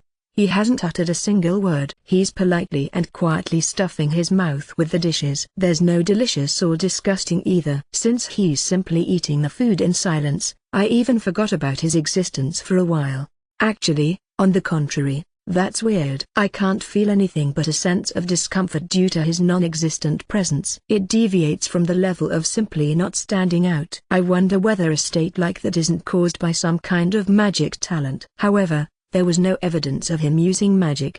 Talrand is a slightly special magician, you know. Earl Bormister, I'm confident in a future where you will lose to Talrand. You won't die if you surrender to me and I will promise you an appropriate treatment. Nurnberg. Around 10 minutes after that, Duke Nurnberg went back after enjoying the dinner until the final powdered green tea. We leave the cleaning up of the tent to High Earl Mizuho and depart on the way back. But since we couldn't use horses, we walked by foot. Since Threes is incessantly talking at my side, young Duke Barden, who felt uncomfortable, returns to the field encampment first by running. There are past circumstances between us, and so I didn't help him since it's not like we got a particularly good relationship. Wendlin, art thou worried about the magician called Talrand? Threes. I will set up countermeasure until tomorrow. No, wait. I don't know the magic that man uses. Wendlin. Was it alright for it to not develop into a night warfare? Threes. Duke Nurnberg stated that the start of war would be early in the morning of the next day. It's not because he's a particularly fair man who wishes a fair and square battle. Even in the Empire, units that can carry out an organized night attack are extremely limited in number. He probably judged that it would be meaningless since it will only pointlessly increase the losses even if he sends out a night attack to pass through the fences and moats against horses that have been repeatedly set up in front of the field encampment's wall. The unit capable of a night attack are the soldiers under the direct control of Duke Nurnberg. After all, there's no choice but to deal with him ad hoc. Rather than that, there's something important. Threes. Something important. Wendlin. Not understanding what she's talking about, I tilt my head to the side. I'm a sorrowful woman who will fight to the death with my acquaintance Max. It's only natural for a man to console me at this point, right? Threes. Were you that close to each other? Wendlin. We called each other with our first names, right? There were also several times in our childhood where we played together. Threes. She probably wants to tell me that they were childhood friends as they are close in age, too. Considering all that, they didn't show such a behavior in the beginning. These last few years Max always harbored such feelings. I guess it's only natural for us to grow estranged. Threes. Is that so? Wendlin. I don't know whether it's the truth or not, but I gloss it over by throwing suitable responses into the conversation. For that reason I'm a misfortunate woman. Please comfort me, Threes. No sooner than saying that, Threes links her arm with mine and puts her face on my shoulder. In addition, she does so in front of the field encampment's main gate. Of course the soldiers atop the wall watched us with astonished expressions. Threes don't know. I'm showing off the intimacy of the Supreme Commander and her staff officer before the decisive battle. Threes. While that might be true, I don't think this is the truth here. Once I looked in the direction where I sensed bloodthirst. I found Elise standing there while showing a cold expression. Elise is angry. Wendlin. Elise rarely got angry over things, but most recently she's often mad at Threes. Given that she's expressionless today, she's probably angry to the degree of forgetting her forced smile. Next Elise gently placed her hands on the shoulders of Wilma and Blue Eyes. Once she does, the two of them jumped off the wall that has a height exceeding 5 meters by making use of their marvelous physical abilities and ran up to my location. Welcome back, Blue Eyes. Sama, the food was delicious. Wilma. They tear off Threes and place themselves at my sides. I'm back. Let's search for a restaurant that makes dishes that resemble the cooking that was served by Earl Mizuho country this time. Wendlin. Yay, let's do that. Whoa, there were various dishes. Blue Eyes looks high class. Wilma. Blue Eyes and Wilma looked together at the Japanese paper that listed today's menu. Excuse me, don't they have to say anything about them suddenly tearing me off? Threes. Sama, how vulgar. Blue Eyes. Not really. We only came to welcome Sama. Wilma. The two calmly retort Threes' protest. Since something like that happens often, even Threes' retainers already stopped say something like what disrespect. It's because they don't wish for Threes to cling to me. Let's go sleep in preparation for tomorrow. Blue Eyes. As expected, I think today's no good. Wendlin. I know that. We will only sleep together. Blue Eyes. We will connect the beds of everyone and sleep normally. Certainly that in itself was something I was looking forward to. I'd like to join thee as well. Threes. The solitude of the Supreme Commander is a rule. It will be plenty enough with you sleeping alone. Wilma. Your wicked tongue is getting better. Wendlin. I passed through the opened main gate while listening to the quarrel of the three, but the eyes of my guard, Takeomi-san, has become tear-choked again. It looks like it's about Haruka again. Takeomi-san? Wendlin. You, Takeomi. Iryu, who waited with Haruka for me to come back, talked with her happily at a slightly separated place. High-class cuisine of Mizuho. Huh? Just how much does it cost? Owen. Let's see. If it's a restaurant like the ones Master visits, it will be 5 shu for one course. Haruka. I wonder, is it delicious? Owen. It's famous for being delicious. Haruka. In that case, let's go together next time. Owen. But, it's expensive. Haruka. Isn't it fine from time to time? Since we are at war, we have to get a reward afterwards. Let's go to a nice place at least for our first date. Owen. Date.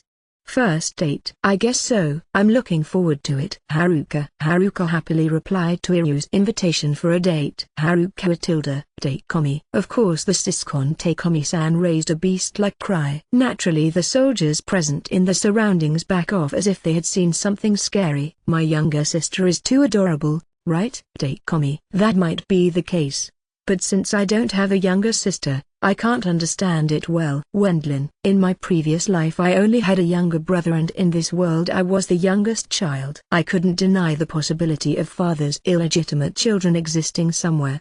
But even if they do, there's no guarantee that there's a younger sister among them. Dear, welcome back. Elise. I'm back. Elise. Wendlin. After that we decide to go back home with everyone and to sleep normally in preparation for tomorrow. It's no good if I don't show my full power tomorrow, so I make sure to not have any exhaustion left. That's because the figure of that eerie Talrand still popped up in my mind. And then, on the next morning, the final battle between the two armies begins at last. Teacher, what was that dinner meeting about in the end? Katharina. Don't ask me. I haven't taken part to begin with. So go and ask Earl Sama. Burkhardt. Wendlin-san said it was a last meeting between childhood friends who had grown estranged for a long time. Katharina. If Earl Sama said that, then it must be so. Even high-ranking people have various circumstances, right? Burkhardt. While Burkhardt-san and Katharina indulged in an idle chat, the rebel army moved in a grand manner. The next morning after the aforementioned dinner meeting,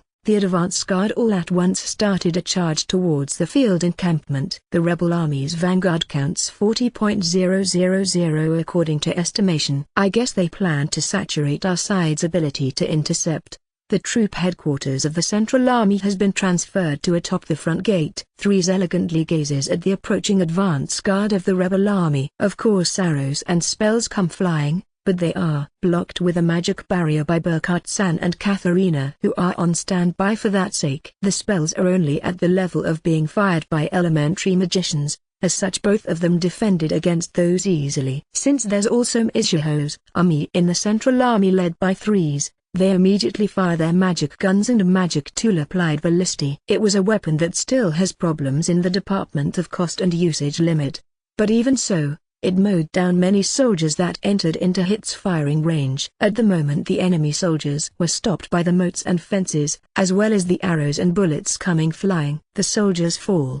The wounded are taken away to the rear, whereas the casualties are abandoned just like that. The small unit that went furthest ahead had been mostly annihilated, but the next batch was immediately thrown into the ring. There are many victims, but one by one they are able to place boards across the moats and the fences are pulled down by horses. Even though the rebel army's advance guard suffered great losses, they gradually approached the wall. I wonder how many we can kill until they take hold of the wall. Wendlin, Philip, who takes charge of the Royal Army's group, gave you and me a simple explanation while the Royal Army to use their bows as well. As usual he has a rude tone, but if you consider his past circumstances, it cannot be helped in some ways.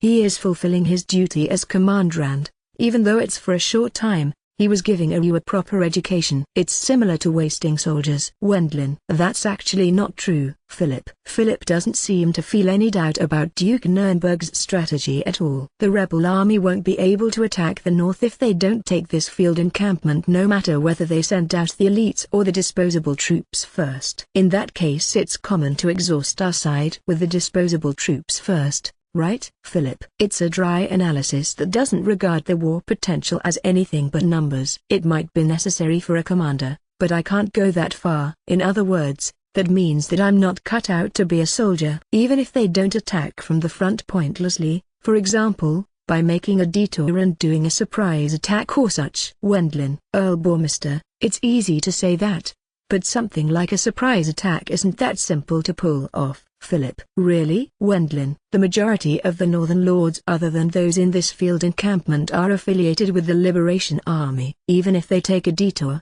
it will get reported right away and they will likely suffer a counterattack instead, right? While we are at it, they will be easily caught in the search net of Duchess Philip and High Earl Mizuho. Philip. It doesn't seem to be as simple to change the war situation with a surprise attack like in historical military stories. That's the reason why those who succeeded in a surprise attack are highly evaluated in history books. Then, why did you guys lose? Wendlin. Duke Nurnberg had an excellently advantageous position and the Marquis Lager was incompetent to a frightening degree as soldier. Seeing that the main army got dissolved by a surprise attack, we had no other choice but to gather the remaining soldiers and to escape in order to keep the losses low. Philip.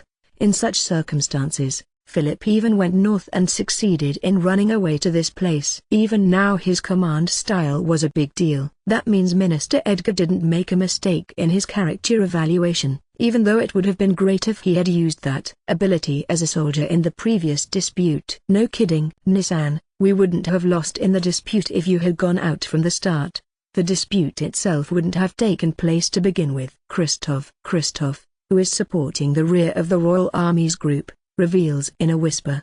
These two were probably crushed by their retainers and the maternal relatives they have employed, and thus ended up taking a wrong turn. If they hadn't quarreled over the succession issue, that troop dispatch wouldn't have happened to begin with. The act of pushing Carlin onto me to raise money was quite constructive and didn't cost much money either after all. If we win in this, it might be possible to receive an appropriate peerage. Let's kill them to our best ability. We will be alright in regards to the stock of arrows for a while. Christoph. I have a problem with the sentiments in Christoph's way of talking, but the things he says are not wrong. We have no other choice but to kill the soldiers of the rebel army. Earl Bormister, it's fine for you to preserve your mana. After around 3 hours, the enemy forces took hold of the walls. Considering it's a unit of disposable troops, It felt like a hard fight, but the reason for that is simple. There are commanding combat units in the rear. They made sure to be able to fire a large amount of arrows at any time. While we're at it, Duke Nurnberg gathered the high-ranking magicians in the unit directly defending him. It looks like they feel threatened that spells will come flying if they run away or turn traitor. Also, it's likely that their families had been taken hostage. It's the height of fiendishness, right? Well, it's a valid move, isn't it? For Duke Nurnberg it will be a win as long as he can damage the Liberation Army that has little reserve soldiers even if his advance guard gets annihilated. In addition, once they are gone, he can freely take their territories and peerages. If he assigns those to his protégés, it will increase Duke Nurnberg's sovereignty. Daoshi and Burkhardt-san, who understand that, seem though considerate to not be funny in their minds despite having a carefree banter as usual. Alongside Burkhardt-san's agreement, Daoshi tossed a huge boulder at the commanding combat forces. The archers that were hit directly got crushed like bugs and died. The commander, who definitely didn't expect the boulders to reach such a distance, tried to retreat, but he was killed by the next rock thrown by Daoshi. It's irritating, but I guess we can't get rid of all the command groups. It was only one command group that got crushed by the rock throwing, but it apparently succeeded in striking the rebel army with fear. The attack momentum of the forces at the front line also fell. Burkhardt-san. Wendlin. Earl-sama, you have to still preserve your mana. Burkhardt. Threes gracefully sits on a chair in the troop headquarters and raises the morale of our allies by urging the soldiers to fight more vigorously. The arrows and spells that came flying were all blocked by the magic's barrier of Burkhardt-san and Katharina. It's the strategy for those two to focus on this job in order to protect Threes without fail. In exchange, the magicians employed by the Duke Philip household were deployed to all units and strengthened the offense and defense with their magic. I wonder whether Elise is alright? Wendlin. There haven't been that many injured people as of yet. Elise, who is lacking in means of attacking, is this time also treating the soldiers in the rear. Ina continues to hurl throwing spears. Luai also shoots rocks and stones that she had gathered around the area with a string slingshot. Stones are an unexpectedly effective weapon in a war. After strengthening their power with a bit of mana, she skillfully hits the faces of soldiers. If she hits the face directly, her victims were either transported to the rear with a cracked forehead or died. In worst case, their offensive doesn't weaken readily.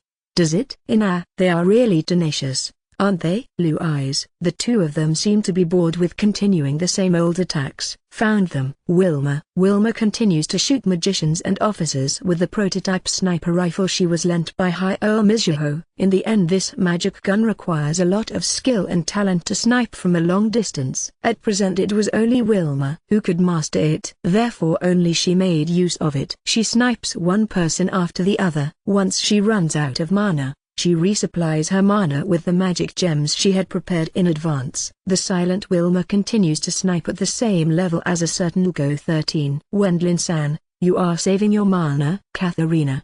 There's one guy who will need my attention. Wendlin. It's the magician called Talrand whom I met at yesterday's dinner meeting. He has slightly more mana than those four brothers, but for some reason I feel something eerie from him and my intuition's alarm bells are ringing. Once I consulted with Burkhardt-san and Daoshi afterwards, both of them backed my opinion. It's wrong to make light of such intuition. Armstrong. I guess I share the same opinion as Daoshi. Burkhardt. Me staying on standby is something owed to the support of those two. For a while the life and death struggle between the rebel army that tries to climb the wall and the liberation that tries to prevent that continues.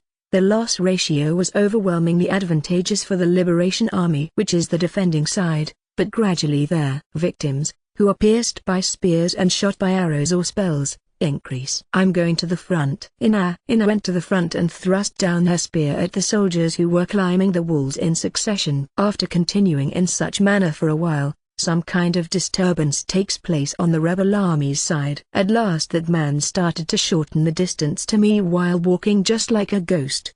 Talrand doesn't care about allies or enemies on this battlefield. He's simply walking slowly towards the front gate where we are.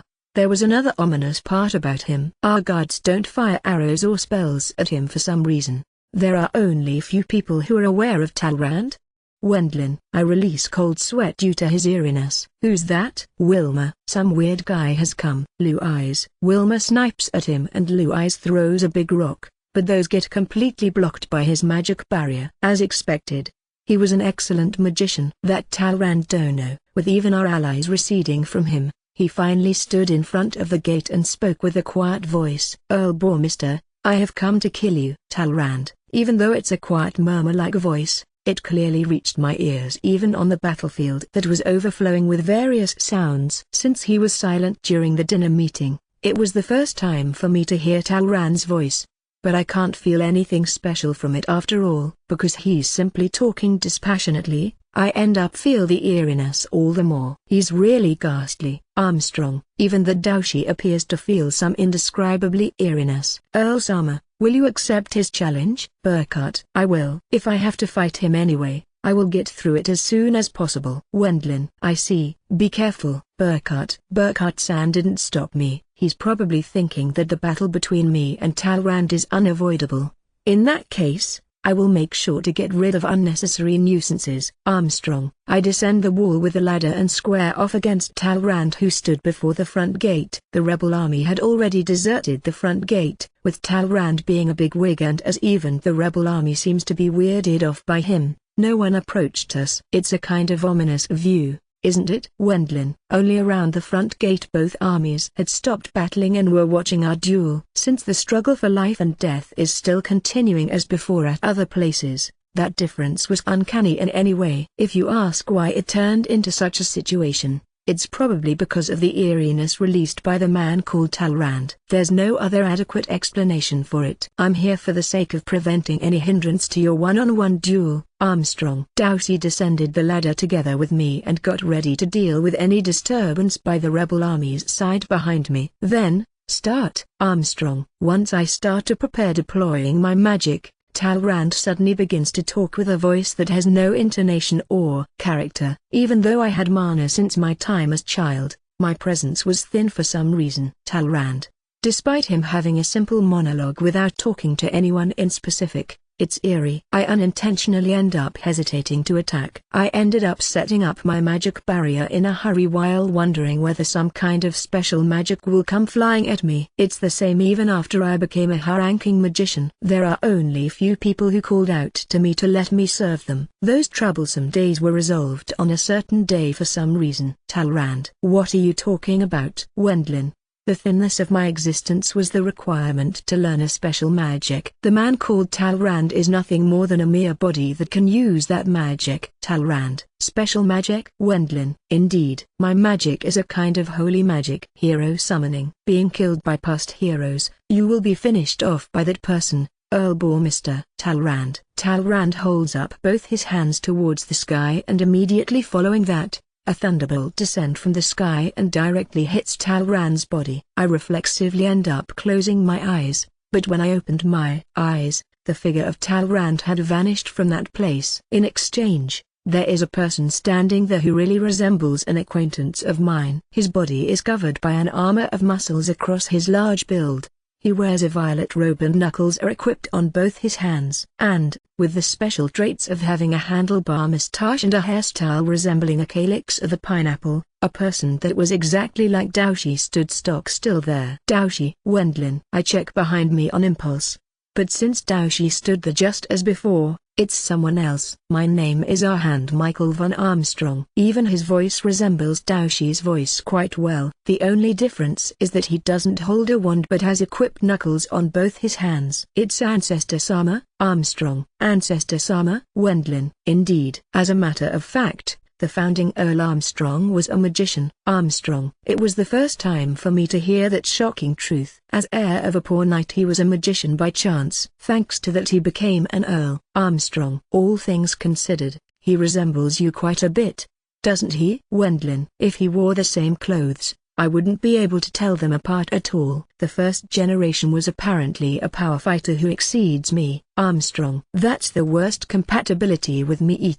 Wendlin. Even so, I have to defeat him somehow. Since the battle has already started, I will start with releasing several fireballs as feint. However, The founding Earl Armstrong repels those with his fists by cladding them with a magic barrier and closes the distance in one go. As he stood in front of me in the blinking of an eye, I received his powerful blow. I defend against it by holding both hands in front of me and cladding them with multiple layers of magic barrier at once, but immediately following that, I felt a sharp pain on the back of my hand.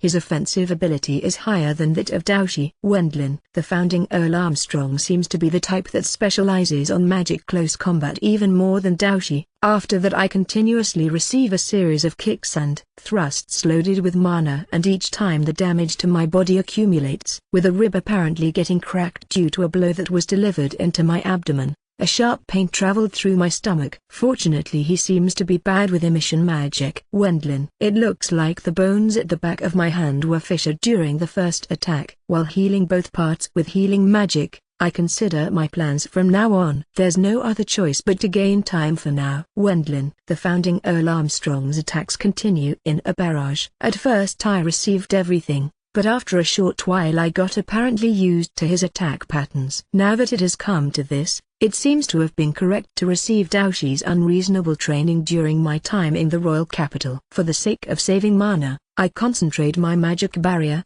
which I had spread above my entire body until then, on my arms, changing it into a shield. I dodge the founding Earl Armstrong's attacks by freely using those as slanted armor. What controls raging streams are clear streams. Wendlin. How cryptic. Armstrong. Ignoring the mutter of Daoshi who is behind me, I continue to parry the enemy's attacks. Since my eyes had already gotten used to them, I next attempted to launch a counterattack right after parrying an attack. Dodging the punch, I deliver a blow filled with mana into his defenseless abdomen. Gyufuyu. Due to the blow that concentrated the mana on one single point, the founding Earl Armstrong coughed up blood from his mouth. It seems like I was able to damage his internal organs. Next a kick from an overhead position approaches me, but after dodging this as well, I charge one leg with mana and make him trip up. The founding Earl Armstrong ends up falling after having his balance disturbed. I tried charging my foot with mana and nail it into his face,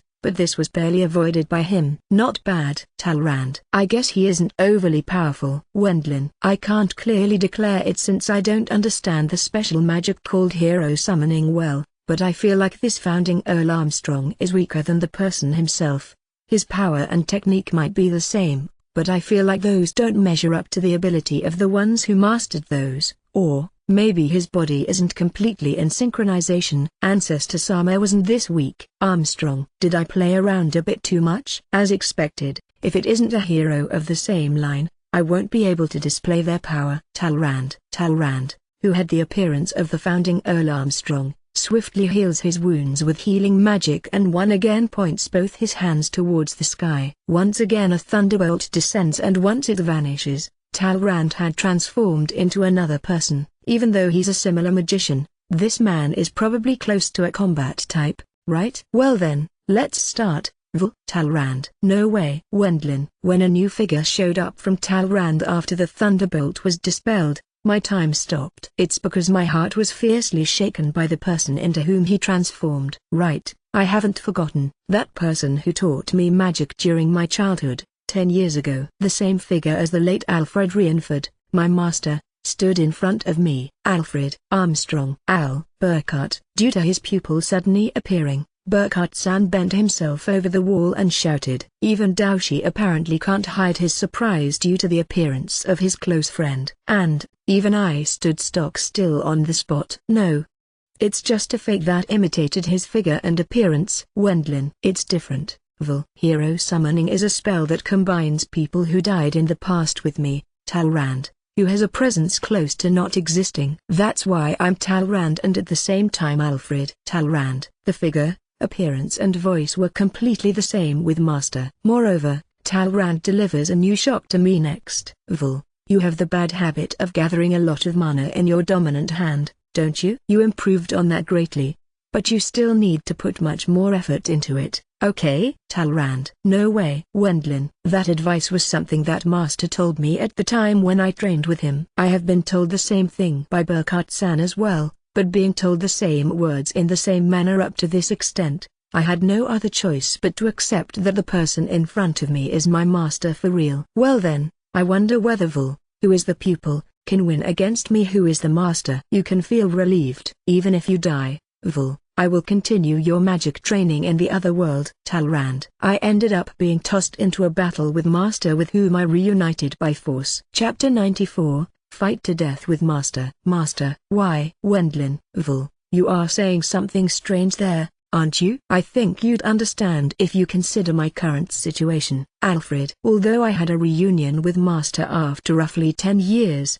I was forced to fight against him. The magician Talrand, who showed up at the dinner meeting, can apparently employ a unique spell called Hero Summoning which enables him to summon masters and great men who have already passed away. In the beginning Talrand summoned the first-generation Earl Armstrong, Daoshi's ancestor, but with his compatibility with the spellcaster being bad, he was soon switched for another person. Next he summoned my master Alfred Reinford and unleashed merciless magic attacks against me. Is that really Master himself?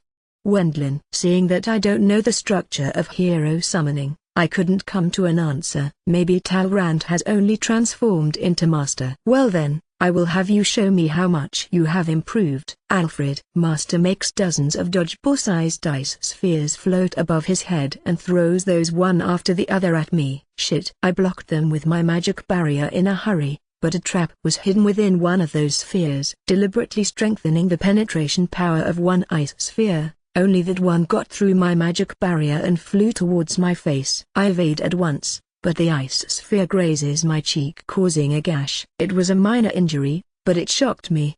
He charged his mana into just one ice sphere while the others were dummies. While saving on mana, he broke my strengthened magic barrier with a little amount of mana. For such thing to be possible, the skill to set up such a way of using magic and offensive methods was impossible for anyone but Master. I get only Burkhart-san might also be capable of such feat. No matter how much mana we have, for the young Katharina and me it's a stunt we can't possibly perform yet. Vul. Did you think that it's nothing more than a simple disguise? Alfred. Next he created dozens of rock bullets and burst them against my magic barrier. Just like before, only one pierced the magic barrier and this time I felt a pain traveling through my right shoulder after getting hit there. I have been saved because of my robe and the drop in power when the rock bullet penetrated the magic barrier. The attack by Master was abated by the robe which is a legacy of Master. Ironic, isn't it? Leaving that aside. Wendlin. Even though Master repeated the same attack pattern twice, I wasn't able to evade it. The spells themselves aren't that complicated and in terms of Master's mana, they don't use up that much either. And yet I have been already wounded in 2 places. Magic is all about imagining. You have increased your mana overwhelmingly in comparison to the time when we met, but your control is still lacking. Though you might say that it's inevitable since you're still young, such an excuse doesn't work on the battlefield. How regrettable. It makes me want to teach you once more. Alfred. The possibility that it's really Master increased. That's because he declared that bluntly while showing a smile, which makes one feel a freshness to the extent of being sarcastic, towards Burkhart-san who is intently looking this way due to the return of his pupil that should have died. It's been a while. Teach. Alfred. That way of calling me, Burkhart. Until I turned 20 I always called you like that.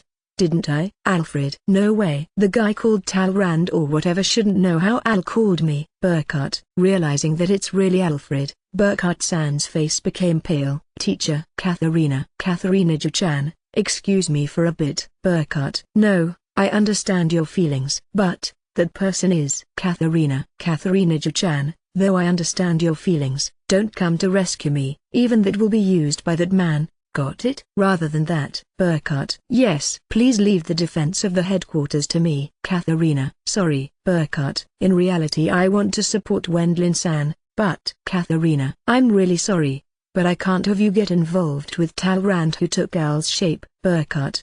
The effect of Talrand transforming into Master was tremendous. After all he pulled me, Burkhart-san and Daoshi away from the battlefield. If even Katharina leaves at this point, it will become dangerous for the headquarters of the Liberation Army. But, if something happens to Wendlin-san, no matter what you told me, teacher, I will. Katharina. Even if I have to sacrifice myself in worst case, I won't allow for Earl Sama to die. Burkhart. Understood. Katharina. Katharina agrees and begins to devote herself to the protection of our headquarters.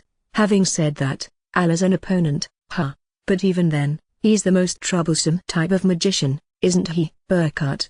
Besides our duel, the battle progress moves forward as well. Given that a large quantity of arrows and spells are pouring down on the headquarters with threes in it, Katharina decided to deal with the situation by herself for a while. She simply focuses on sequentially deploying magic barriers and defends against the attacks by the rebel army. Threes' group, Philip and the others seem to be worried about us, but they continue battling at the various locations. It looks like they are earnestly giving out orders without calling out to us. Now that it has come to this, I feel lucky that I received special training from teacher Katharina. With her previous way of using magic, she might have been overwhelmed sooner or later by the large amount of spells and arrows. The rest she won't mention since she's in front of threes, but I'm pretty sure that she believes it to be great that her mana has also increased after the marriage. Even after Burkhart-san left, Katharina protected threes and the headquarters with an impregnable defense. Burkhart, you have never heard of the spell called hero summoning? Oh right, the only one who can use this kind of magic is Talrand. Alfred. Even while talking with Burkhart-san, Master doesn't cease his attacks against me. He attacks my surroundings with fire magic, and just as I defend against that with my magic barrier, a large amount of sharp rocks suddenly protrudes out of the ground. While dodging those in a hurry, I cut them with small wind cutters, but missing to deal with one of them, my right thigh got cut up. My skin and flesh alongside the trousers is torn and the wound bleeds vehemently. By all rights it was a wound that had to be stitched, but I quickly healed it with healing magic together with the two previous wounds. I was at an overwhelming disadvantage in the battle against Master. The me at the time when I was taught magic by him and the current me are completely different as for the mana and spells I can use. Therefore I prided myself to be capable of winning even if it was really Master himself. And yet, once I look at the situation, it has resulted in something like this. The current amount of mana of Master is far lower than mine. But even so it's beyond advanced level if you use a normal magician as standard. Since he has mana beyond the standard, he uses it freely and efficiently to skillfully exploit my weaknesses and deliver damage to me. Although they feel shaken as well, Burkhart-san and Daoshi seem to believe that they will cause a fatal opening that will be used by Master if they cut into our match in a bad way. While casting range attacks at the enemies in the surroundings, they continued observing in order to try finding a gap for thrusting themselves into our battle. The presence of this man called Talrand was extremely weak since the time he was born. Alfred. I don't know whether it's Master or Talrand, but he continues his monologue. He couldn't even get his parents to notice him easily. Ordinary parents will be happy if they learn that their child has mana, but with even that not happening, he left his home and became an adventurer. Alfred. It seems that even after becoming an adventurer, Talrand's presence continued to be thin. No matter how much he earned, no one took notice of him for some reason. That was something strange, but it was also the condition to acquire hero summoning. Alfred. That means he can easily accept the souls of people that died in the past in his body since he himself is close to non-existent. The conditions are, his target has to have passed away already and he has to at least know their name. It's not necessary to have extended knowledge about the target. That's why he was able to wear the first generation Earl Armstrong. In reverse, he can't use living people no matter how much he knows about them. Though I guess that's only natural since they are alive. Alfred. So that's why he was able to use you, Al, who wasn't that famous either. Burkhart. In the end, hero summoning is nothing more than the spell name. It allows him to wear dead people and freely use their abilities. The reason why Talrand chose me is not because a difference in power or because I was a great magician who carved his name into history, but to disturb you, Vul, Teach and Klimt. Alfred. HMPH. What nasty character. Armstrong. That's the best possible praise. Talrand. Master continues to attack while explaining. As standard he adds unpleasant attacks and feints after blinding my eyes. Even though I understood that, I kept getting injured as I was unable to stop those attacks. Since the robe is sturdy, it doesn't get cut, but the shirt and trousers below were torn up and stained with blood. I can heal the wounds with healing magic, but since I'm only getting injured, the mental weariness is intense. The amount of bleeding increased gradually as well, and as healing magic doesn't recover lost blood, my body became slightly sluggish. He is unexpectedly tenacious, isn't he? I wonder, Did you train him more than I expected? But, Alfred, even though I was breathing heavily, Master had a composed expression while talking to Burkhardt-san. Teach, Vil has grown, hasn't he? I suppose my sole regret is that he won't have any time to grow any further. Alfred. Do you plan to kill your own pupil? Burkhardt. I will. I can't help it. Right now Talrand has drawn back.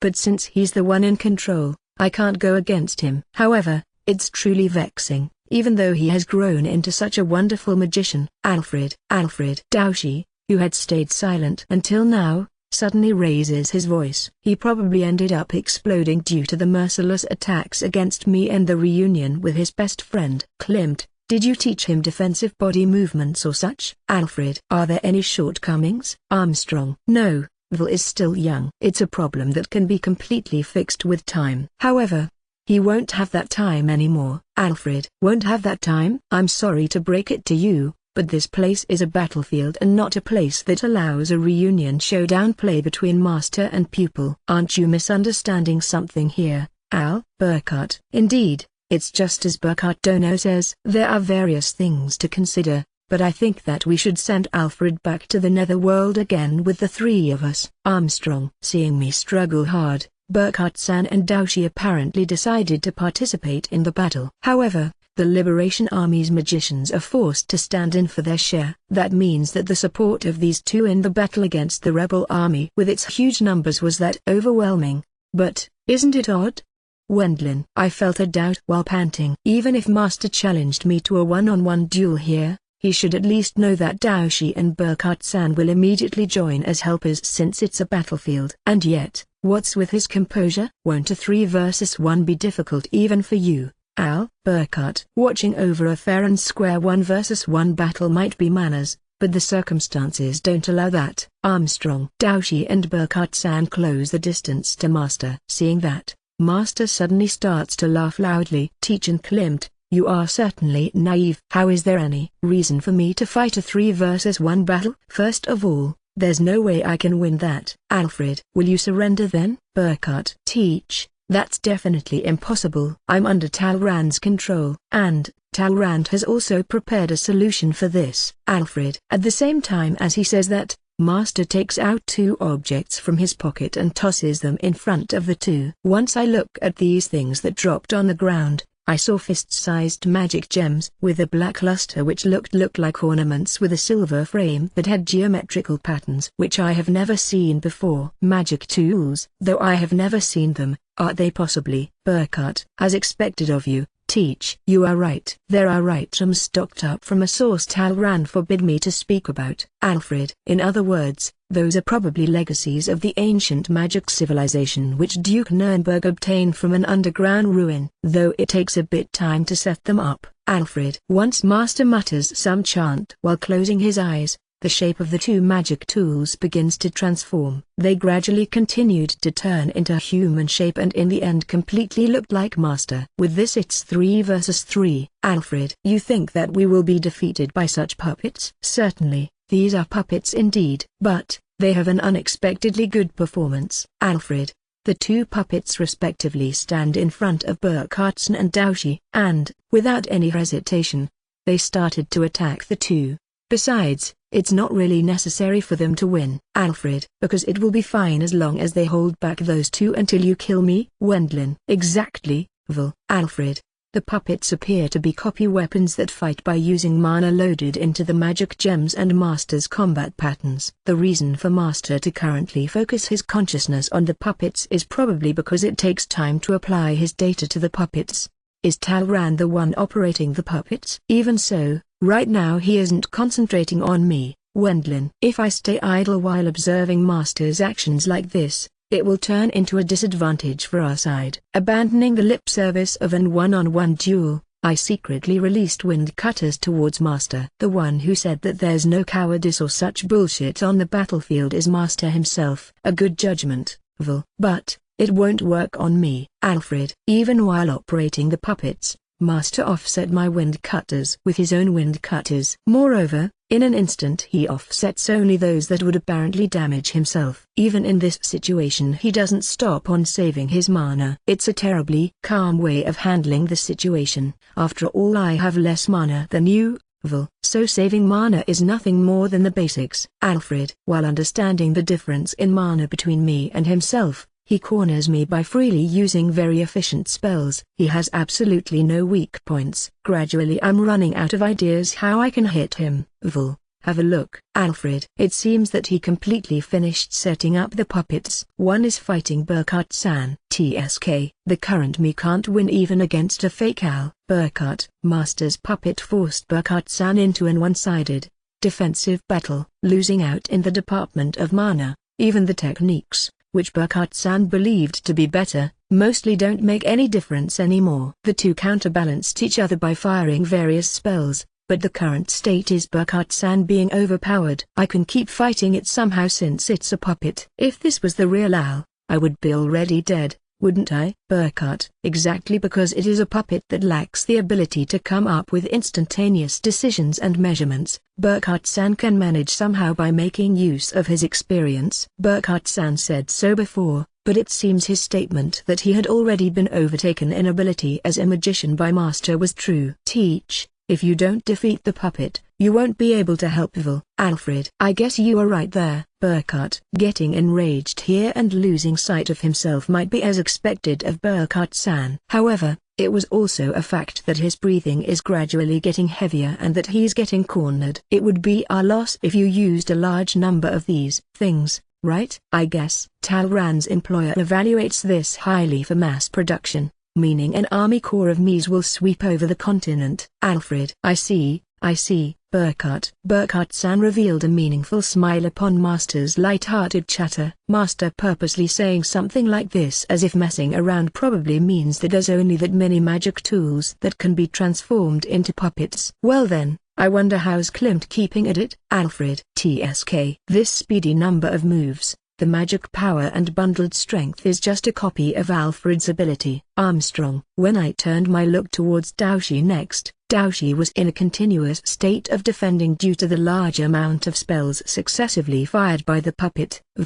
Klimt's magic is always a raging stream. You deal against such type of magician with a different type of magician, an elusive one. Once you do, what do you think will happen? Alfred. The battle will fall into a stalemate. Wendlin. Such story-like development isn't rare. There are only very few people who can elude Klimt's attacks. To counter this, you overwhelm him with even more powerful attacks. Alfred. As a matter of fact, the puppet fighting against Daoshi released a huge barrage of spells at the same level as Master. Even Daoshi has no other option but to cope with a defensive approach. If he tries to go on the offensive in a bad way, he will be struck by a large quantity of spells and even Daoshi should be torn to shreds by that. Well, but Master's mana shouldn't be able to win against Daoshi who increased his mana. No matter how much the puppet might overwhelm him at the beginning, I believe only defeat awaits it later once its mana runs out. No need to worry about that. After all, it will be fine as long as Teach and Klimt can't make a move for the short time it will take me to kill you.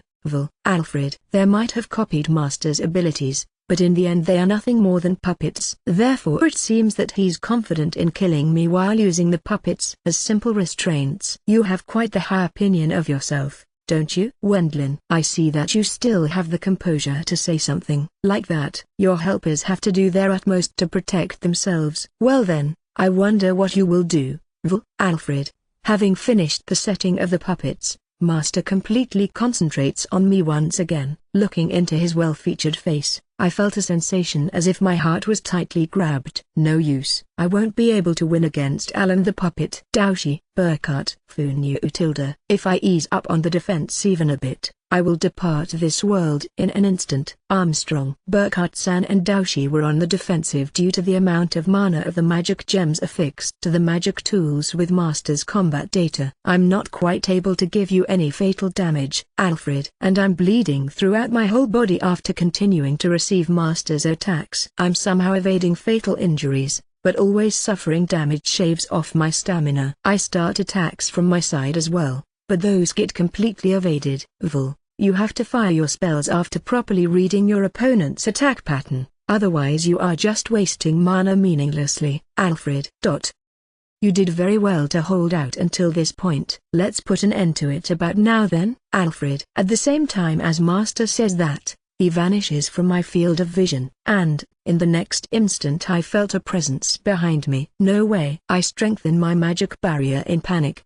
But before that, Master inflicted a lethal blow against me. A flaming sword blade protruded out of my belly. He doesn't hold the hilt of a magic sword. He produced a flaming sword blade out of his hand by just imagining it.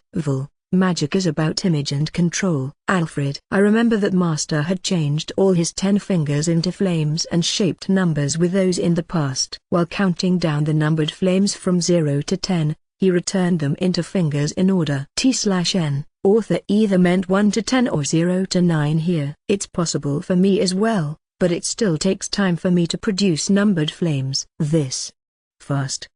Besides, Master, you shouldn't be able to use teleportation. Wendlin. Even before that, he shouldn't be able to use movement magic under the influence of that device. But, in reality he stabbed my belly and my consciousness was gradually fading away. I can't do anything but move an extremely short distance. As for the other trick, it's a secret. Alfred. Goohoo. Wendlin. Having had my belly stabbed and burned, I collapse on the spot while spitting out blood from my mouth. Earlbore. Mr. Armstrong. Klimt. I don't think that you are in any situation to worry about others. Alfred. Alfred E.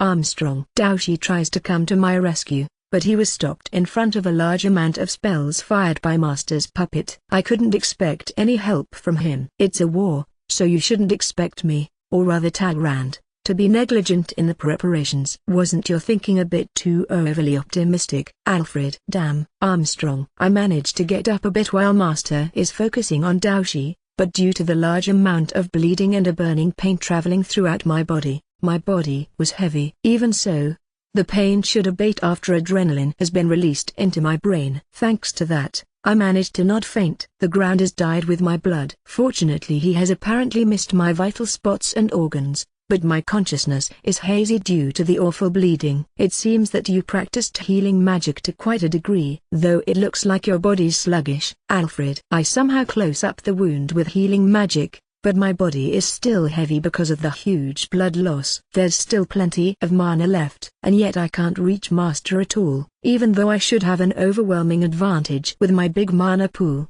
I have actually been one-sidedly beaten down by Master's skillful techniques. Gradually I'm assailed by a feeling of despair. I felt like Master was too far ahead and that I would never be able to win against him. Burkhart. Even Burkhart-san, on whom I have always relied, has fallen into a pinch after being overpowered by Master's puppet. Currently trying to not getting killed himself is the best he can do. It's the same for Daoshi, too. He's simply blocking the large number of spells fired by Master's puppet. Alfred. Armstrong. You know, if you don't stop me completely, your allies behind you will die in great numbers. Alfred. You bastard. Armstrong. Klimt. I told you, didn't I? This is a war. Alfred. Master and Talrand could not only kill me, but also calmly seal off the movements of Burkhart-san and Daoshi, who are cornerstones of the Liberation Army's military power. They plan to overrun our allies' headquarters in the rear with the puppet's magic if the two of them attempt to escape. Realizing this, the two couldn't move from the spot all the more. Master, you are hiding a talent as excellent tactician beside being a great magician. Wendlin. Who knows? I wonder about that. Alfred. I guess there's also Master's astounding power that can't be measured only by mana. He is targeting my life using anything at hand without relying only on his own strength. Teach. Klimt. I'm extremely sorry about this kind of reunion. Alfred. You are really an asshole. Burkhart. Meeting you after quite a long time, you've become a detestable guy. Armstrong. Even I understand Burkhart-san's and Daoshi's agitation. I guess Master is an important person for these two after all. Of course it's the same for me as well. But my association with Master was the shortest. There might be various friendships and memories I don't know of. The three of you are excellent magicians. As such it won't become shameful with me as opponent. Alfred. Due to Master's words, we feel increasingly depressed. Especially I apparently need to accept my defeat with my body's heaviness due to blood loss. Master. Wendlin. I wonder, Won't you give up and let yourself obediently killed by me? That's also a smart choice. I told you before, but I will teach you magic in the other world, Alfred. Isn't that fine in itself if there's really something like a world after death? At the instant my feeling completely slanted towards resignation, I hear the voice of a young woman from behind me. Dear, you must not. Elise. Elise? Wendlin. It was Elise shouting from atop the wall. A dignified voice unimaginable from her usual sweet and quiet voice enters my ears and stimulates my brain. There's holy magic mixed into her voice. Alfred. Master's attention shifted in an instant to Elise. Although hero summoning belongs to the holy attribute, it's no different from summoning the dead.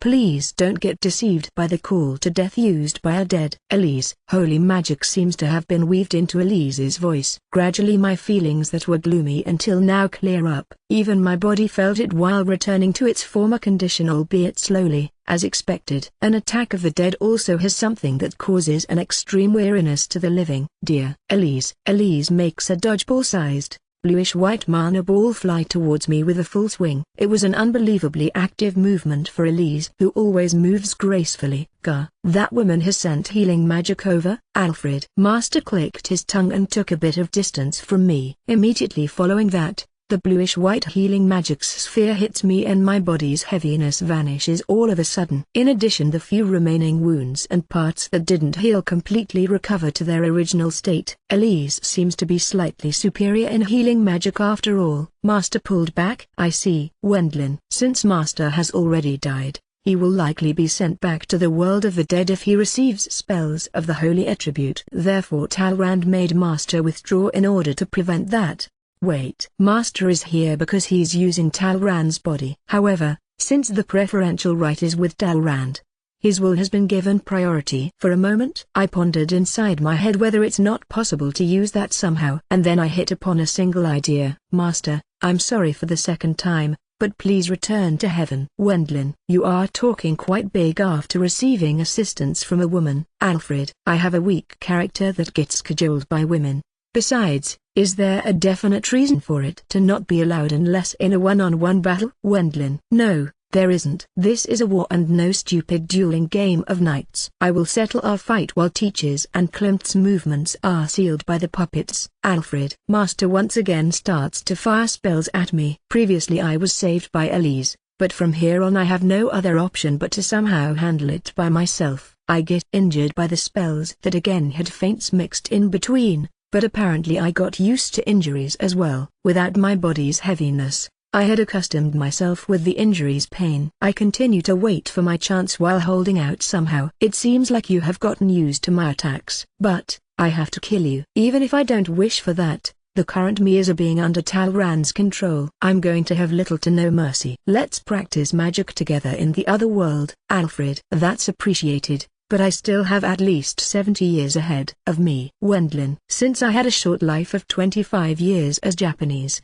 I had no intention to die early in this world. How demanding of you, Vil. Alfred. As it is, there was no progress and thus I took the initiative from my side next. I create a huge amount of softball-sized fireballs and release them one after the other. Their numbers reach several hundreds. But Master dodged those with short-distance teleportation instead of using his magic barrier. However, no matter to where he runs, I make fireballs chase after him in succession. Unfortunately Master hasn't been hit by even a single one, but I didn't stop with that strategy. Where are you aiming at? Alfred. Your position. Wendlin. The fireballs that didn't hit Master impacted behind him and reduced many soldiers to ash. Even while seeing that, Master's expression doesn't change at all. Talrand is probably believing that it doesn't matter. That's because as Duke Nurnberg's protégé he likely thinks that there's no problem even if the disposable vanguard gets annihilated. As expected, I guess the losses are a bit high. Talrand. However, with the continuous casualties, there was apparently a change in his thinking. It will be fine as long Master dodges the fireballs, but it's not like the soldiers can do so as well. It's not like magicians, who can use a magic barrier, have been deployed to all units. Since they are focusing on attacking the field encampment, it's unlikely that they are capable of dealing with instantaneous stray bullets. Rather than Master, The inner Talran probably thought that it would be a major problem if the number of those in charge of attacking would decrease. Thus it has now reached the point that he's offsetting my fireballs with small ice spheres. TSK, Master, you are wasting your mana, you know. Wendlin. It's for the sake of my precious allies, or something like that is what Master tells me, but there's no doubt that Master should be raging by now due to Talrand, who meddled with the mana consumption's distribution, having done something pointless. To not show that on his face is as expected of Master, but it looks like he's somehow also hurrying a bit. Finally I found a way to defeat Master. Using my overwhelmingly larger mana pool, I increase the number of attacks even further. He's feeling shaken by having his mana consumption's distribution obstructed after all. Master blocked the magic attacks against his allies with the least amount of mana. But even so he immediately ends up reaching the limit of his mana. The only thing I can win against Master with is mana. In that case it's best to win by using that. Having finally gone on the offensive, I come up with a strategy that has some potential to cause a turnaround. And, for the sake of realizing it, I began to incite Master psychologically. I forgot to tell you what's the most important for me right now, Master. I'd like you to tell me by all means. Alfred. To not have a story like one-on-one battle while feeling pathetically shaken due to having a reunion with Master after a long time, but to win this fight, right? Wendlin. That's correct, Alfred. Master frankly answers my question with his former mannerism. This might be a chance in itself. As such, get ready. Wendlin. For that reason I continue firing a large quantity of fireballs. I adjust them so that they strike against the enemies in the rear even if they aren't hit by them. At the moment their total number easily surpassed thousands. Even Master was finally hit by several shots. They are repelled by his magic barrier, however it should unrest Master to have his teleportation pattern read. That's an inefficient usage of mana, isn't it? Alfred. Indeed, but I will keep at it. Wendlin. At last it had reached the point where he has been hit by fireballs in the hundreds. They are repelled by his magic's barrier all the same, but each time Master's mana decreases. It had an extremely bad performance in whittling down his mana since my own mana decreases at a higher rate, but going by my calculations, Master's mana will still run out first. He might be my Master, but if he's out of mana, he will be a normal person.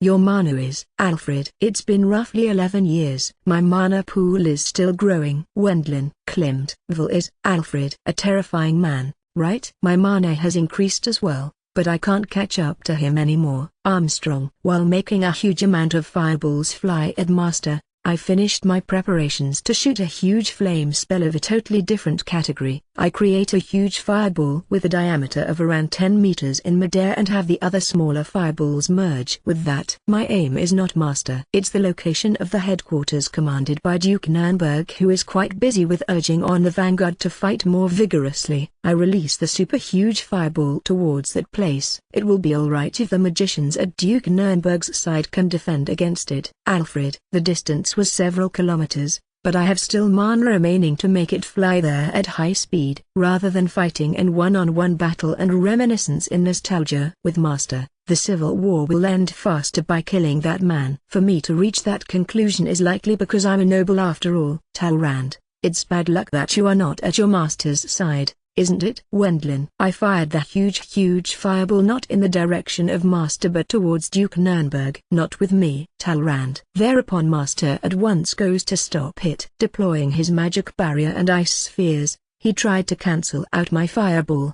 The fireball becomes smaller gradually, but at that moment I add fireballs as supplement. Master once again creates ice spheres and extinguishes the fire. But Master's mana had visibly diminished. You really aren't Master after all. Wendlin. If it was really Master himself, he wouldn't do something like obstructing the fireballs. This behavior was a phenomenon only possible because Talrand's control was stronger. For Talrand the safety of his owner is the most important. Master doesn't care about the life of Duke Nurnberg, right? Wendlin. The jostling in between the fireball continued for a while. But with Master forcibly being made to create a huge ice sphere, the fireball got extinguished completely. Master sighs in relief, but this isn't Master. It's just Talrand being relieved that no harm has come to Duke Nurnberg. Master, you have only little mana remaining. It was a chance. If he makes his mana recover with magic gems or such, it will become troublesome again. Even if I try to fight him by devoting myself to finesse, it will only end in injuries anyway. In that case, with that I take out the hilt of a magic sword out of my magic bag and close the distance to Master in one go. Master certainly tried to replenish his mana with prepared magic gems, but since I entered close combat range by using that gap, he quickly produces his magic sword out of his own hand. Get ready. The magic sword that immediately produced an ice blade pierces Master's heart. At almost the same time, the flame sword created by Master stabbed my right shoulder and perforated it. Once again a pain of getting burned runs through my right shoulder, but it was obvious for anyone that this was Master's loss as his heart had been stabbed. Well done, Val, Alfred. Master Wendlin. Having his heart stabbed, Talrand should have already died. For Master being able to talk is probably because his real form is that of a soul summoned by hero summoning. You have grown up. You became strong, too. Alfred. No, I wasn't able to win using proper means. Wendlin. Even so, it's fine. Magic is nothing more than a tool, therefore it's fine to use anyway as long as you win. Since I couldn't defeat Talrand, I truly was going to kill you, Val, because you saw through that and fired a huge spell at the enemy's headquarters. Talrand ended up defending against it due to his usual habit. Having come up with that and realized it means that it's your win, Val. Alfred. Master Wendlin. If Talrand had left it up to me, I might have killed you. But that man immediately snatched away the control of this body and moved to protect his master. Because my mana was reduced too much, I lost to you, Val. Alfred. Even though I met him again after a decade, I'm once again about to make him rest in peace. Thinking of that, tears well up due to my own cruelty. Alfred.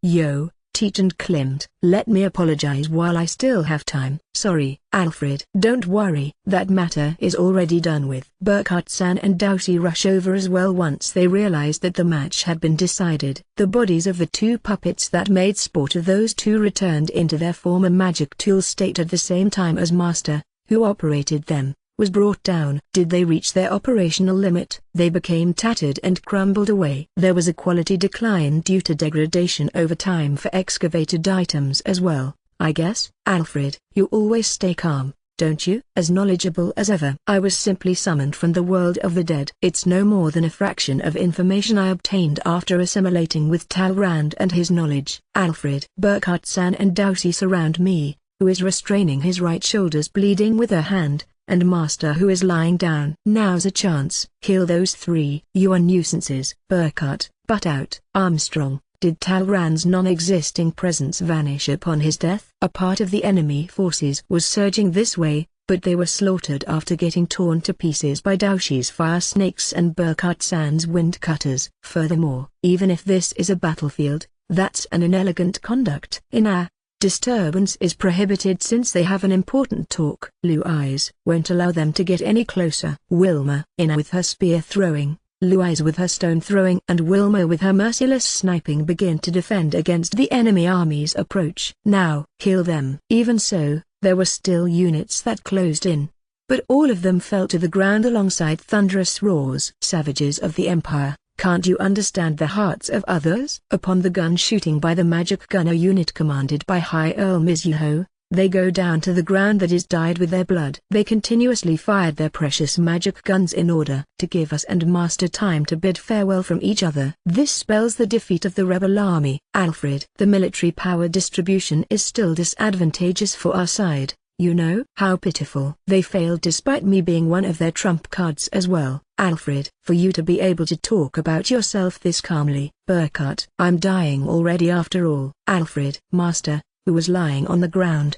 continued to peacefully talk with Burkhart-san despite being close to his third death. Now he's able to talk normally, but it looks like he will be called to the afterworld once again very soon since Talrand, his main body, has died instantly. Klimt, you taught Val, didn't you? Alfred. Only up to a point.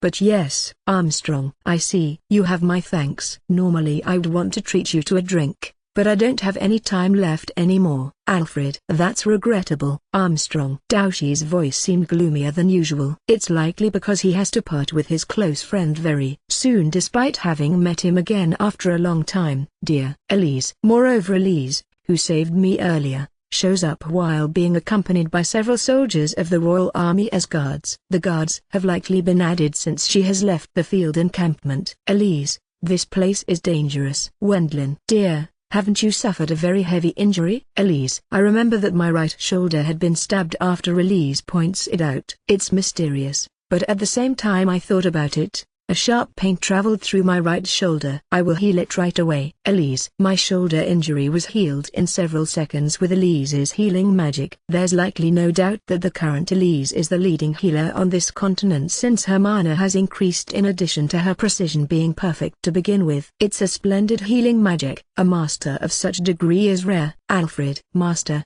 who watched the situation, fully praised Elise's skill. Moreover, she's a beauty. Even the ones getting healed will be happy. Alfred, while he's at it, he doesn't forget to make a joke either. It might be advantageous that Master is an Ikoman since she won't feel annoyed even if he blurts out such a remark. Thank you very much. I'm Elise, the wife of Wendlin Sama. Elise, Vul, you have a pretty wife, don't you? Alfred, she's a wife I can brag about. Wendlin, I'm slightly jealous of you. I would have liked it to get married as well. Alfred, Master showed a gentle smile while looking at me and Elise in alternation. That's right. Alfred, even Burkhart Dono is now married. Armstrong teaches. That's the biggest surprise today. Alfred, it seems even Master was shocked by the fact that Burkhart-san, who was an extreme bachelor advocate, got married. You too, marry in the afterworld. That's fine as well, I guess. There are beautiful women that have left their names in history in the afterworld after all. Alfred, you are popular, so seduce them skillfully. I will try my best. For a dead to harmoniously talk with his friends and acquaintances. I considered that to be a weird scenery since the surrounding is a cruel battlefield. Even so, I was happy from the bottom of my heart for having met with Master. Vul, I'm sorry that I gave you a lot of injuries. No, if you felt like it, you could have also killed me. No, Wendlin, especially that one blow from behind me. Master probably waited for an opportunity while opposing Talran's domination. If it's the current me, there's not that much difference in ability between the two of us. Vul, this kind of combat technique was the first time for me, therefore I passed it on to you. Since you will defend against it by using a lot of mana next time, even I won't be able to get the upper hand to such an extent. Besides, you always avoided a fatal wound. Since you have done it unconsciously, it's thanks to Klimt, I suppose. Alfred, even for me he was a nice practice partner. Armstrong, ahaha, that must have been a disaster. Alfred, don't be so cruel, Armstrong. It's just that you are too extreme at times. Alfred, Master might also have suffered greatly by joining Daoshi in his training in the past. He revealed a wry smile. Well then, it's about time now. Alfred, bluish-white light rises up from Master's body. Gradually Master's face becomes fainter and Talran's face returns. You can use the pendant hanging on the neck of this man. I will give it to you, Vul. Though I am talking quite arrogantly for it being someone else's possession. Alfred, Master. Teach, Klimt and Elise-san, stay healthy as well. Vul, it was great that I could meet the grown you. Alfred. Once he left those final words, Master's face completely vanished and it turned back into Talran's corpse. It seems he really died right away since his heart was stabbed. He wasn't breathing at all anymore. Master, I won't cry. However, I will deliver a blow to Duke Nurnberg who toyed with your death. Wendlin. As Master said, there was a pendant with a blue gem around Talran's neck. I can easily imagine what kind of effect it has. It's probably an item cancelling the movement magic jamming. I put it around my neck and try floating with flight right away. I guess it's not perfect, huh? It's a prototype or a flawed item. Once I float up to a height of 20 meters, I end up stopping there. As Master said, it's probably impossible to move unless it's within a fixed range. Apparently it's not a special characteristic of Master's magic, but the limit of this magic tool's efficiency. However, right now it's plenty with this. Wendlin. In the sky above the two armies battle, I begin once again to prepare a very large fireball spell. A huge fireball above me is gradually created. The enemy army, who saw that, hurls spells and arrows at me. I block them with my magic barrier, but compared to the previous attacks by Master, it's nothing but normal spells without any kind of scheming. All of them were repelled just like that. The target is. I start searching for the target location with my binoculars. The headquarters, where Duke Nurnberg most likely is, would probably be cautious due to the huge fireball that Master erased previously. I could confirm a firm magic barrier being deployed by several magicians, I'm afraid to say, but that's not the target. With the previous spell that was aimed at their headquarters and that smart Duke Nurnberg, it's likely that they have set up countermeasure long ago as guard against assassination by me. It was possible that Duke Nurnberg has already been replaced with a body double.